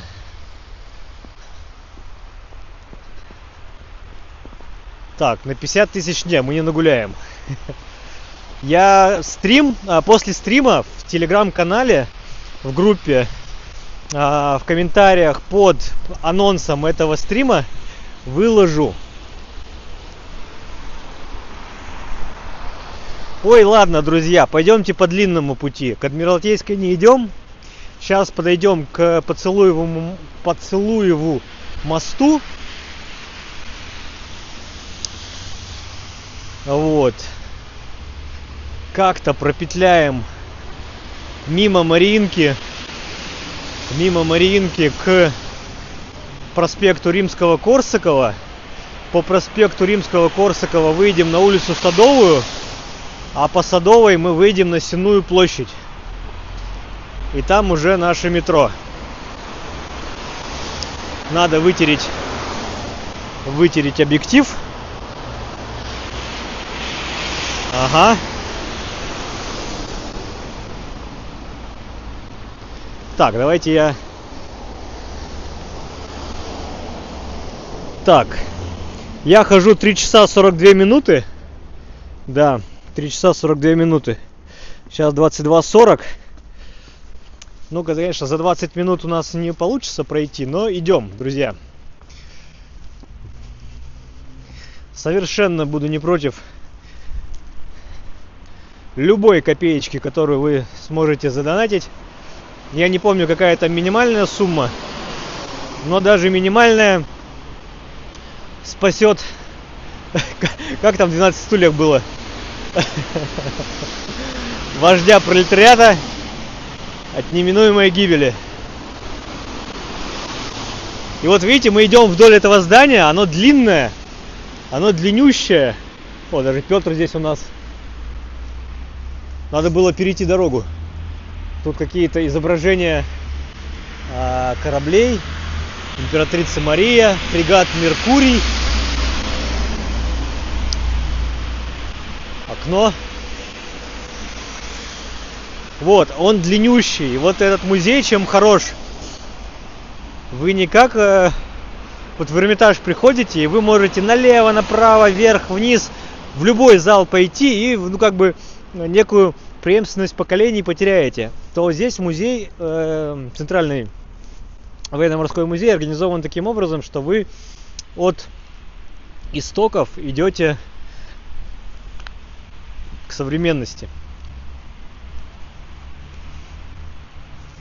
И видите, как развивался военно-морской флот. И флот в целом.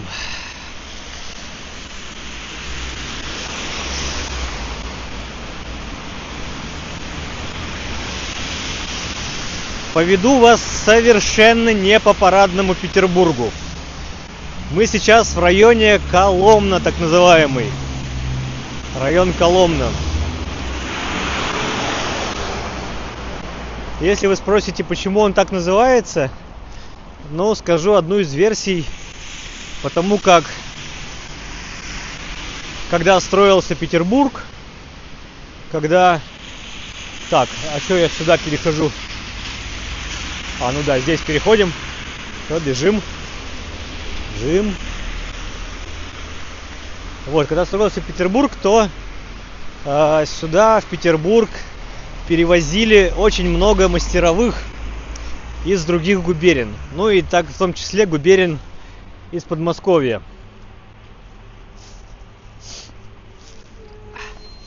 Ладно, идем.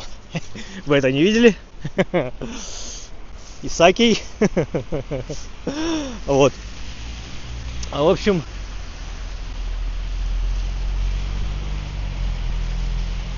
у меня дилемма: или здесь вот Поцелуев мост. Пойдемте, Поцелуев мост. Посмотрим. Если кто смотрел новости, как раз вот на этом мосту у нас в Петербурге уехал автобус в мойку. Он ехал с той стороны. Его что-то понесло к стене. Он начал разворачиваться, сделал здесь кольцо. Вот, сделал здесь кольцо и улетел прямо вот в те ограждения. И прямо в воду плюхнулся.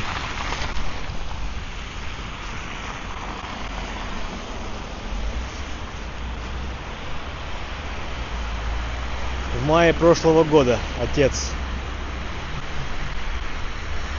Так, отца русской демократии, особо приближенная к императору, да.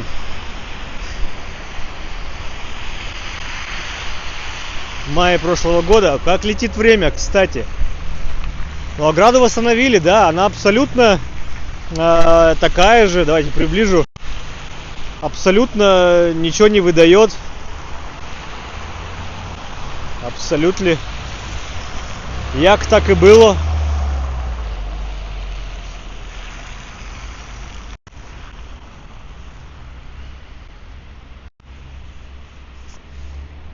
Мы когда в Питере с женой гуляли по 25 тысяч шагов обычно в день, бегали до кровати, еле-еле доходили. Но счастливые, спасибо за гуляние до Сеной. Очень красиво, любимые места. Сидим, провожаем всей семьей. Окей, идем. Как раз сейчас вот Театральная площадь уже будет.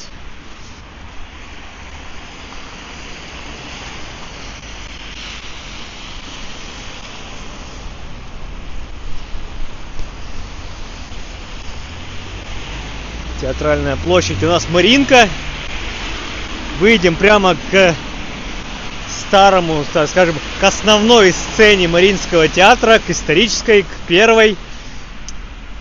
не хотелось называть ее старой. Она первая. Так, Ром давно в Москве были. Давно, что-то года 3 что ли назад. Крайний раз. Так, Олеся, вы еще какие, спросите. Кот Патрик, 100 рубликов на чаек. Вот это спасибо. Так, еще и микрофон сел. Елки-палки. Микрофон заряжать надо. Сейчас воткну зарядку. Так, вроде зарядка пошла. Ну, буду вот так микрофон держать и заряжать заодно.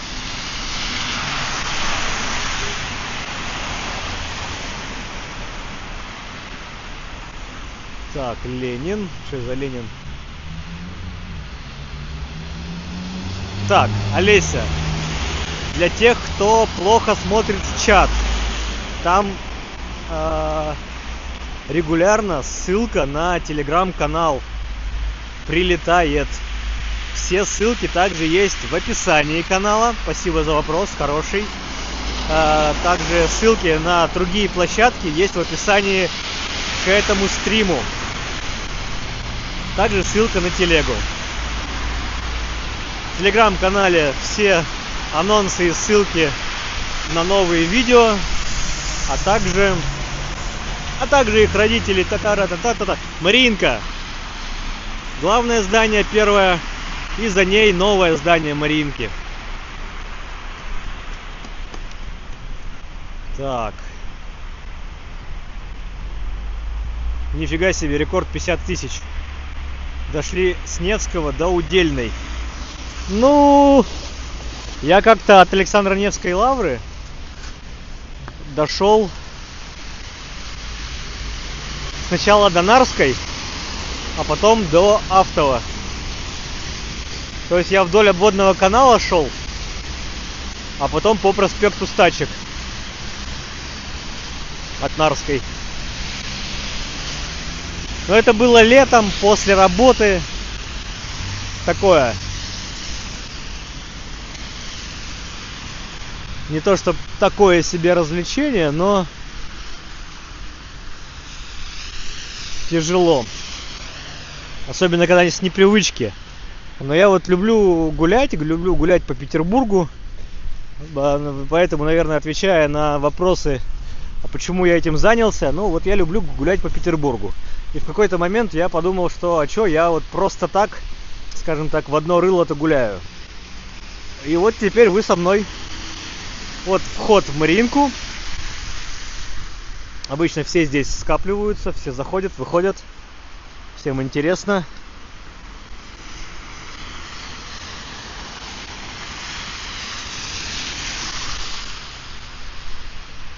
Я ходил от Петроградской до Электросилы, да.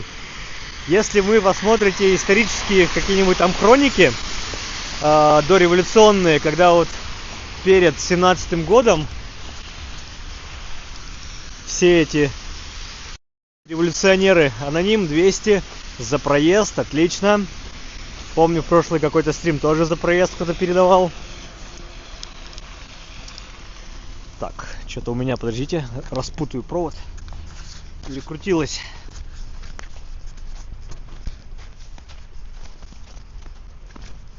Так вот, в дореволюционной России, когда еще общественный транспорт или не существовало, или не был развит, и вот эти все наши революционеры бегали по конспиративным квартирам, я как-то в белую ночь от гостинки до дома дошла на Ржевку. Нормально.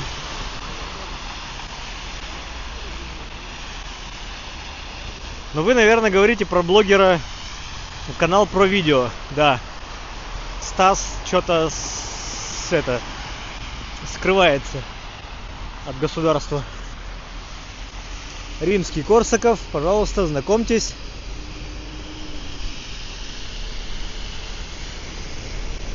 Ну и Академия его имени. Если опять же... Ну и вот это вот, видите, этот кран Здесь будет станция метро. По крайней мере, здесь вытяжка какая-то. Ну и вот здесь должна быть станция метро, выход. Станция метро Театральная.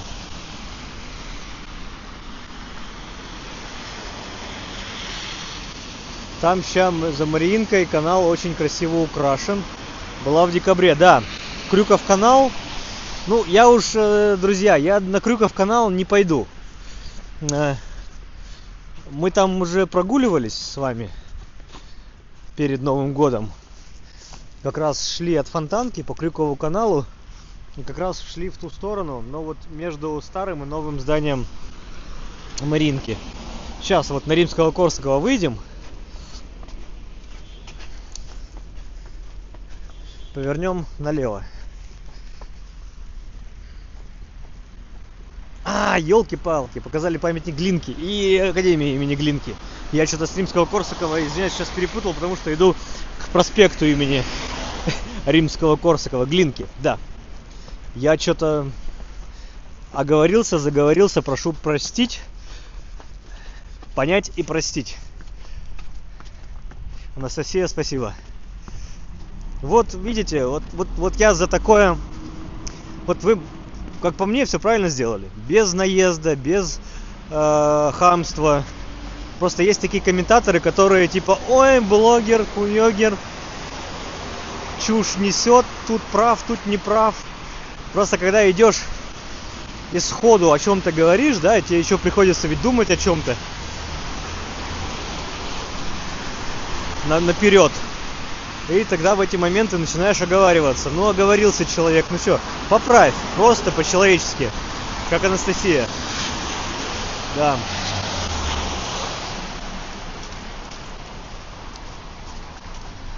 Так, да, Римского-Корсакову, с другой стороны от консерватории. Опять же, в консерваториях не учился, курсы экскурсоводов не заканчивал, извиняюсь, ошибиться могу.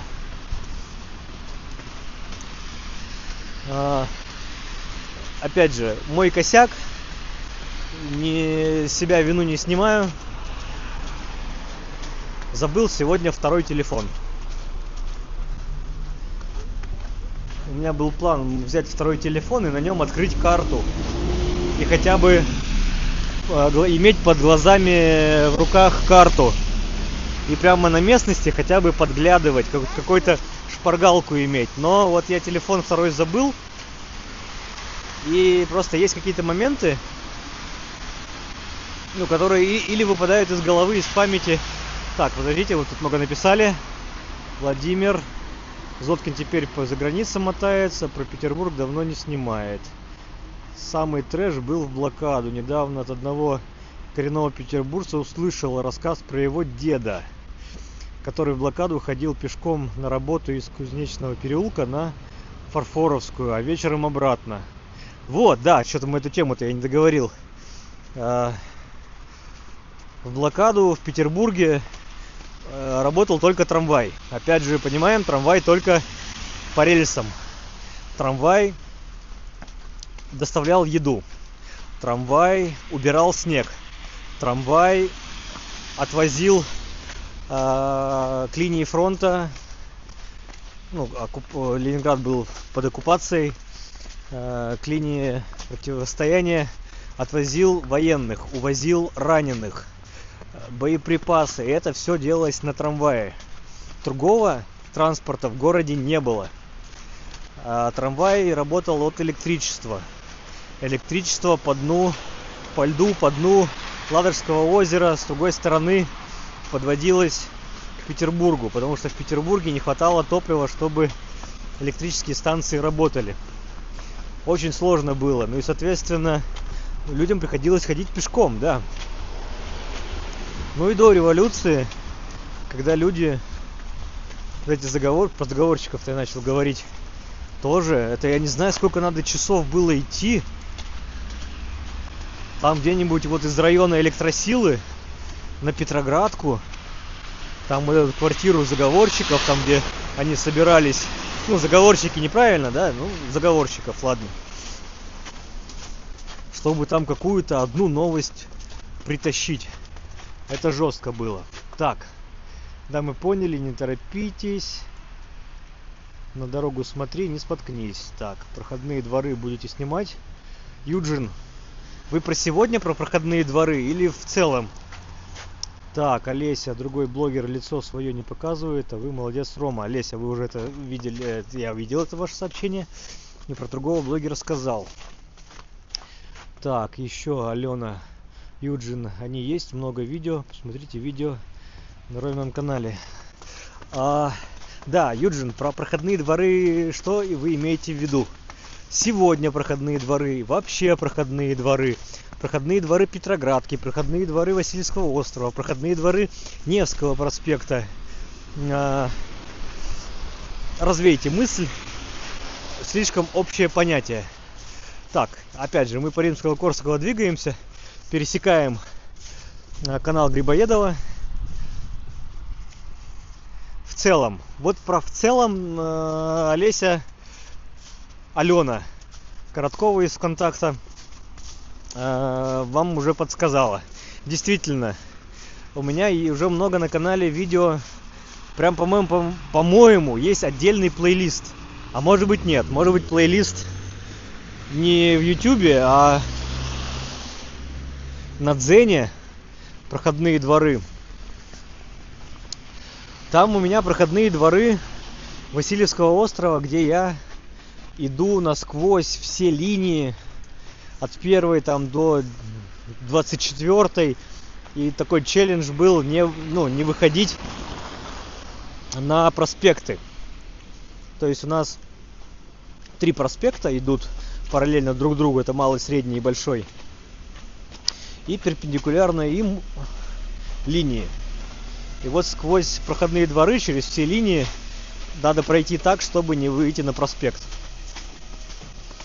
Потом у меня есть серия проходные дворы Невского проспекта.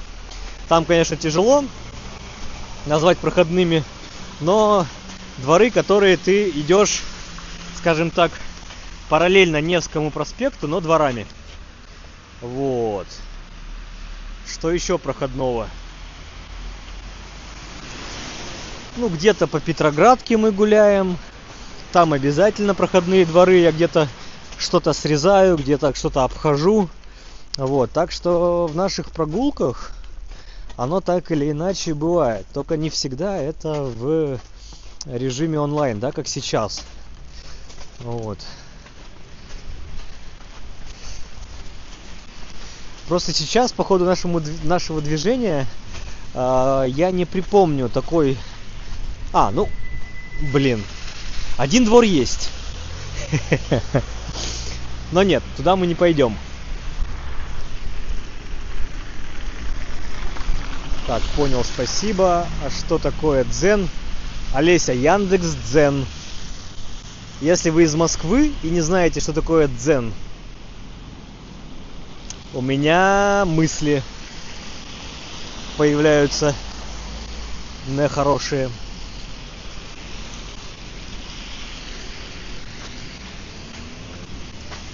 Если вы еще спросите, что такое Рутюб,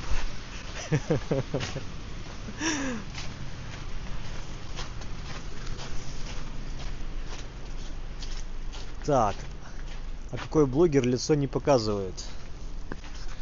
Ну, это пусть Олеся говорит. Я не знаю, кого она конкретно имела в виду, но давайте будем честны. И я это признаю, не скрываю и конкуренции не боюсь. Такого формата блогеров, как я, который показывает Петербург, снимает отдельные видео, гуляет вот с такими лайвами, как сейчас. Я не один. Да? Есть разные форматы. Есть блогеры, где это просто кто-то молча идет и снимает вот так вот вам улицу. Олеся с Марса. Я знаю, что такое YouTube, Instagram и Facebook. Окей. Олеся, я обязательно зайду к вам в профиль и посмотрю. После стрима, кто вы такая. Мне даже стало интересно. Вот, ну это ладно. Кто-то блогер ходит молча, да, кто-то, ну, вроде как бы общается с зрителями, но не очень, чисто какой-нибудь только на донаты отвечает. Кто-то со стримами не ходит, а снимает только видео, просто видео оффлайн, как бы скажем так, да. То есть форматов-то разных много. Есть стример, который не стример, а видео снимает и стримы. Он ходит и общается только на английском. То есть блогер, который ориентирован на англоязычную аудиторию, не на русскую. Сейчас справа моя школа. Вот это, да? Вот это здание школы.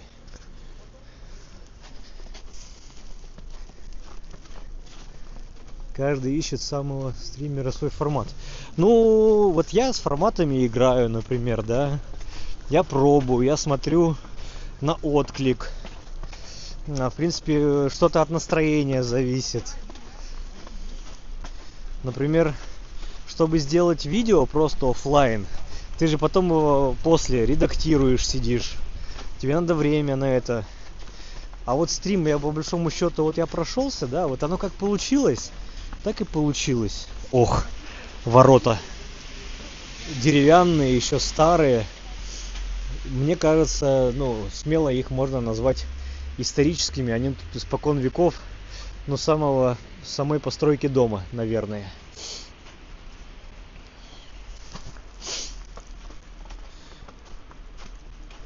Заходите, буду рада. Вот.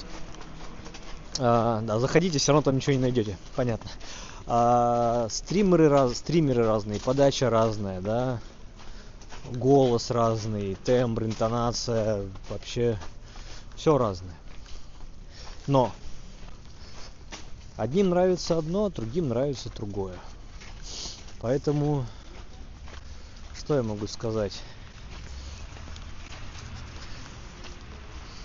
На любой товар найдется купец, а с другой стороны, если есть спрос, значит будет предложение. Ну и что еще на эту тему можно сказать? Каких поговорки? Так, тут гостиница. Тут, видимо, какой-то был при гостинице ресторан. Ну и место для курения. Так, давайте я тут чуть-чуть постою. И как раз тут будет сейчас объект для обсуждения. Кто-то мне... Так, в каких городах, Лариса? Я работала много лет в этой 241 школе.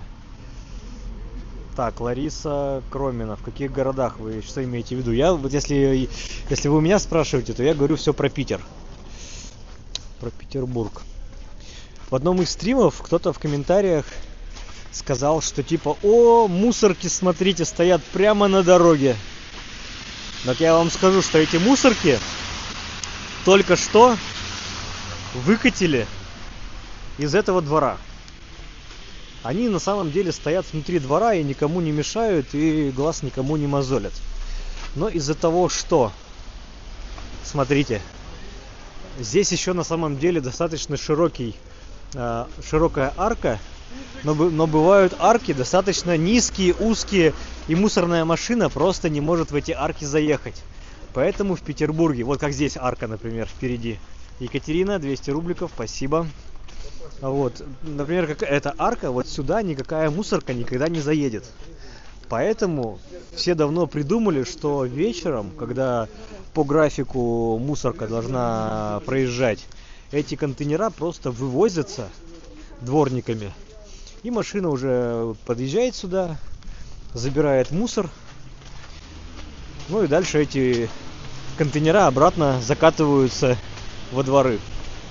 Вот такая особенность в Петербурге. А мы как раз подошли уже к тому самому Юсуповскому парку. Там в конце Юсуповский дворец, который одной своей стороной выходит прямо на Фонтанку. И у них здесь внутри пруд с такими островками. Уточки живут, 5-10, классно. И вот в одну из зим, там как раз вот на этом пруду, здесь в парке, сделали каток. В это лето отреставрировали забор, ворота. А мы на улице Садовой, и у нас там впереди Сенная площадь. Мы уже почти пришли к метро. Заходите, много фото моих увидите. На ютубе вряд ли я много фото увижу. Шоу-бизнесом, как я работала с Игорем Николаевым, выступали у вас в БКЗ. О, Олеся, это же вы в прошлый стрим про Кузьмина у меня спрашивали. Я вспомнил только сейчас. Голова дырявая. Ярослав говорит привет. Привет, Ярослав. Вы прямо к самому концу стрима пришли. Поздравляю. Отматывайте в начало. Начинайте по новой.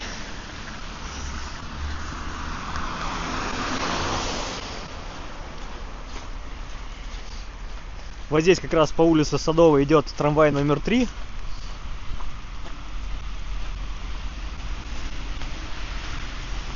Приезжайте, катайтесь. Видите, опять вот что-то урны прошли мы. Как раз их только что из арки вытащили. А это значит, сегодня будет мусорка проезжать. С той стороны стоят. Так что не пугайтесь. В обычные дни и днем они не стоят. Их выкатывают только к ночи.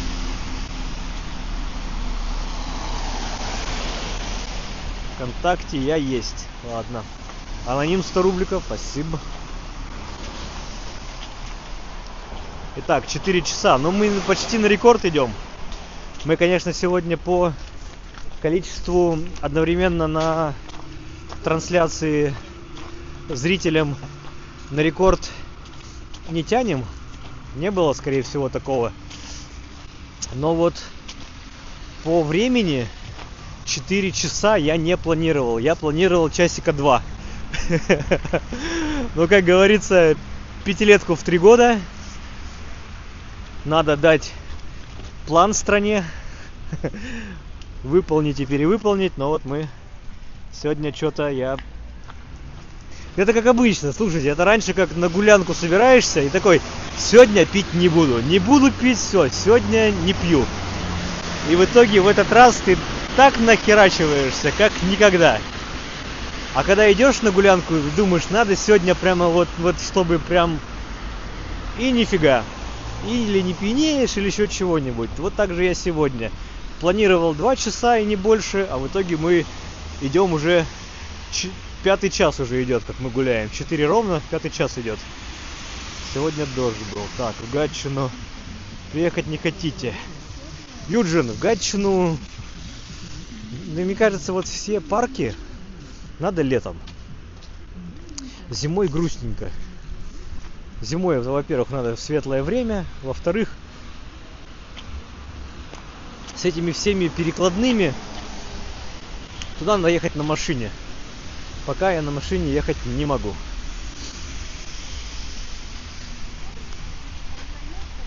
Так, я и моя дочь тоже выступали в БКЗ не единожды. Анастасия говорит. Но это все речь про большой концертный зал Октябрьский, скорее всего.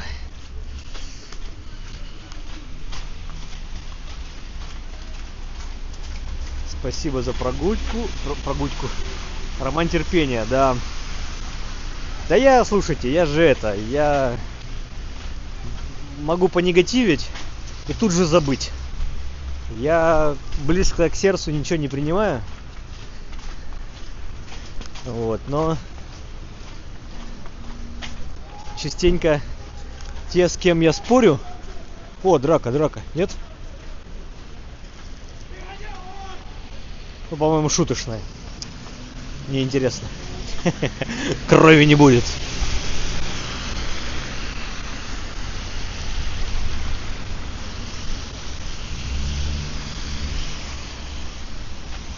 Сенная площадь, друзья. Когда-то здесь был громадный сенной рынок.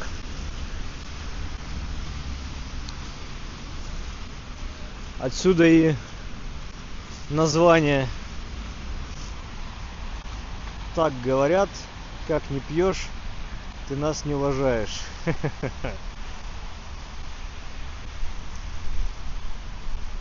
Да, Леся говорит в Москве, но она, вы видите, приезжает с концертами. Всякие же эти концертные туры. Так, зеленый, надо бежать. А что бежать? Ну ладно. Направо у нас уходит Московский проспект. Пожалуйста. По нему вы попадаете в Пулково от станции метро Московская.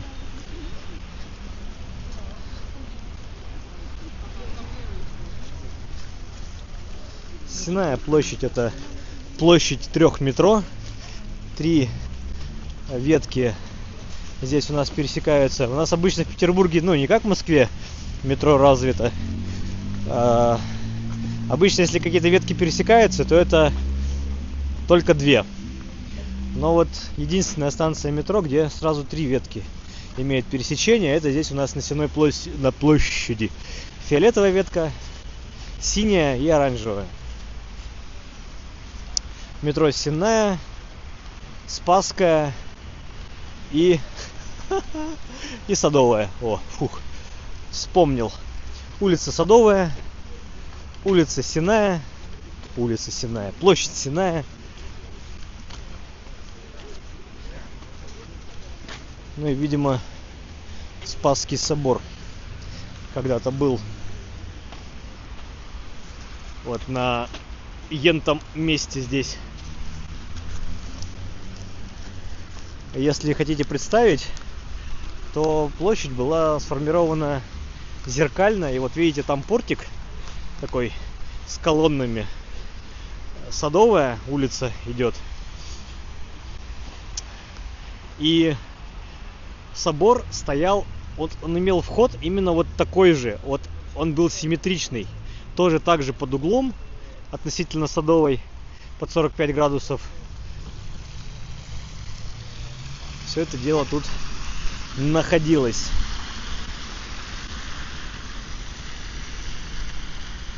Ну, Олеся, вы думаете, ну, мне вот совсем столько, во-первых, нечего делать, а во-вторых, у меня нет причин вам не доверять. Поэтому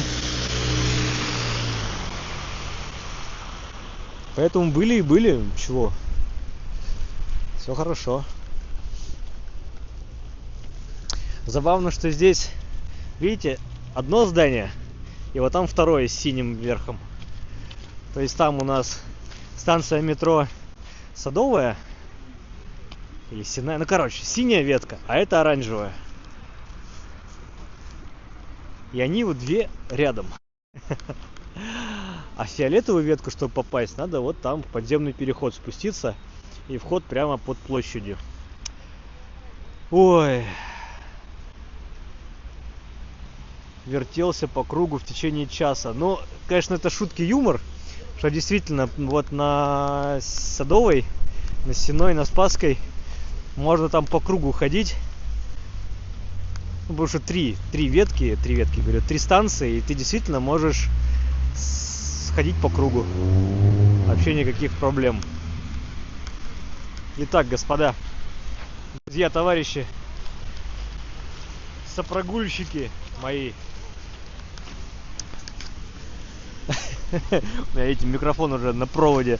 Уже все разрядилось, все, что могло. Один я еще заряженный. Так, Елена, так, Александр Саха, Елена ПП. Так, спасибо за ответ. Так, Анастасия, спасибо за прогулку по очень близким сердцу местам. Приезжайте показать озеро Долгое в Приморском районе.